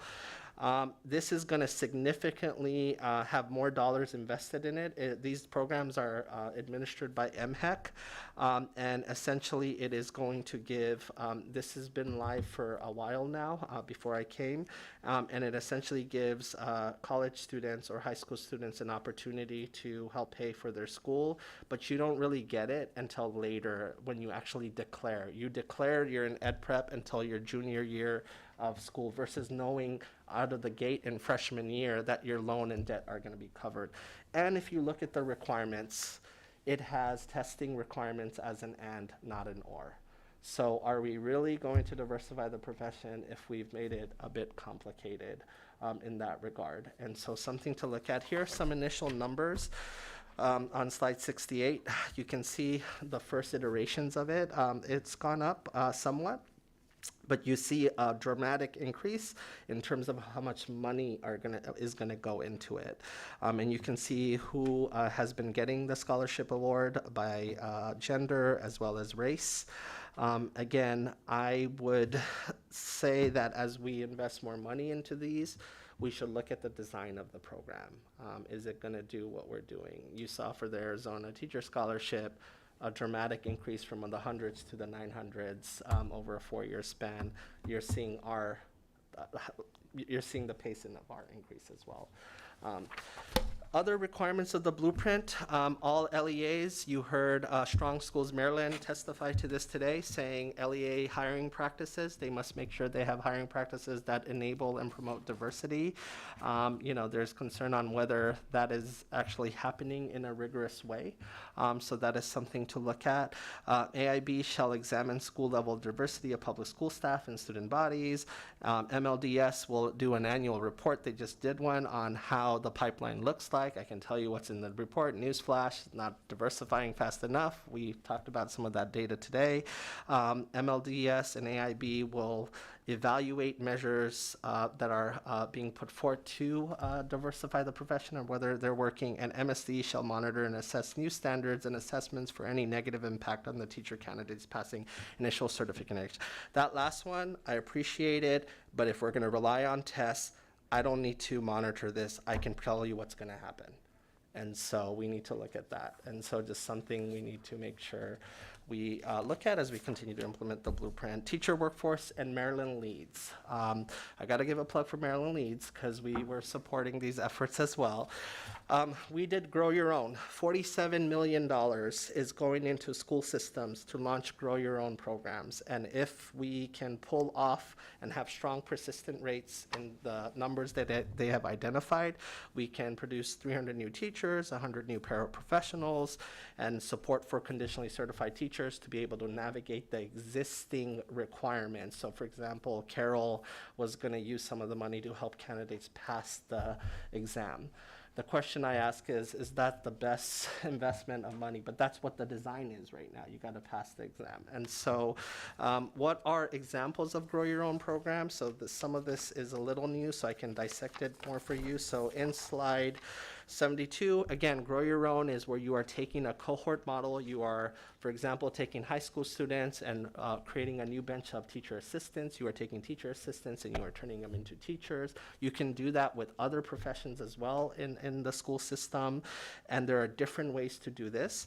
And so slide 73 shows you examples of models and how long it usually takes. So our school systems, when we put forth Maryland Leads, we gave examples across the country and locally to that spanned all of these. We had a piece called TA to BA, that's a Rhode Island program, and being able to turn them into teachers. And then there's a school administrator element of it. So just to give you some examples again, slide 74, Montgomery County wants to launch Montgomery County Public Schools University.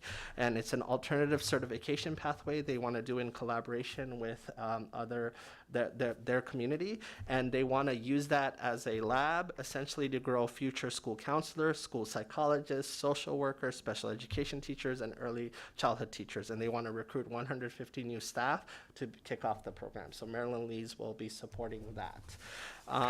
Paid residency program, Washington County, Maryland accelerates with Frostburg University. This has actually existed for some time now, but Maryland Leads is giving more money so they can grow the cohort of people that they're doing. So it's a 13-month program. This is essentially similar to a traditional prep program, except it's more experience in the classroom while you're learning rather than less experience, and you're getting paid while you're learning, right? So, and you can see what their targets are for this. A degree-based teacher apprenticeship program, St. Mary's wants to launch the first apprenticeship program for teachers. I think they might end up being the first one unless someone else comes out and says, we'll do it faster. But I was excited to see this. I gave the Tennessee example, and they are going to pursue this. So I have told my team we got to make sure we support them. And because you have to navigate both existing regulations here, and you got to navigate Department of Labor rules at the Fed level. So I want to make sure none of that gets in the way. And then school administrator program, Worcester County is taking teachers who to further diversify their administrator course. So they're going to give them a 1-year paid classroom, a 1-year sabbatical to basically learn about what it means to be an administrator, so they can diversify the pool of candidates who can be administrators. Staff support and retention. You gotta also keep the people you have. Teacher shortage is not just new teachers and new pipelines. You also gotta keep the people we have. And yes, we talked about school culture and we talked about other things related to autonomy, but pay also matters too, coming out of COVID. And so some people have deemed appreciation bonuses and stuff, they do help. And I wanted to make sure Maryland Leads contributed to that, especially for our smaller counties who don't necessarily have a county government who is giving above and beyond what they need to give. And so as you can see, $35 million is going into those things. And so I'll give on slide 79, that is happening in different forms. So it is coming in the form of a premium holiday that's covered, a retention bonus and incentive pay in Caroline, Garrett, Kent, Washington, Wicomico. Look at the systems that I'm calling out. I'm not calling out Howard County. I'm not calling out Montgomery County. I'm calling out systems who are leveraging this to keep people. Dorchester is investing $4 million to keep their employees, and Maryland Leads is supporting them with these retention and incentives. And then recruitment incentive pay, right, to be able to bring substitutes in, things like sign-on bonuses and such. And so we are investing in that as well in Maryland Leads. Other things that are happening through Maryland Leads is to prepare for the career ladder. So Caroline County is going to do an organizational study to think about all the shifts that they need to make to be able to build out this career ladder while they take pay to $60,000, build a quality induction program, all of those things. National board certification, Baltimore City is going to launch a cohort model to make sure that people are successful enough, because one of the questions we'll have is, will national board help diversify the profession? And so we want to make sure that that ends up being true. The cohort model will be important.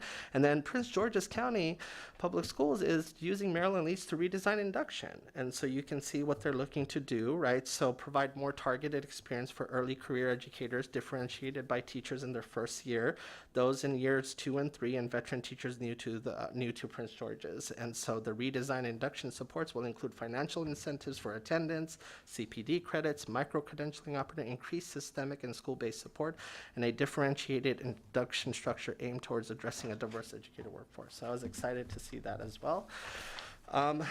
And other ways we can also tackle this issue is slide 82, the licensure regulations. This is open right now. It is with our professional standards and educator board, and they will most likely be the initiating board. And then remember, 50% equal voting to be able to get this right. I think there's strong alignment, if I would say so myself.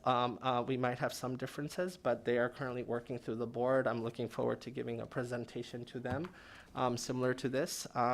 These regs are an important opportunity. So there are things we need to put in based on statute and blueprint, and there are things we can do to embed flexibilities in it. Do not squander this opportunity and regret what you put in here and later say we should have done something differently. So it is very important we get this right. Induction regulations are coming up. And so we have a chance to basically define what quality induction looks like. Should induction just only last a year? I say no, it should be a 3-year experience. And if people want to make something high stakes, make it induction.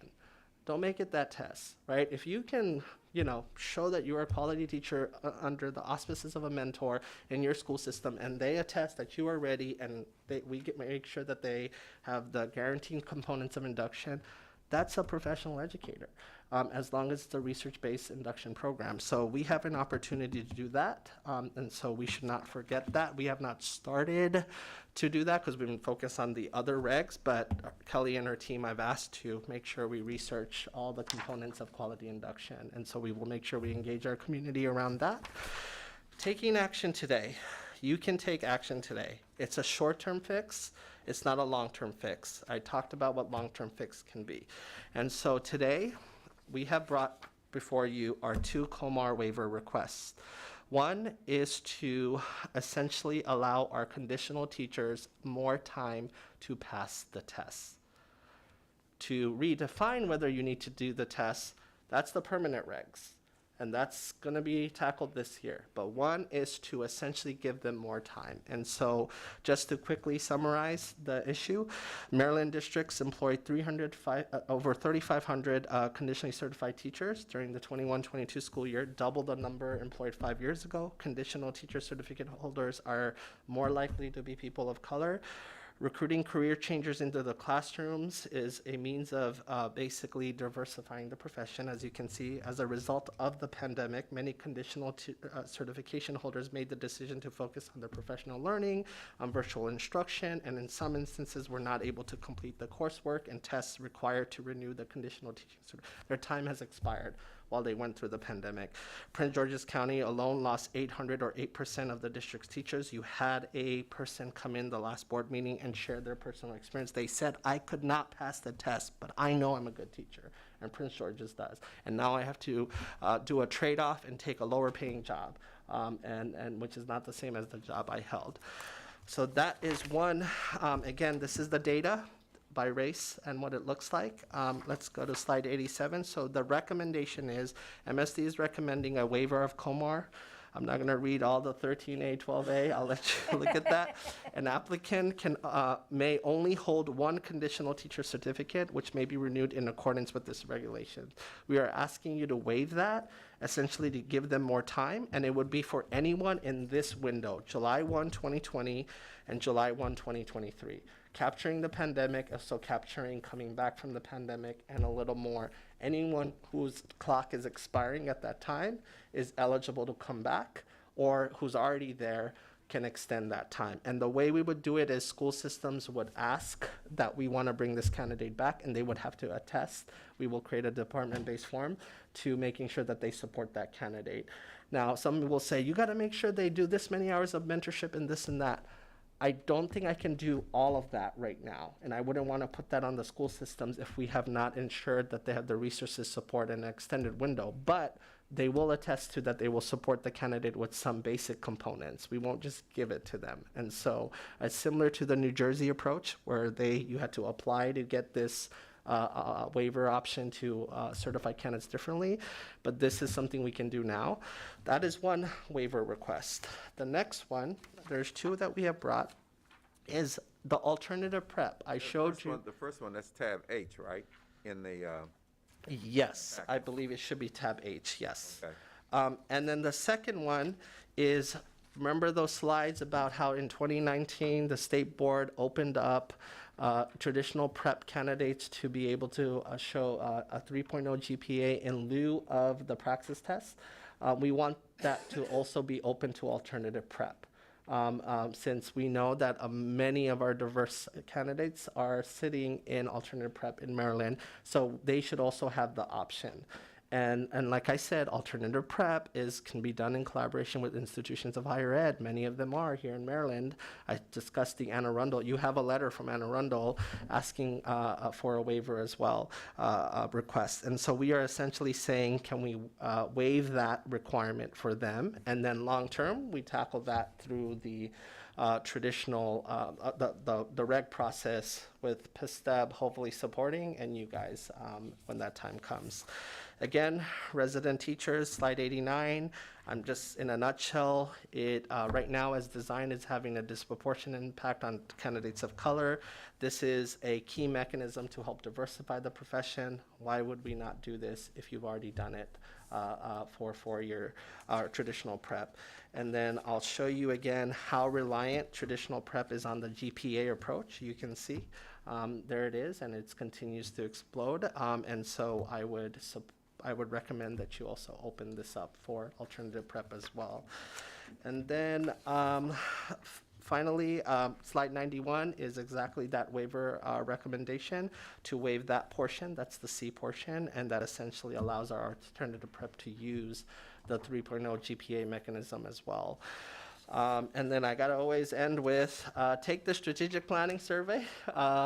We still have it open because I said 100,000 and I want to try to do that. But we will continue to do this. I want Marylanders to be engaged, hold us accountable. But anyone telling you that you are lowering the bar does not know the research, has not done the work at the ground level, grooming excellent teachers, developing colleagues who struggle through mentorship, through induction, built high quality school cultures. The test is helpful, but is not the end all be all. We have University of Maryland, our flagship university, that has dropped the ACT and SAT, is now using GPA. And those kids that came in during COVID are doing just fine as the kids who came in with elite SAT scores. And so this is a thing that we are either gonna catch up later and be like, oh my gosh, why didn't no one ever tell us? I told you today, this is recorded. If I run out of town, we know I told you today. But at the end of the day, we have an opportunity to do this. And so, President Crawford, I would recommend if we can go off the agenda and pass these waivers today, if you would allow me to do so. So the first, I'm sorry. I think you were going to ask for clarifying. I'm with you, but I just need you to slow down. Oh, sorry. Because I haven't seen because they were not included in our board docs. The one I have on my board docs doesn't have. They were.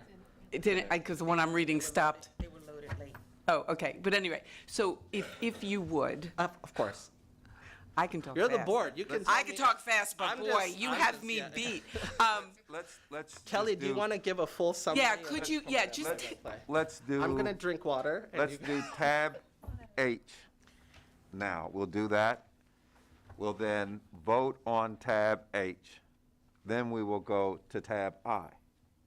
The two items. the two items. wait, no, all I'm asking for before a vote is to just slow down and tell me what the waiver is. Yeah, that's So that what- I yeah. fully understand it.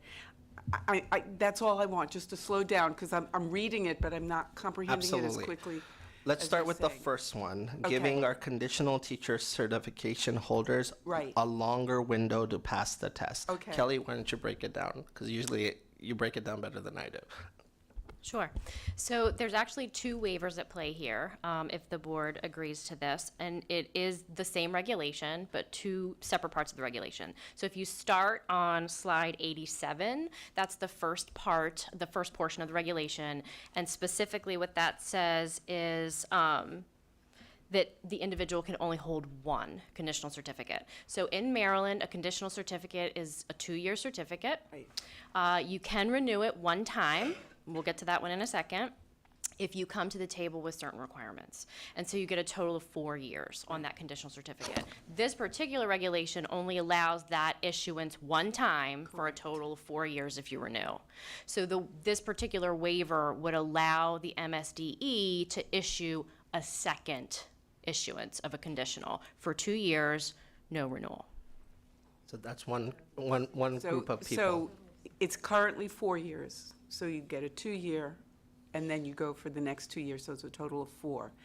Tell me, now are you talking about a total of 6 years? Yes. Okay. For this Yes, one. now I understand it. Yes. Thank If you voted, you would extend it to 6, basically. Okay, and that helps. Thank you. That's one group. Okay, the next one. Why don't we just deal with one at a time? Okay. One at a time.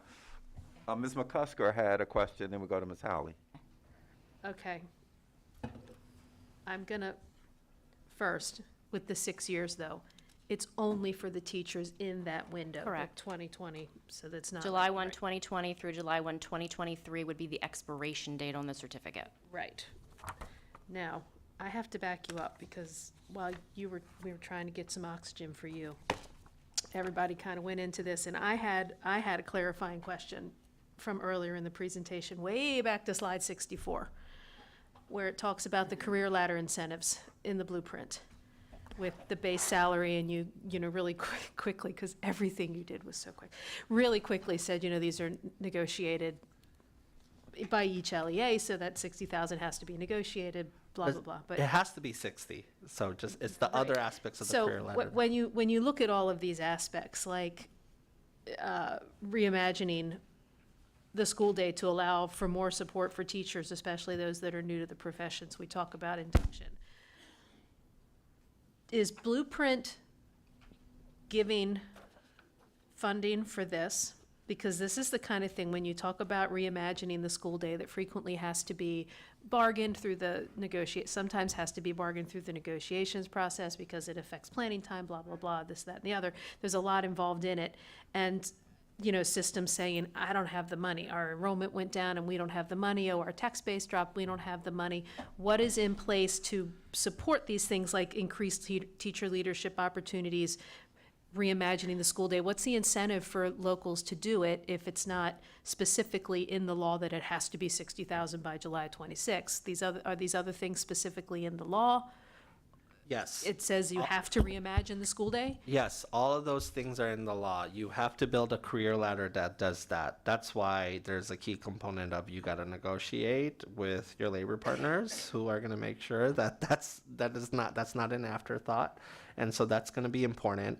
You mentioned something like, okay, is there additional monies specifically like this one's going to go for this? No, but here's how the architects would answer, and I won't get it completely right, but they would say, well, we are increasing the base and we're giving you other things per pupil related to different student demographics and such. It's obviously wealth equalized, so it should be there already. Now, the challenge is, and I've heard this from some superintendents, is we are making a historic investment, but the question is was it designed just right? Did you design it in a way that enables someone like Dorchester and the way its county finances work versus someone like Montgomery County or let's just take Somerset and Worcester, right? And so what that looks like. And so I have heard from districts that they don't even think they have enough to get to the 60 and do the other piece, but they have to. At the end of the day, they have to, and so that's a debate. You know, I lean towards, I think we do need to relook at whether it was designed to be enough when you take in other aspects in a post-COVID world, inflation and other things, and a loss of enrollment, and what that looks like. So are we going to set up systems to sacrifice other things that we know that matter in service of this? So good question. Okay. Okay, what I would like to do is, again, stay with H, and then if we have other questions, hold them, and then we'll come back to them so that we can clear and be in a position to vote. Ms. Howley. So this is still on H. So we had a very persuasive speaker the last time on these conditional licenses. And my understanding of that particular situation, which has lots of people in that category, was that the person had done all of the hourly work and had tried to pass the praxis multiple times without success. So in that situation where there's a big group of people that look like that person, what we're saying is in this 2 years, you can continue your conditional status And we will also look at other pathways. And so we can try and hope that we have this solved in a more long-term way. That's a question. We're telling her that you have 2 more years to pass the test, but I am hoping before those 2 years, within this school year, we craft a new set of regulations that looks beyond the test. That's what I Yeah, mean. yeah. Thank you. Ms. Morrow. I'm Ms. McCusker. I'm sorry, Ms. McCusker, sorry. I've got here, I've gotten written down here, Ms. Morrow wants to introduce Ms. Morrow and the, I must look a lot the alike, amendment. because that She- happens to us all the She time. wants to do the amendment, I've written that I down. understand that you don't personally want to say that there has to be this many hours of induction help and that kind of thing, but are we going to at least encourage the LEAs to put supports in place for the conditional and Absolutely. resident teachers as part of that attestation, so that they're not Yes. just saying, oh, look, here's another 2 years, try to figure it out on your own, you haven't figured it out yet, but hey, figure it out. When We will ask them to spell out what is your support going to look like. Okay. I just, I- know, the way I'm going to regulate science of reading through Maryland Leads, it's not going to be as that, and I'm saying that now. But through induction regs, which are coming on the back end, we would. But yes, we're not going to just say sign the attestation and there isn't anything written that they would support candidates. Because I think it's really important that we Absolutely. offer some I supports totally agree with you. underneath of this. Okay, thank you. What about the other category in the same waiver? Yep. Okay, so if we turn to page 87, I'm sorry, 88.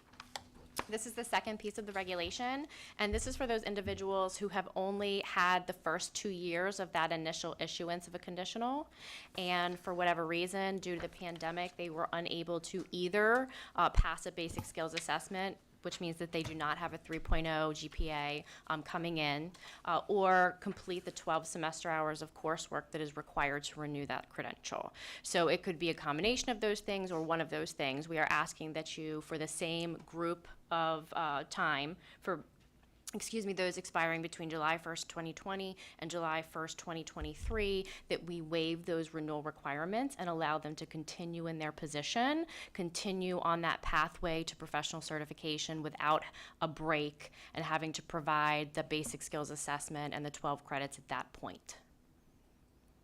Is that tab I? That's the same tab. That's the same tab. It's all in that one. That one of the waivers tackles 2 things, all related to conditional certificate holders. So yes. Just want to be clear so that when we get ready to vote, we know exactly. Okay, so that's one of the waivers that tackles 2 categories of people, and then the other one. Let's do the other one. Okay. So the other waiver is with regard to the resident teacher certificate. So COMAR specifically says that to have the resident teacher certificate at issuance, you have to provide a basic skills test. It's one of the eligibility requirements, and there are several. Given that every other type of candidate that comes into Maryland, including our out-of-state candidates, our traditionally prepared Maryland candidates, they are able to use the 3.0 GPA in lieu of the basic skills assessment, and that was a decision that this board made in policy in 2019. Because COMAR specifically says to get the RTC, you need that test, it would require a waiver of the regulation to give them the same opportunity. And that's what we're requesting.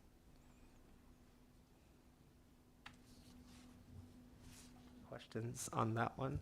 Alrighty. So tab H and I. Okay. We'll do one at a time, so it's clear. Tab H, and that's the Maryland Code Regulations, COMAR 13A 1201 11C, conditional teacher certification, request for waiver of renewal. I believe that's the one that you were interested in, Ms. Morrow? Yes. Okay. Are you ready for me? Yes, floor is now open for a motion. So back in June, I know after the meeting, I asked Superintendent Chaudhary what we can do, and I appreciate that a month later here, we have some answers on something we can do right now. So with that, I would like to make a motion that we accept the waiver of COMAR 13A.12.01.11C conditional teacher certificate as presented. We have them Second. seconded by General Sumter. Discussion? Seeing no discussion, we now move to a vote. All in favor of approving the motion, please say aye and raise your hand. Aye. Aye. Aye. Okay. Opposed? Abstentions? Good. The floor is now open for a motion on COMAR 13A 120107C, Resident Teacher Certificate Request for Waiver of Basic Skills Assessment. The floor is now open for a motion on this item. We have Mr. DeShiel. I move that we grant a waiver of Code of Maryland Regulation 13A.12.01.07C2, Resident Teacher Certificate as requested. Have a motion. Do we have a second? Second. Ms. Howley? Discussion? Yes. Quick question, and I should have asked this earlier. Does this waiver apply to the teachers that already, the conditional and resident teachers who already maybe at June 30th have been taken, you had talked about how they had to take lower paying jobs. Is this retroactive to them? Yes, they It can does. be brought back to that position. Okay, so, Yeah. okay, thank you. Even if you were let go, we could bring you back but the school system has to own that this person is something legally, Gotcha. yeah. Okay, thank you. Thank you for that clarification.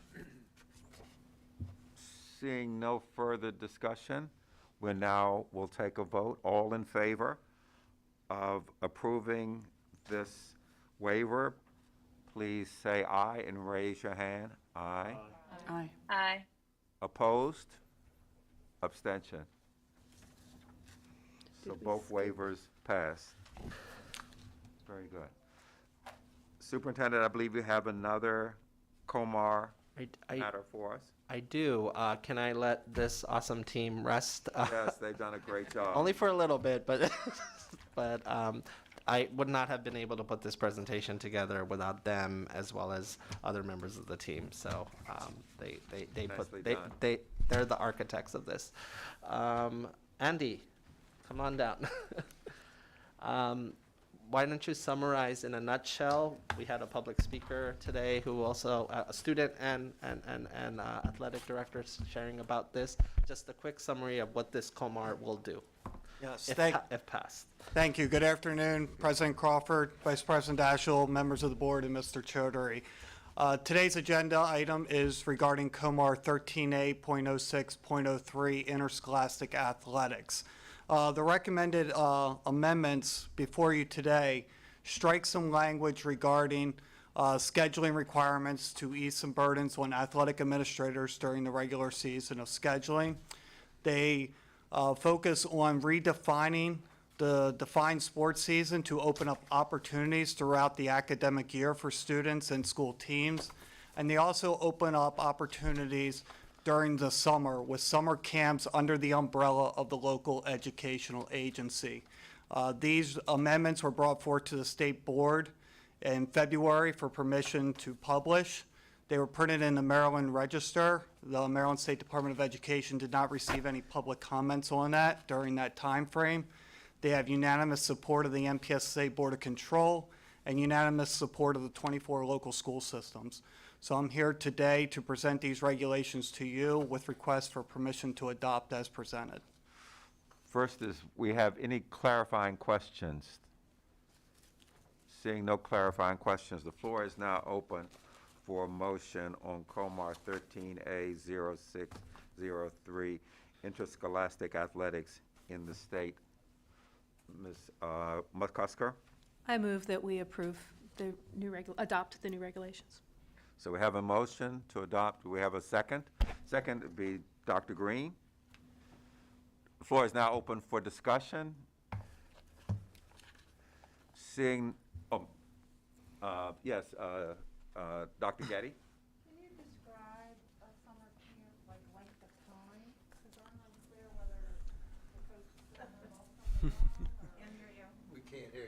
your, Describe. how- Describe the summer camp.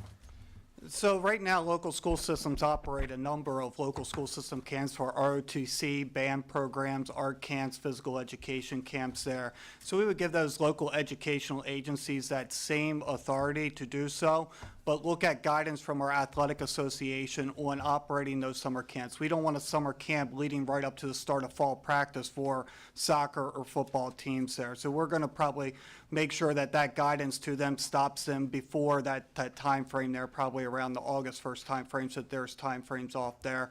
Our athletic association would probably look at no more than a 12-day time frame that any particular sport could operate a camp. And is the goal to increase the number of students participating? The goal is not only to increase the number of students participating, but to provide equity throughout the state. One of the big things that we learned through COVID-19 was students with financial means were finding programs out there, community programs or things like that they could participate in, while students without the financial means were losing a lot of participation opportunities here. Placing this under the umbrella of the local school systems to operate these summer camps allows them to offer these to students across the board completely and levels that playing field for those with the opportunities to participate. So we look at this as an equity issue. We heard from Ms. Dana Johnson at Dunbar High School this morning talking about that equity issue for the students of Baltimore City Public Schools. Sorry, but would it cost money to attend the camp? That would be dependent on the local educational agency.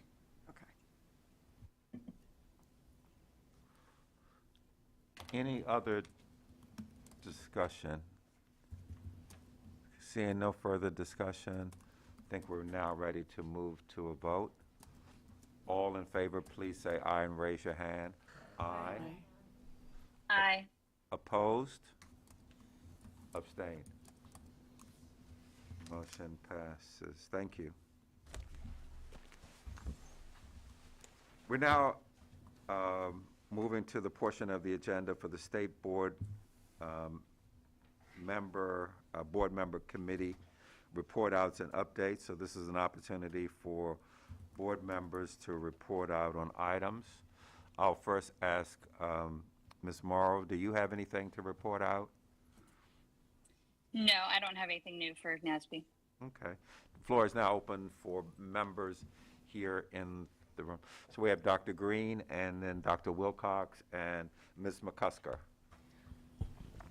The academic achievement and equity and excellence for Black boys is having its second annual summit, August 2nd. That's Tuesday. That's next Tuesday, a week from today, from 8:30 until, I believe, at 4:30.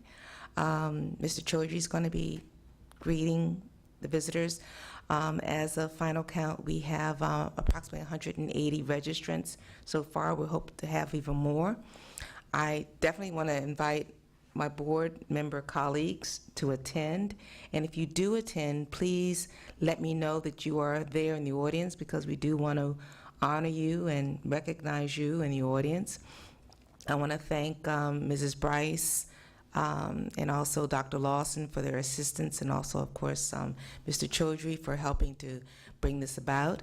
I believe, Mr. Crawford, you sent a flyer around. Yes, I did. I sent a flyer around to everyone. I think it was, end of last week, I believe. The graphic didn't come out too well, so we may have to do that again. The graphic kind of did something wonky in the email, so we may have to do that again. I'll make a note. But again, if you would register, so we would know. And again, please let me know if you are coming, because I'd love for you to be to stand and recognize you. Thank you. Oh, it's going to be at Reservoir High School. Wonderful facility that's opening its doors to us. That's how, yes. And they're having several workshops, all dealing, including a student panel, all dealing with improving the academic excellence for our boys. Thank you. Okay. Dr. Wilcox? July 16th was the launch date of 9/8 Asia. Oh, sorry. July 16th was the launch date of the Lifeline 988, which is a number that families and students can access for crisis services. And to the extent that we can, we should try to promote that service to our students and families, because there's a lot of state dollars and federal dollars have gone into trying to enhance the services that callers and texters and other ways you can reach the line will get, including mobile services and potentially crisis response stabilization services. So ideally, at the start of the school year, we can maybe do some work to get the information out about 988. I'll include it in my superintendent's transmittal. I recently included the summit that's coming up, and we're running it in social media. We'll do it. I saw it in social media and efforts to really revamp on how it works. So, yeah.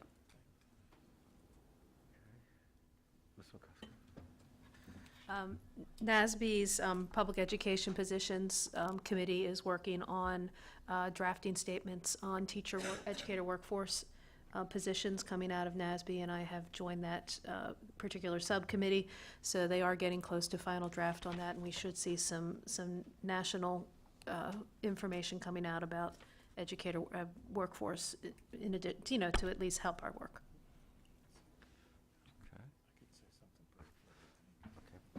Mr. DeShiel?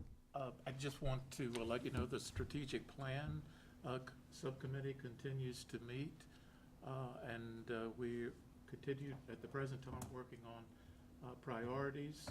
So we have the mission and vision and value statements, I think, are pretty much completed. So it shouldn't be too long before we get those out to board members for your comments or questions, but just to give you a heads up, things are moving along, and we have made, I think, significant progress in the strategic planning, and we look forward to sharing some of that with you in the very near future. All righty.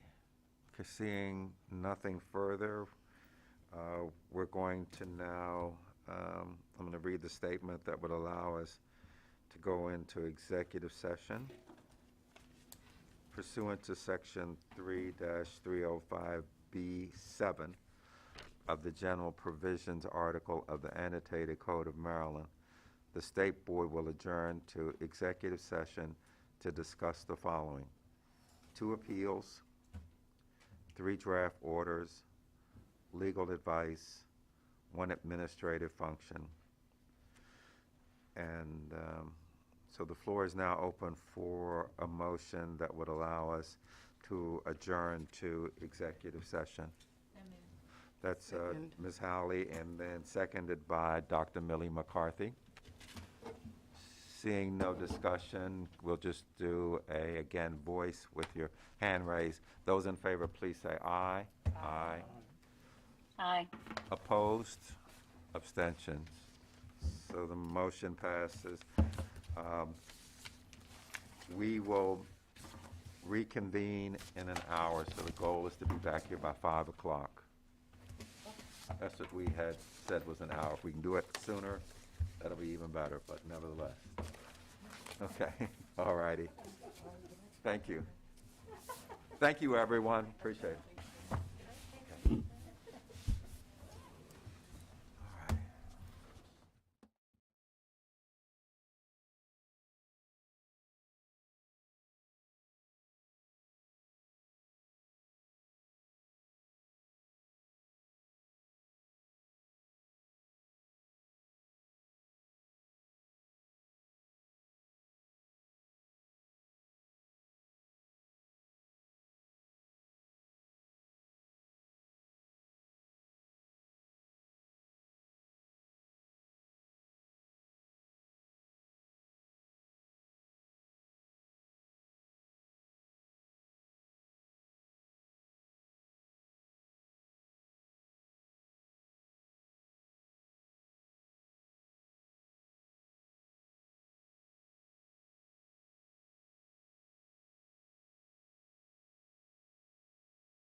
Good afternoon. We're reconvening. Appreciate the public's indulgence. At this time, we have a new item, a new standing item on our agenda, and that item is an opportunity for board members to identify potential topics for future board meetings. And my thinking is have the board members identify them. We would, if there's any clarification, but then we would then get back to everyone as to sort of what we do. But at least we get it out and we make sure that we understand, and then we'll close the loop. So start with Ms. Howley. I've really appreciated the superintendent's deep dives. And so I'd like to add to the list of topics that you have been educating us and the public about, those students who have gone through the system and maybe they were underserved and they're at the end of their graduation cycle. What services, what do we have available to them as we think about GEDs, as we think about remedial things? What do we have available to those students? No, just only if there's clarification. We'll just take note. If you feel like you don't want to give it a deep dive, you can comment. If you feel like, yes, I'll put it on the agenda for sometime in the future. Yeah. And take your mask off. Counsel advises too, so. First of all, the underserved, I am going to define my entire tenure, but 10 years in, I want Maryland to not have a gap. Speaker's not on. I will define my entire tenure by how underserved students do. So if we want to look at overage, undercredited kids and how they're doing and what's option available, yeah, we can weave that into things. But I don't want to necessarily turn this into a each one roundtable conversation. I thought this was just a brainstorm. I would just suggest that what we do is any comments would be more around clarification so that we have a better understanding of exactly what the board member had in mind. And then we'll close the loop with the board member. Yes, Dr. Green.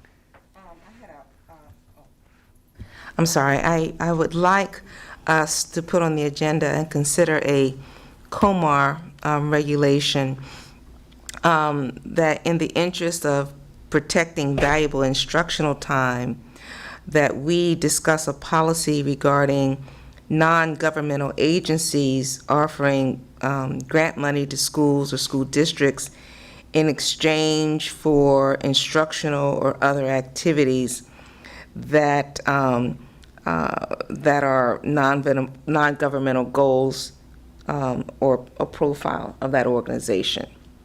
So I'd like us to consider that. Okay. Can you, if you wouldn't mind just sending me a note with that? I sure will. Okay. But I did make a note here, but if you, the fuller explanation. Okay. Is there any other topics that board members would want to consider for future board meetings? And as you know, we'll continue to do that, reaching out to every board member ahead of the meetings to get feedback on what's going on and to identify items. So you can also just let us know at that time as well, as we always do. Okay. So Clarification, President Crawford. Now, in regards to suggested agenda items, at what point would they be put on the agenda? Down the road or the next meeting, or how does that work? I think we got to just look at it and then close the loop with you. I just don't, right now, I just don't know. Okay. But it's on the list. Okay. And we'll close the loop with you. Okay. All righty. Okay, seeing no additional future agenda topics, items, I'd like to turn to Mr. Schoen to give us a report on the opinions. Thank you, President Crawford, Vice President Getty. We have 2 decisions to announce, and the opinions will be subsequently issued. They'll be sent by email tomorrow, but then they'll be mailed later in the week. The first is Kristen H. versus Howard County Board of Education. This was a student residency case. It's opinion number 22-16. The State Board affirmed the decision of the local board with 1 dissent. And the second is in the matter of Howard County Maintenance of Effort, non-recurring cost appeal. This was a request for exclusion of certain costs from Howard County Maintenance of Effort. This is opinion number 22-17, and the State Board affirmed the decision of the Maryland State Department of Education. We have 3 orders to announce that the President will sign. First is Andrea Barr versus Baltimore County Board of Education. This is order number 22-9. The board is staying the appeal to the board pending circuit court decision. Circuit court had already exercised jurisdiction over this matter. And the second is in the matter of a request for removal of local board members from Baltimore County Schools. The removal this is order number 22-10. The President dismissed the request because it was facially deficient, did not meet the requirements of the removal regulation. And finally, the last order is John and Tammy W. versus Howard County Board of Education. This was a request for reconsideration of a former decision, of an earlier decision by the board, and the President dismissed this request because it was untimely. This is order number 22-11. Thank you, President. Thank you. Are there any other matters for the good of the order?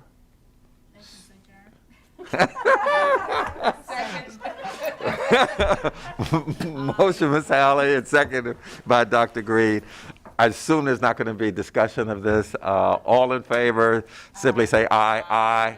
Opposed? Aye. Abstention? Thank you very much, everyone. Appreciate. Thank you. No, I think she's just a little, timing was just a little off. Yeah. Thank you much, everyone. Thank you, members of the public. We appreciate your following the discussion.